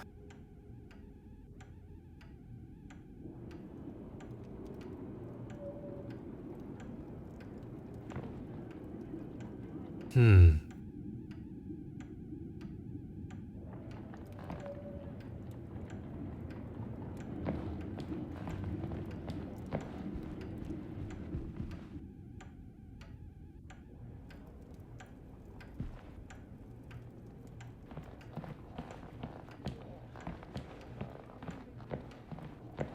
Huh.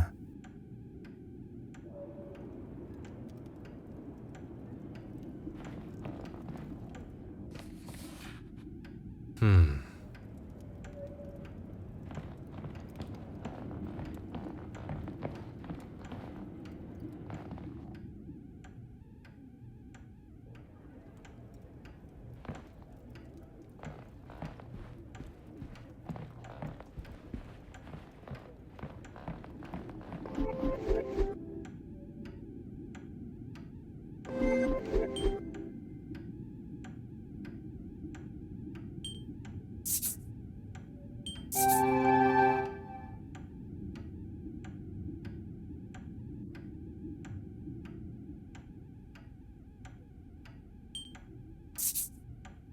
Voila.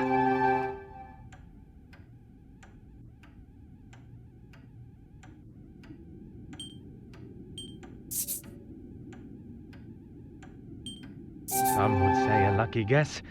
I would say a moment of genius.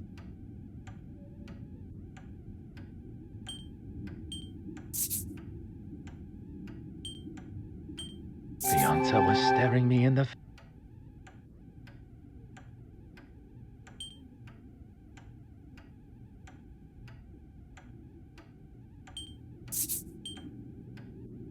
I cannot see the logic in this. Perhaps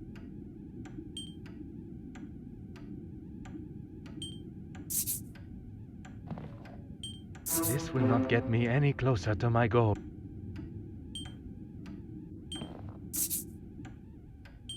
Things are beginning to become clear.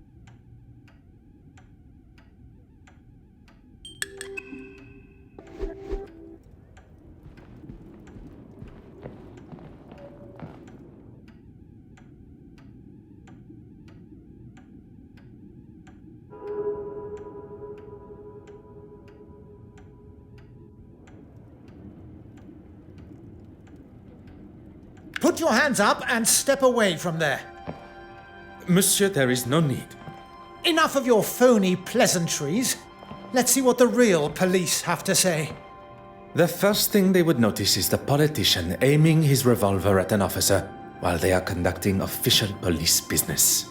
I'm sure they would agree. I have every right to protect myself from a foreign intruder.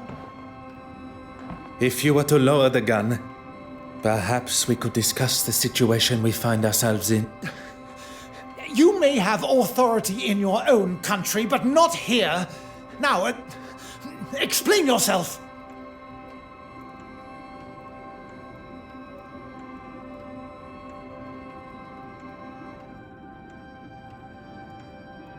You don't know what you're talking about.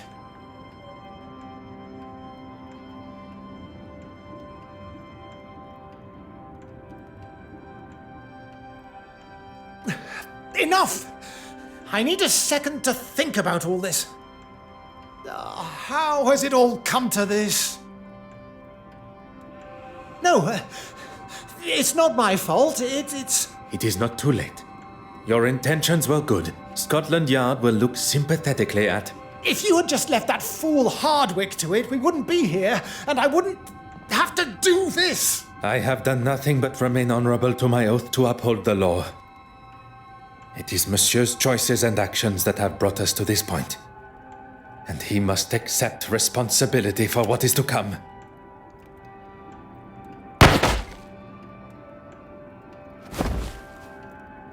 Poirot, are you all right?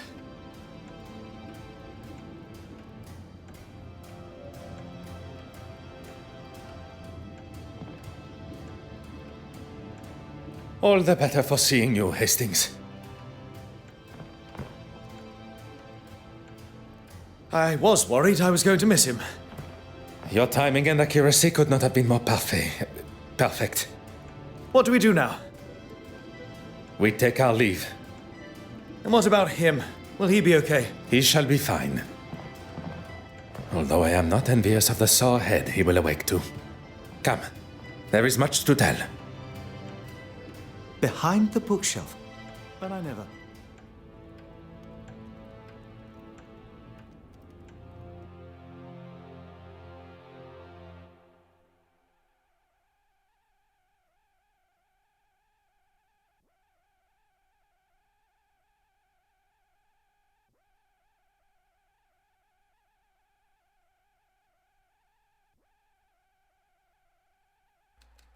Monsieur Dryden, how are you? Detective...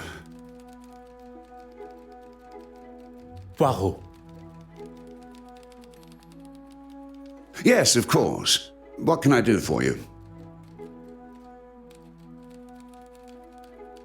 She is, but not here, I'm afraid.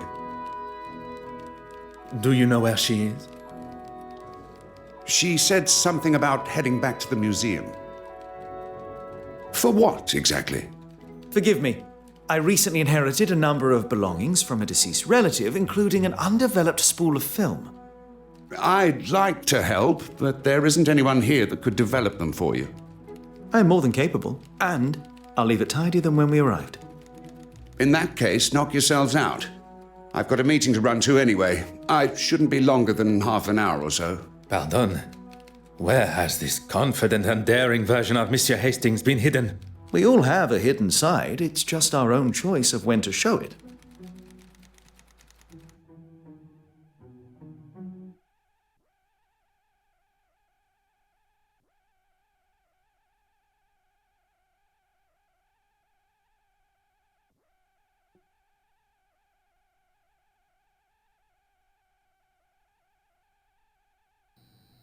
So, our first step is... Don't tell me there is something the great Detective Poirot doesn't know. I must concede that photography is something I have little experience in. Lucky I'm here, then. We need to start with a tray filled with developing fluid. Next, pour the fixer fluid into another tray and then add the photographic paper. I have a newfound respect for those that make such activities look so simple. Let's just wait until we see the results. It shouldn't take long.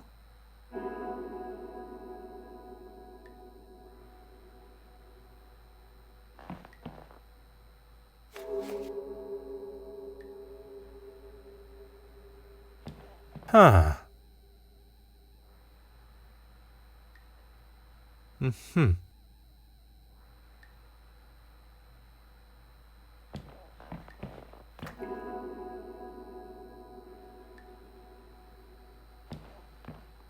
Oh.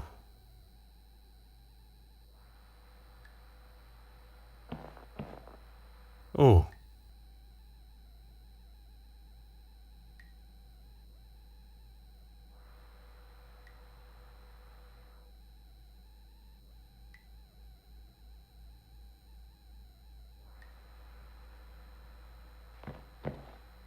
Aha. Oh.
Have you found it yet? You want the photographic fixer? And how would one know it from another? It smells like ammonia. Handy, I suppose, when you can't see much in here.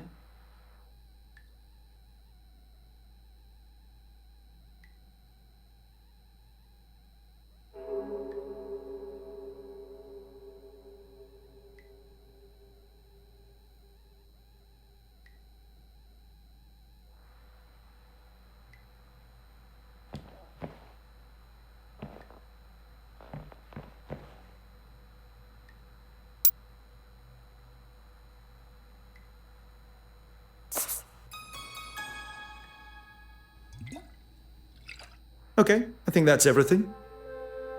Oh. Is there a problem? There shouldn't be, but there must be light coming in from somewhere. Is that not the point of a dark room? That it will allow no light in to damage the photographs? We need to find where the light's coming in from and damaging the prints. You continue your work, and I shall find the curious light source.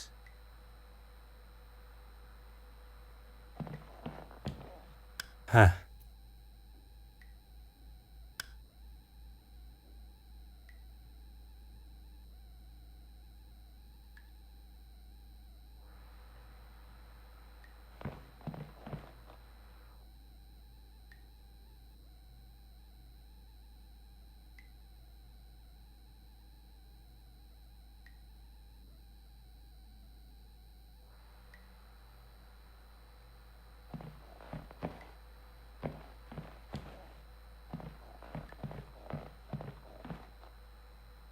Monsieur Hastings, may we talk a moment?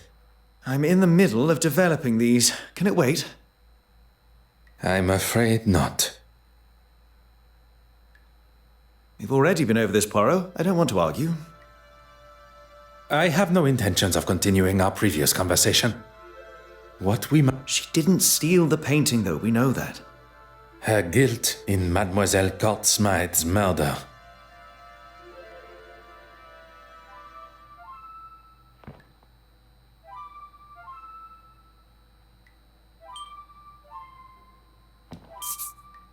Mr. Poirot, you are a genius.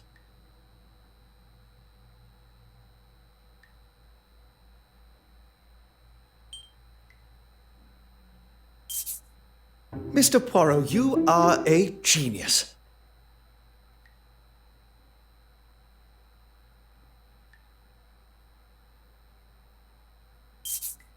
That would never have even occurred to me. I've got a lot to learn. Look, this photograph is just about finished.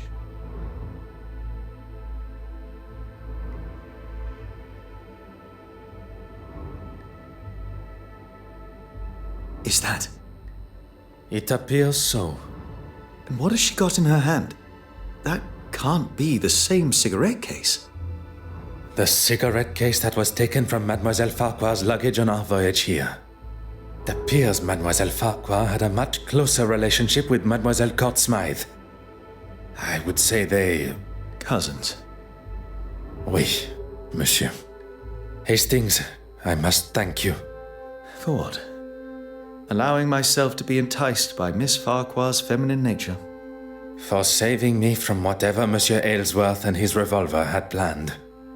If it wasn't for me licking my wounds, you wouldn't have been there alone in the first place. And if you were, and not at the Court-Smythe estate, we would never have made such revelations. You are one of the most honest and authentic fellows I have met. You cannot allow a misguided moment of red-blooded male instinct to taint that. You have never let yourself fall to the wicked ways of the fairer sex. No, and that is a day I cannot even fathom.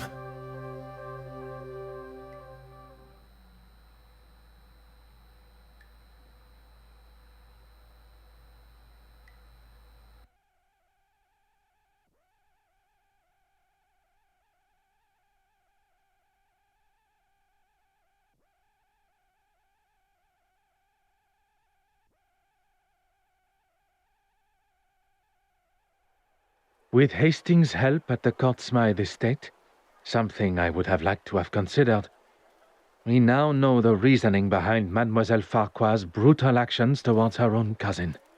The circumstances around the murder need no further consideration. But the location of the missing penitent Magdalene still frustrates me.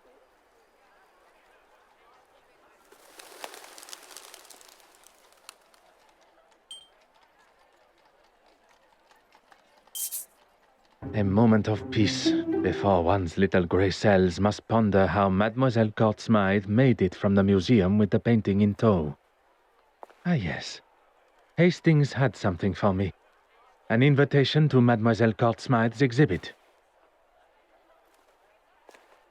Even after the truths of her crimes and personal betrayal, Mademoiselle Warbeck still feels it within her for a final send-off.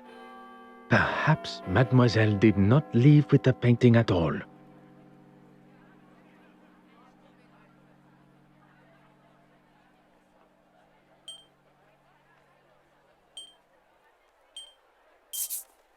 Poirot, there you are. What are you... On this occasion, there is no time for pleasantries. We shall finally bring the mystery of the missing painting to an end. We must return to the scene of the initial crime, the Royal Edward Gallery.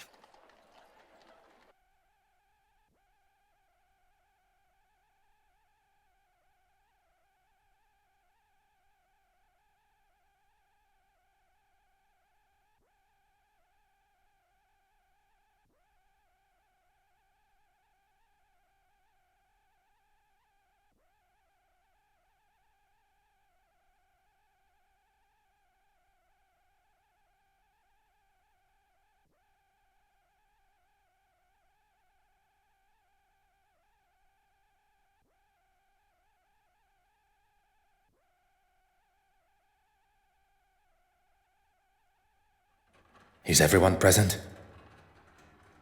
Please ask them to convene in the exhibition room. Is there something you're not telling me? All will be revealed.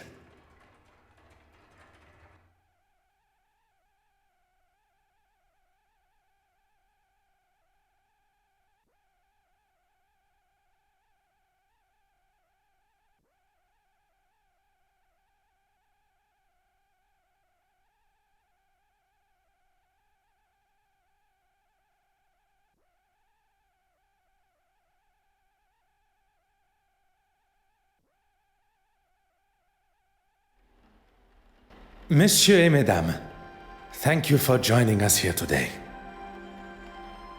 What's this all about? Yes, my time is rather valuable. I thought everyone was here to see the exhibition. I'm all for looking at some real art, as long as it's not all hers. I understand the frustration and hostility that most of you must feel towards her. For some, even... Hatred, loathing, disgust. Betty, please. Even after everything, you stand here and defend her? I'm not defending her. If anyone should hate her, it's me. Perhaps you should move on. In this room is where it all began. Or at least, that is how it appeared. We are all aware Mademoiselle Court-Smythe was behind the painting's disappearance. But it was not a moment of greed that drove her, but rather a well-orchestrated plan that involved most of you tangled in her web of lies and deceit. All right, we all know why we're here. Maybe you can speed it along a little. At the Detective Inspector's request, I shall forego the series of events that led up to the theft of the penitent Magdalene painting. Perhaps a fitting place to begin would be with the death of Mademoiselle Court-Smythe. If that's going to get things moving. You are all aware of the fire and murder that took place at Mademoiselle Court-Smythe's loft apartment. The fire that she started after having one too many. That is where the difference between desire for the truth and the actual truth go their separate ways. Inside Mademoiselle's apartment was the penitent Magdalene painting, or at least a forgery. One of 4 produced by her own brush. The fire was set purposely, in an attempt to destroy evidence and hide the true nature of her death. Poison.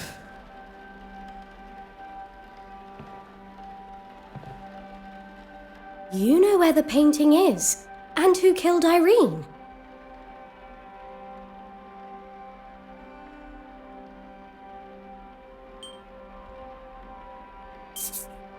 Mademoiselle Warbeck, do you remember the words you used when discussing your career?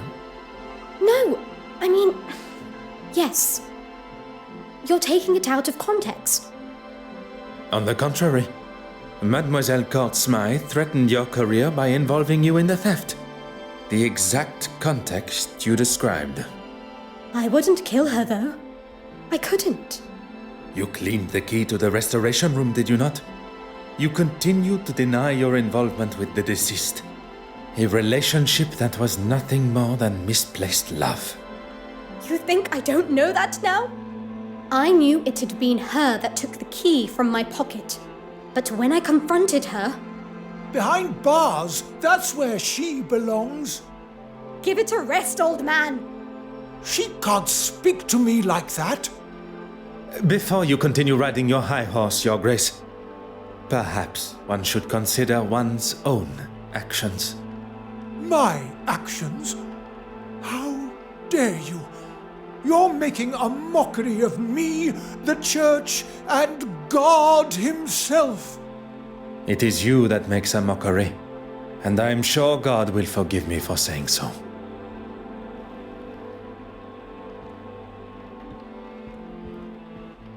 This is all going to make for some story.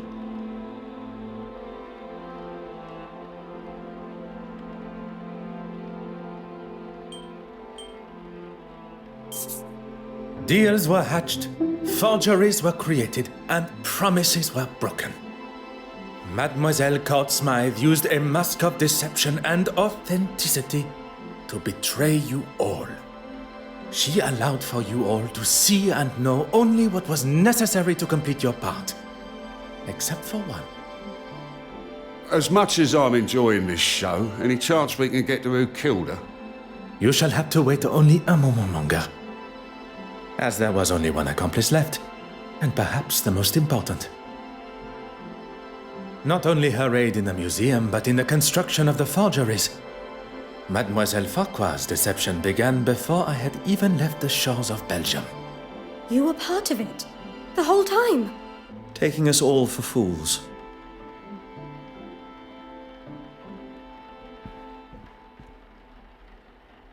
I have dedicated my life to serving God. I have no need to be involved in any of this.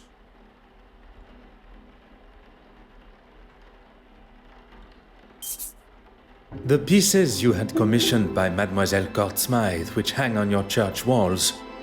Why are we even standing here listening to this man? Has this got anything to do with, frankly, anything?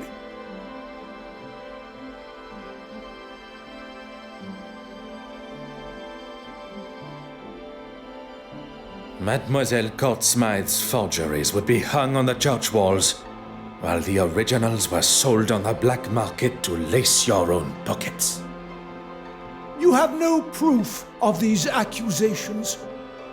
Poirot, the penitent Magdalene. How could one forget? We have already discussed one of the multiple forgeries, and found amongst your hidden collection the second. Mademoiselle Court Smythe sold you a forgery that you believed to be real, and upon learning of its fabrication, you lashed out, destroying it. One should not allow oneself the arrogance to consider themselves the smartest in the room, especially when they have already fallen foul to another's lies and deception. I am sure theft and embezzlement are questionable enough in God's eyes.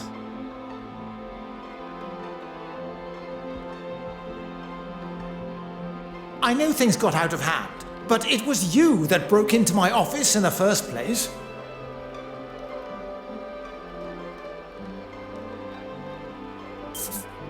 There still remains one missing forgery. The image of the honorable and distinguished gentleman that you present yourself as has gone on long enough.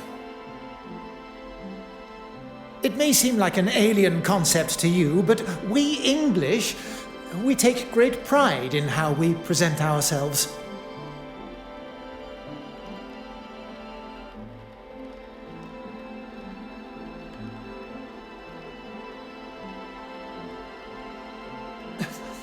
long are we going to entertain this man's twisted fantasies? Poirot, can we move this along?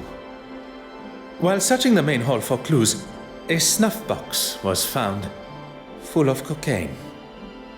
And after speaking with my good friend, Monsieur Demire, about the effects of cocaine on the human body, recent studies have discovered that the use of cocaine and other such stimulants can put a tremendous strain on the human body, including... Preposterous! I would never do that! your heart attack became the perfect distraction, while Mademoiselle Smythe was able to slip into the exhibition room and remove the painting from the wall. Faking a heart attack is pretty low, even for a politician. Monsieur Hastings. Once the painting had been confirmed as stolen, And Monsieur Aylesworth had bothered the detective inspector enough to show he had nothing to do with its disappearance. he would get to keep the original and claim the insurance money. He was going to have his cake and eat it too. I'm not going to stand here. You'll stay right where you are. A stolen painting, timed perfectly with his crossing of the aisle in the House of Commons. All designed to raise his profile, just in time to announce his desire to be a prime ministerial candidate. I wasn't doing it for me. The poor and the needy. I wanted to give them a voice. I have never heard a more self-righteous claim for breaking the law in all my life. How am I meant to help those that really need it unless I'm in a position that can really bring about change?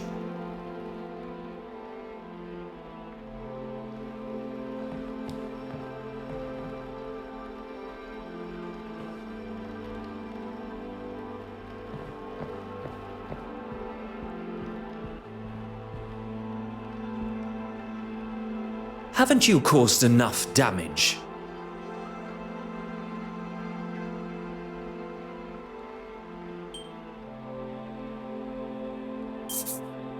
Madame Hélène, the famous actress and performer, your story is one I learned with a heavy heart. Look here! When you overheard the conversation between your husband and Mademoiselle Smythe at the gala, your suspicions were confirmed. I did everything to keep you happy, but it was never good enough. It began with an infatuation, but turned into a relationship. With the money stolen from your wife, you planned on running away together. So that's why you took it. You coward. She manipulated me from day one. She used me. She used her. Oh, just keep it shut. Perhaps, for once, you should listen to your wife.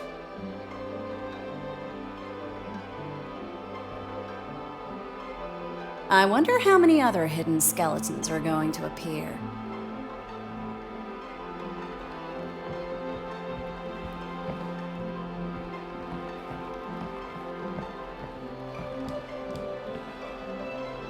It all ends here. Poirot, the penitent Magdalene.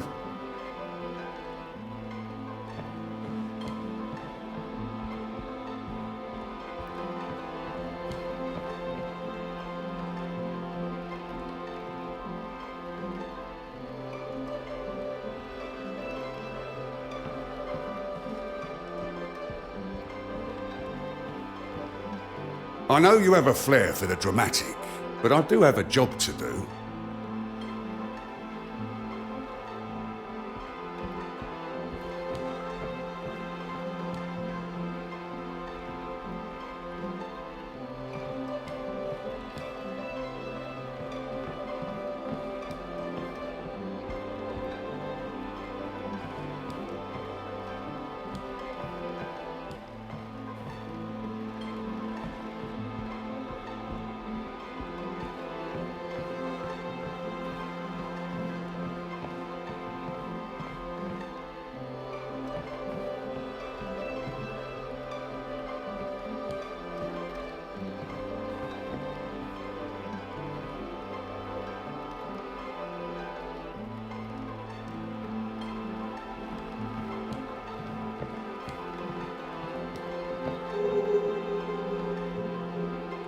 Mademoiselle Court-Smythe manipulated everyone.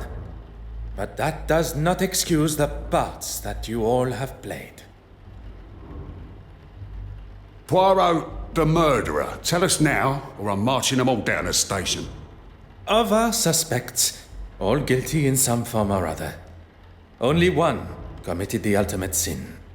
Monsieur Christiansen, a lover, jilted and tossed aside from a life promised together. Mademoiselle Warbeck, another that was promised her heart only to become a second, caught in Mademoiselle's web. Monsieur Aylesworth, anger that a foolproof plan backfiring. Bishop Mountjoy, a third, sold the idea of an original painting, livid at the thought he had been tricked. Mademoiselle Farquhar, trapped in a partnership where you did not receive what was owed to you. All with motive, but lacking opportunity. Until the realization that someone had used a timer to set the fire. Isn't that right, Mademoiselle Farquhar? Our true relation to the deceased. Cousins, standing to inherit her entire family estate. You don't understand. It wasn't like that. You decided to poison her with potassium cyanide, a chemical often found in photography development, via the cork of a bottle of champagne. Wearing an almost identical hat to the deceased, you were able to disguise yourself as her and be seen by the neighbor. Leaving her body lifeless in her own apartment, you tried to cover your involvement in both the forgeries and the murder by destroying any evidence. Incredibly clever. Your nefarious plan setting the fire almost tricked even I. Did you really just praise her for starting a fire? On the contrary, it was the deception behind the fire. A timer was used, allowing for Mademoiselle Farquhar to be seen in her office as she slipped in and out of the darkroom window. I didn't want to kill her, but she gave me no choice. She gave you no choice. You planned and executed a brutal murder. She was your cousin. A cousin that has controlled me for years. I couldn't escape her. She held you captive? I did not see a prison cell in her apartment. No, of course she didn't. Emotionally and financially, I was her captive. I was a struggling critic, but she taught me how to stand up for myself and get what I wanted, what I deserved. You were aware of her scheme all along? Not at first. I didn't know she was selling them on the black market. But even when you did find out, you didn't stop. There was always a reason I couldn't. And what money I did get, she would hold for me. I couldn't remain under her control anymore. There was no other way. Mademoiselle, there is always another way. All I see is the student becoming the master. Detective Inspector, perhaps it is time that Mademoiselle was escorted to the police station. The truth has been revealed, and Mademoiselle Court-Smythe's murderer will pay the price for her crimes. There is something you're forgetting, though.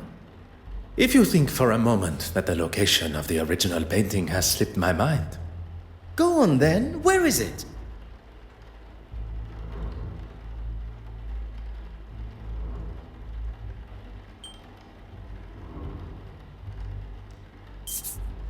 In this very museum. If the original painting was to find its way into her portfolio, it would be returned to her after her exhibition has concluded. Meaning, it would be delivered to her on a plate. Exactement. She prepared one of her picture frames and made sure it would be in the restoration room. What on earth is he doing? You've got to be kidding me. It would take too long to remove the nails from the frame and hide it, surely. The nails were sawn down, creating the illusion of being used correctly, when in fact the backboard was easily accessible. Hidden perfectly behind what Mademoiselle Court-Smythe deemed to be her masterpiece. I never doubted him for a second. Messieurs et Mesdames, the penitent Magdalene.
Well, detective, you've solved both the theft and murder. I am rather impressed. Finding the murderer and solving 2 thefts would have been far more impressive. 2 thefts? You already have another case? You have forgotten Mademoiselle Farquhar's missing cigarette case. Oh, of course. Do you think Miss Farquhar lied about it going missing after all? Perhaps it really was worth something. Mademoiselle Farquhar is far from an honest woman. Lies tripping from her tongue at every turn. But if her motive was indeed to fake theft and claim the insurance money, she would surely not have left it lying where Mademoiselle Babagnan claimed to have found it. Mademoiselle Babagnan's motive is now clear. How she pulled off such a cunning theft still eludes me. Something Hastings said has my little grey cells fired up. Nothing is ever quite what it seems. I suppose we are all forgeries or counterfeits in some form or other. Could Mademoiselle Babagnan have pulled the wool over my eyes in a similar way? I must return to the evidence from the ship with this new perspective.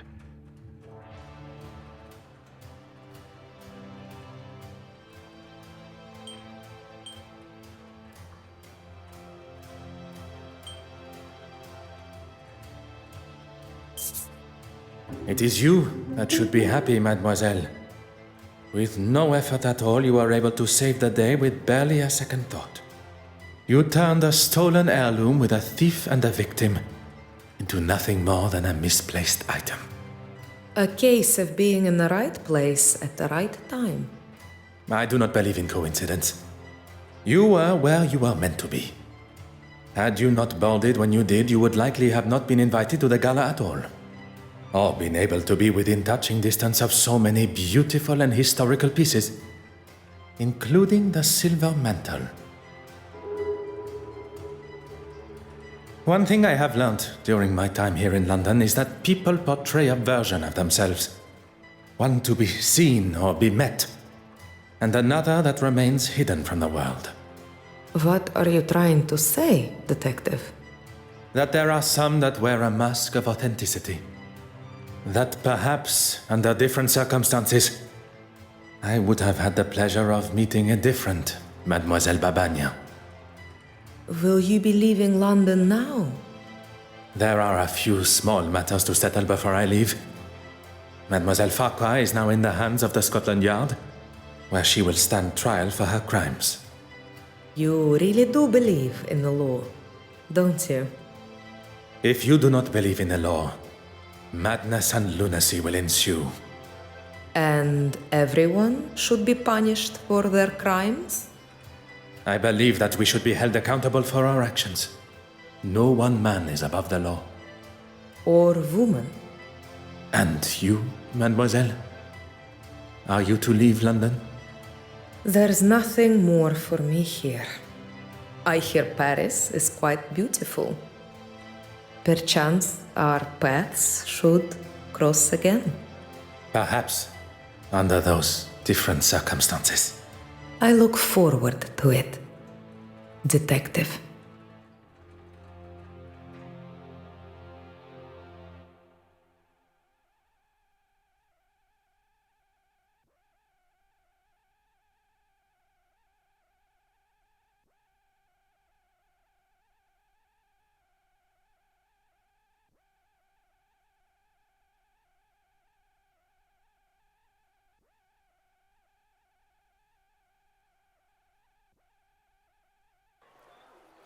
Well, that's that then. Oui, monsieur. The cases are closed and Mademoiselle Farquhar will shortly be behind bars. What of the others? Judging by the detective inspector's glare at Monsieur Aylesworth, he will not be escaping the law. And Bishop Mountjoy. Once news spreads of his connection with the black market, I would question his attendance come the Sunday service. I was hoping at least someone would get a happy ending. Monsieur Hastings, you have been by my side throughout this investigation. Without you, the guilty parties, would not be facing the consequences of their actions. I helped where I could, but it was mostly you. I know that. What you may not know, and I would kindly request you keep to yourself, is that I consider myself somewhat of a... loner? I would not go as far as that. But it appears you understand my sentiment. Good thing I was around to save you from a gunman. I fear I shall not live that down. I'll maybe hold on to it a little longer. Not many can say they've saved the great Detective Poirot. The great Detective Poirot. As much as I admire your formality, I think we should look for something more familiar, accustomed to our new relationship. Our new relationship? I have seen the benefit of friendship. Connecting with someone that can be trusted and loyal. Someone that shares an authenticity not only in themselves, but in their beliefs. And that's me. Detective Poirot and his trusted friend, Arthur Hastings. It does have a certain charm to it, n'est-ce pas?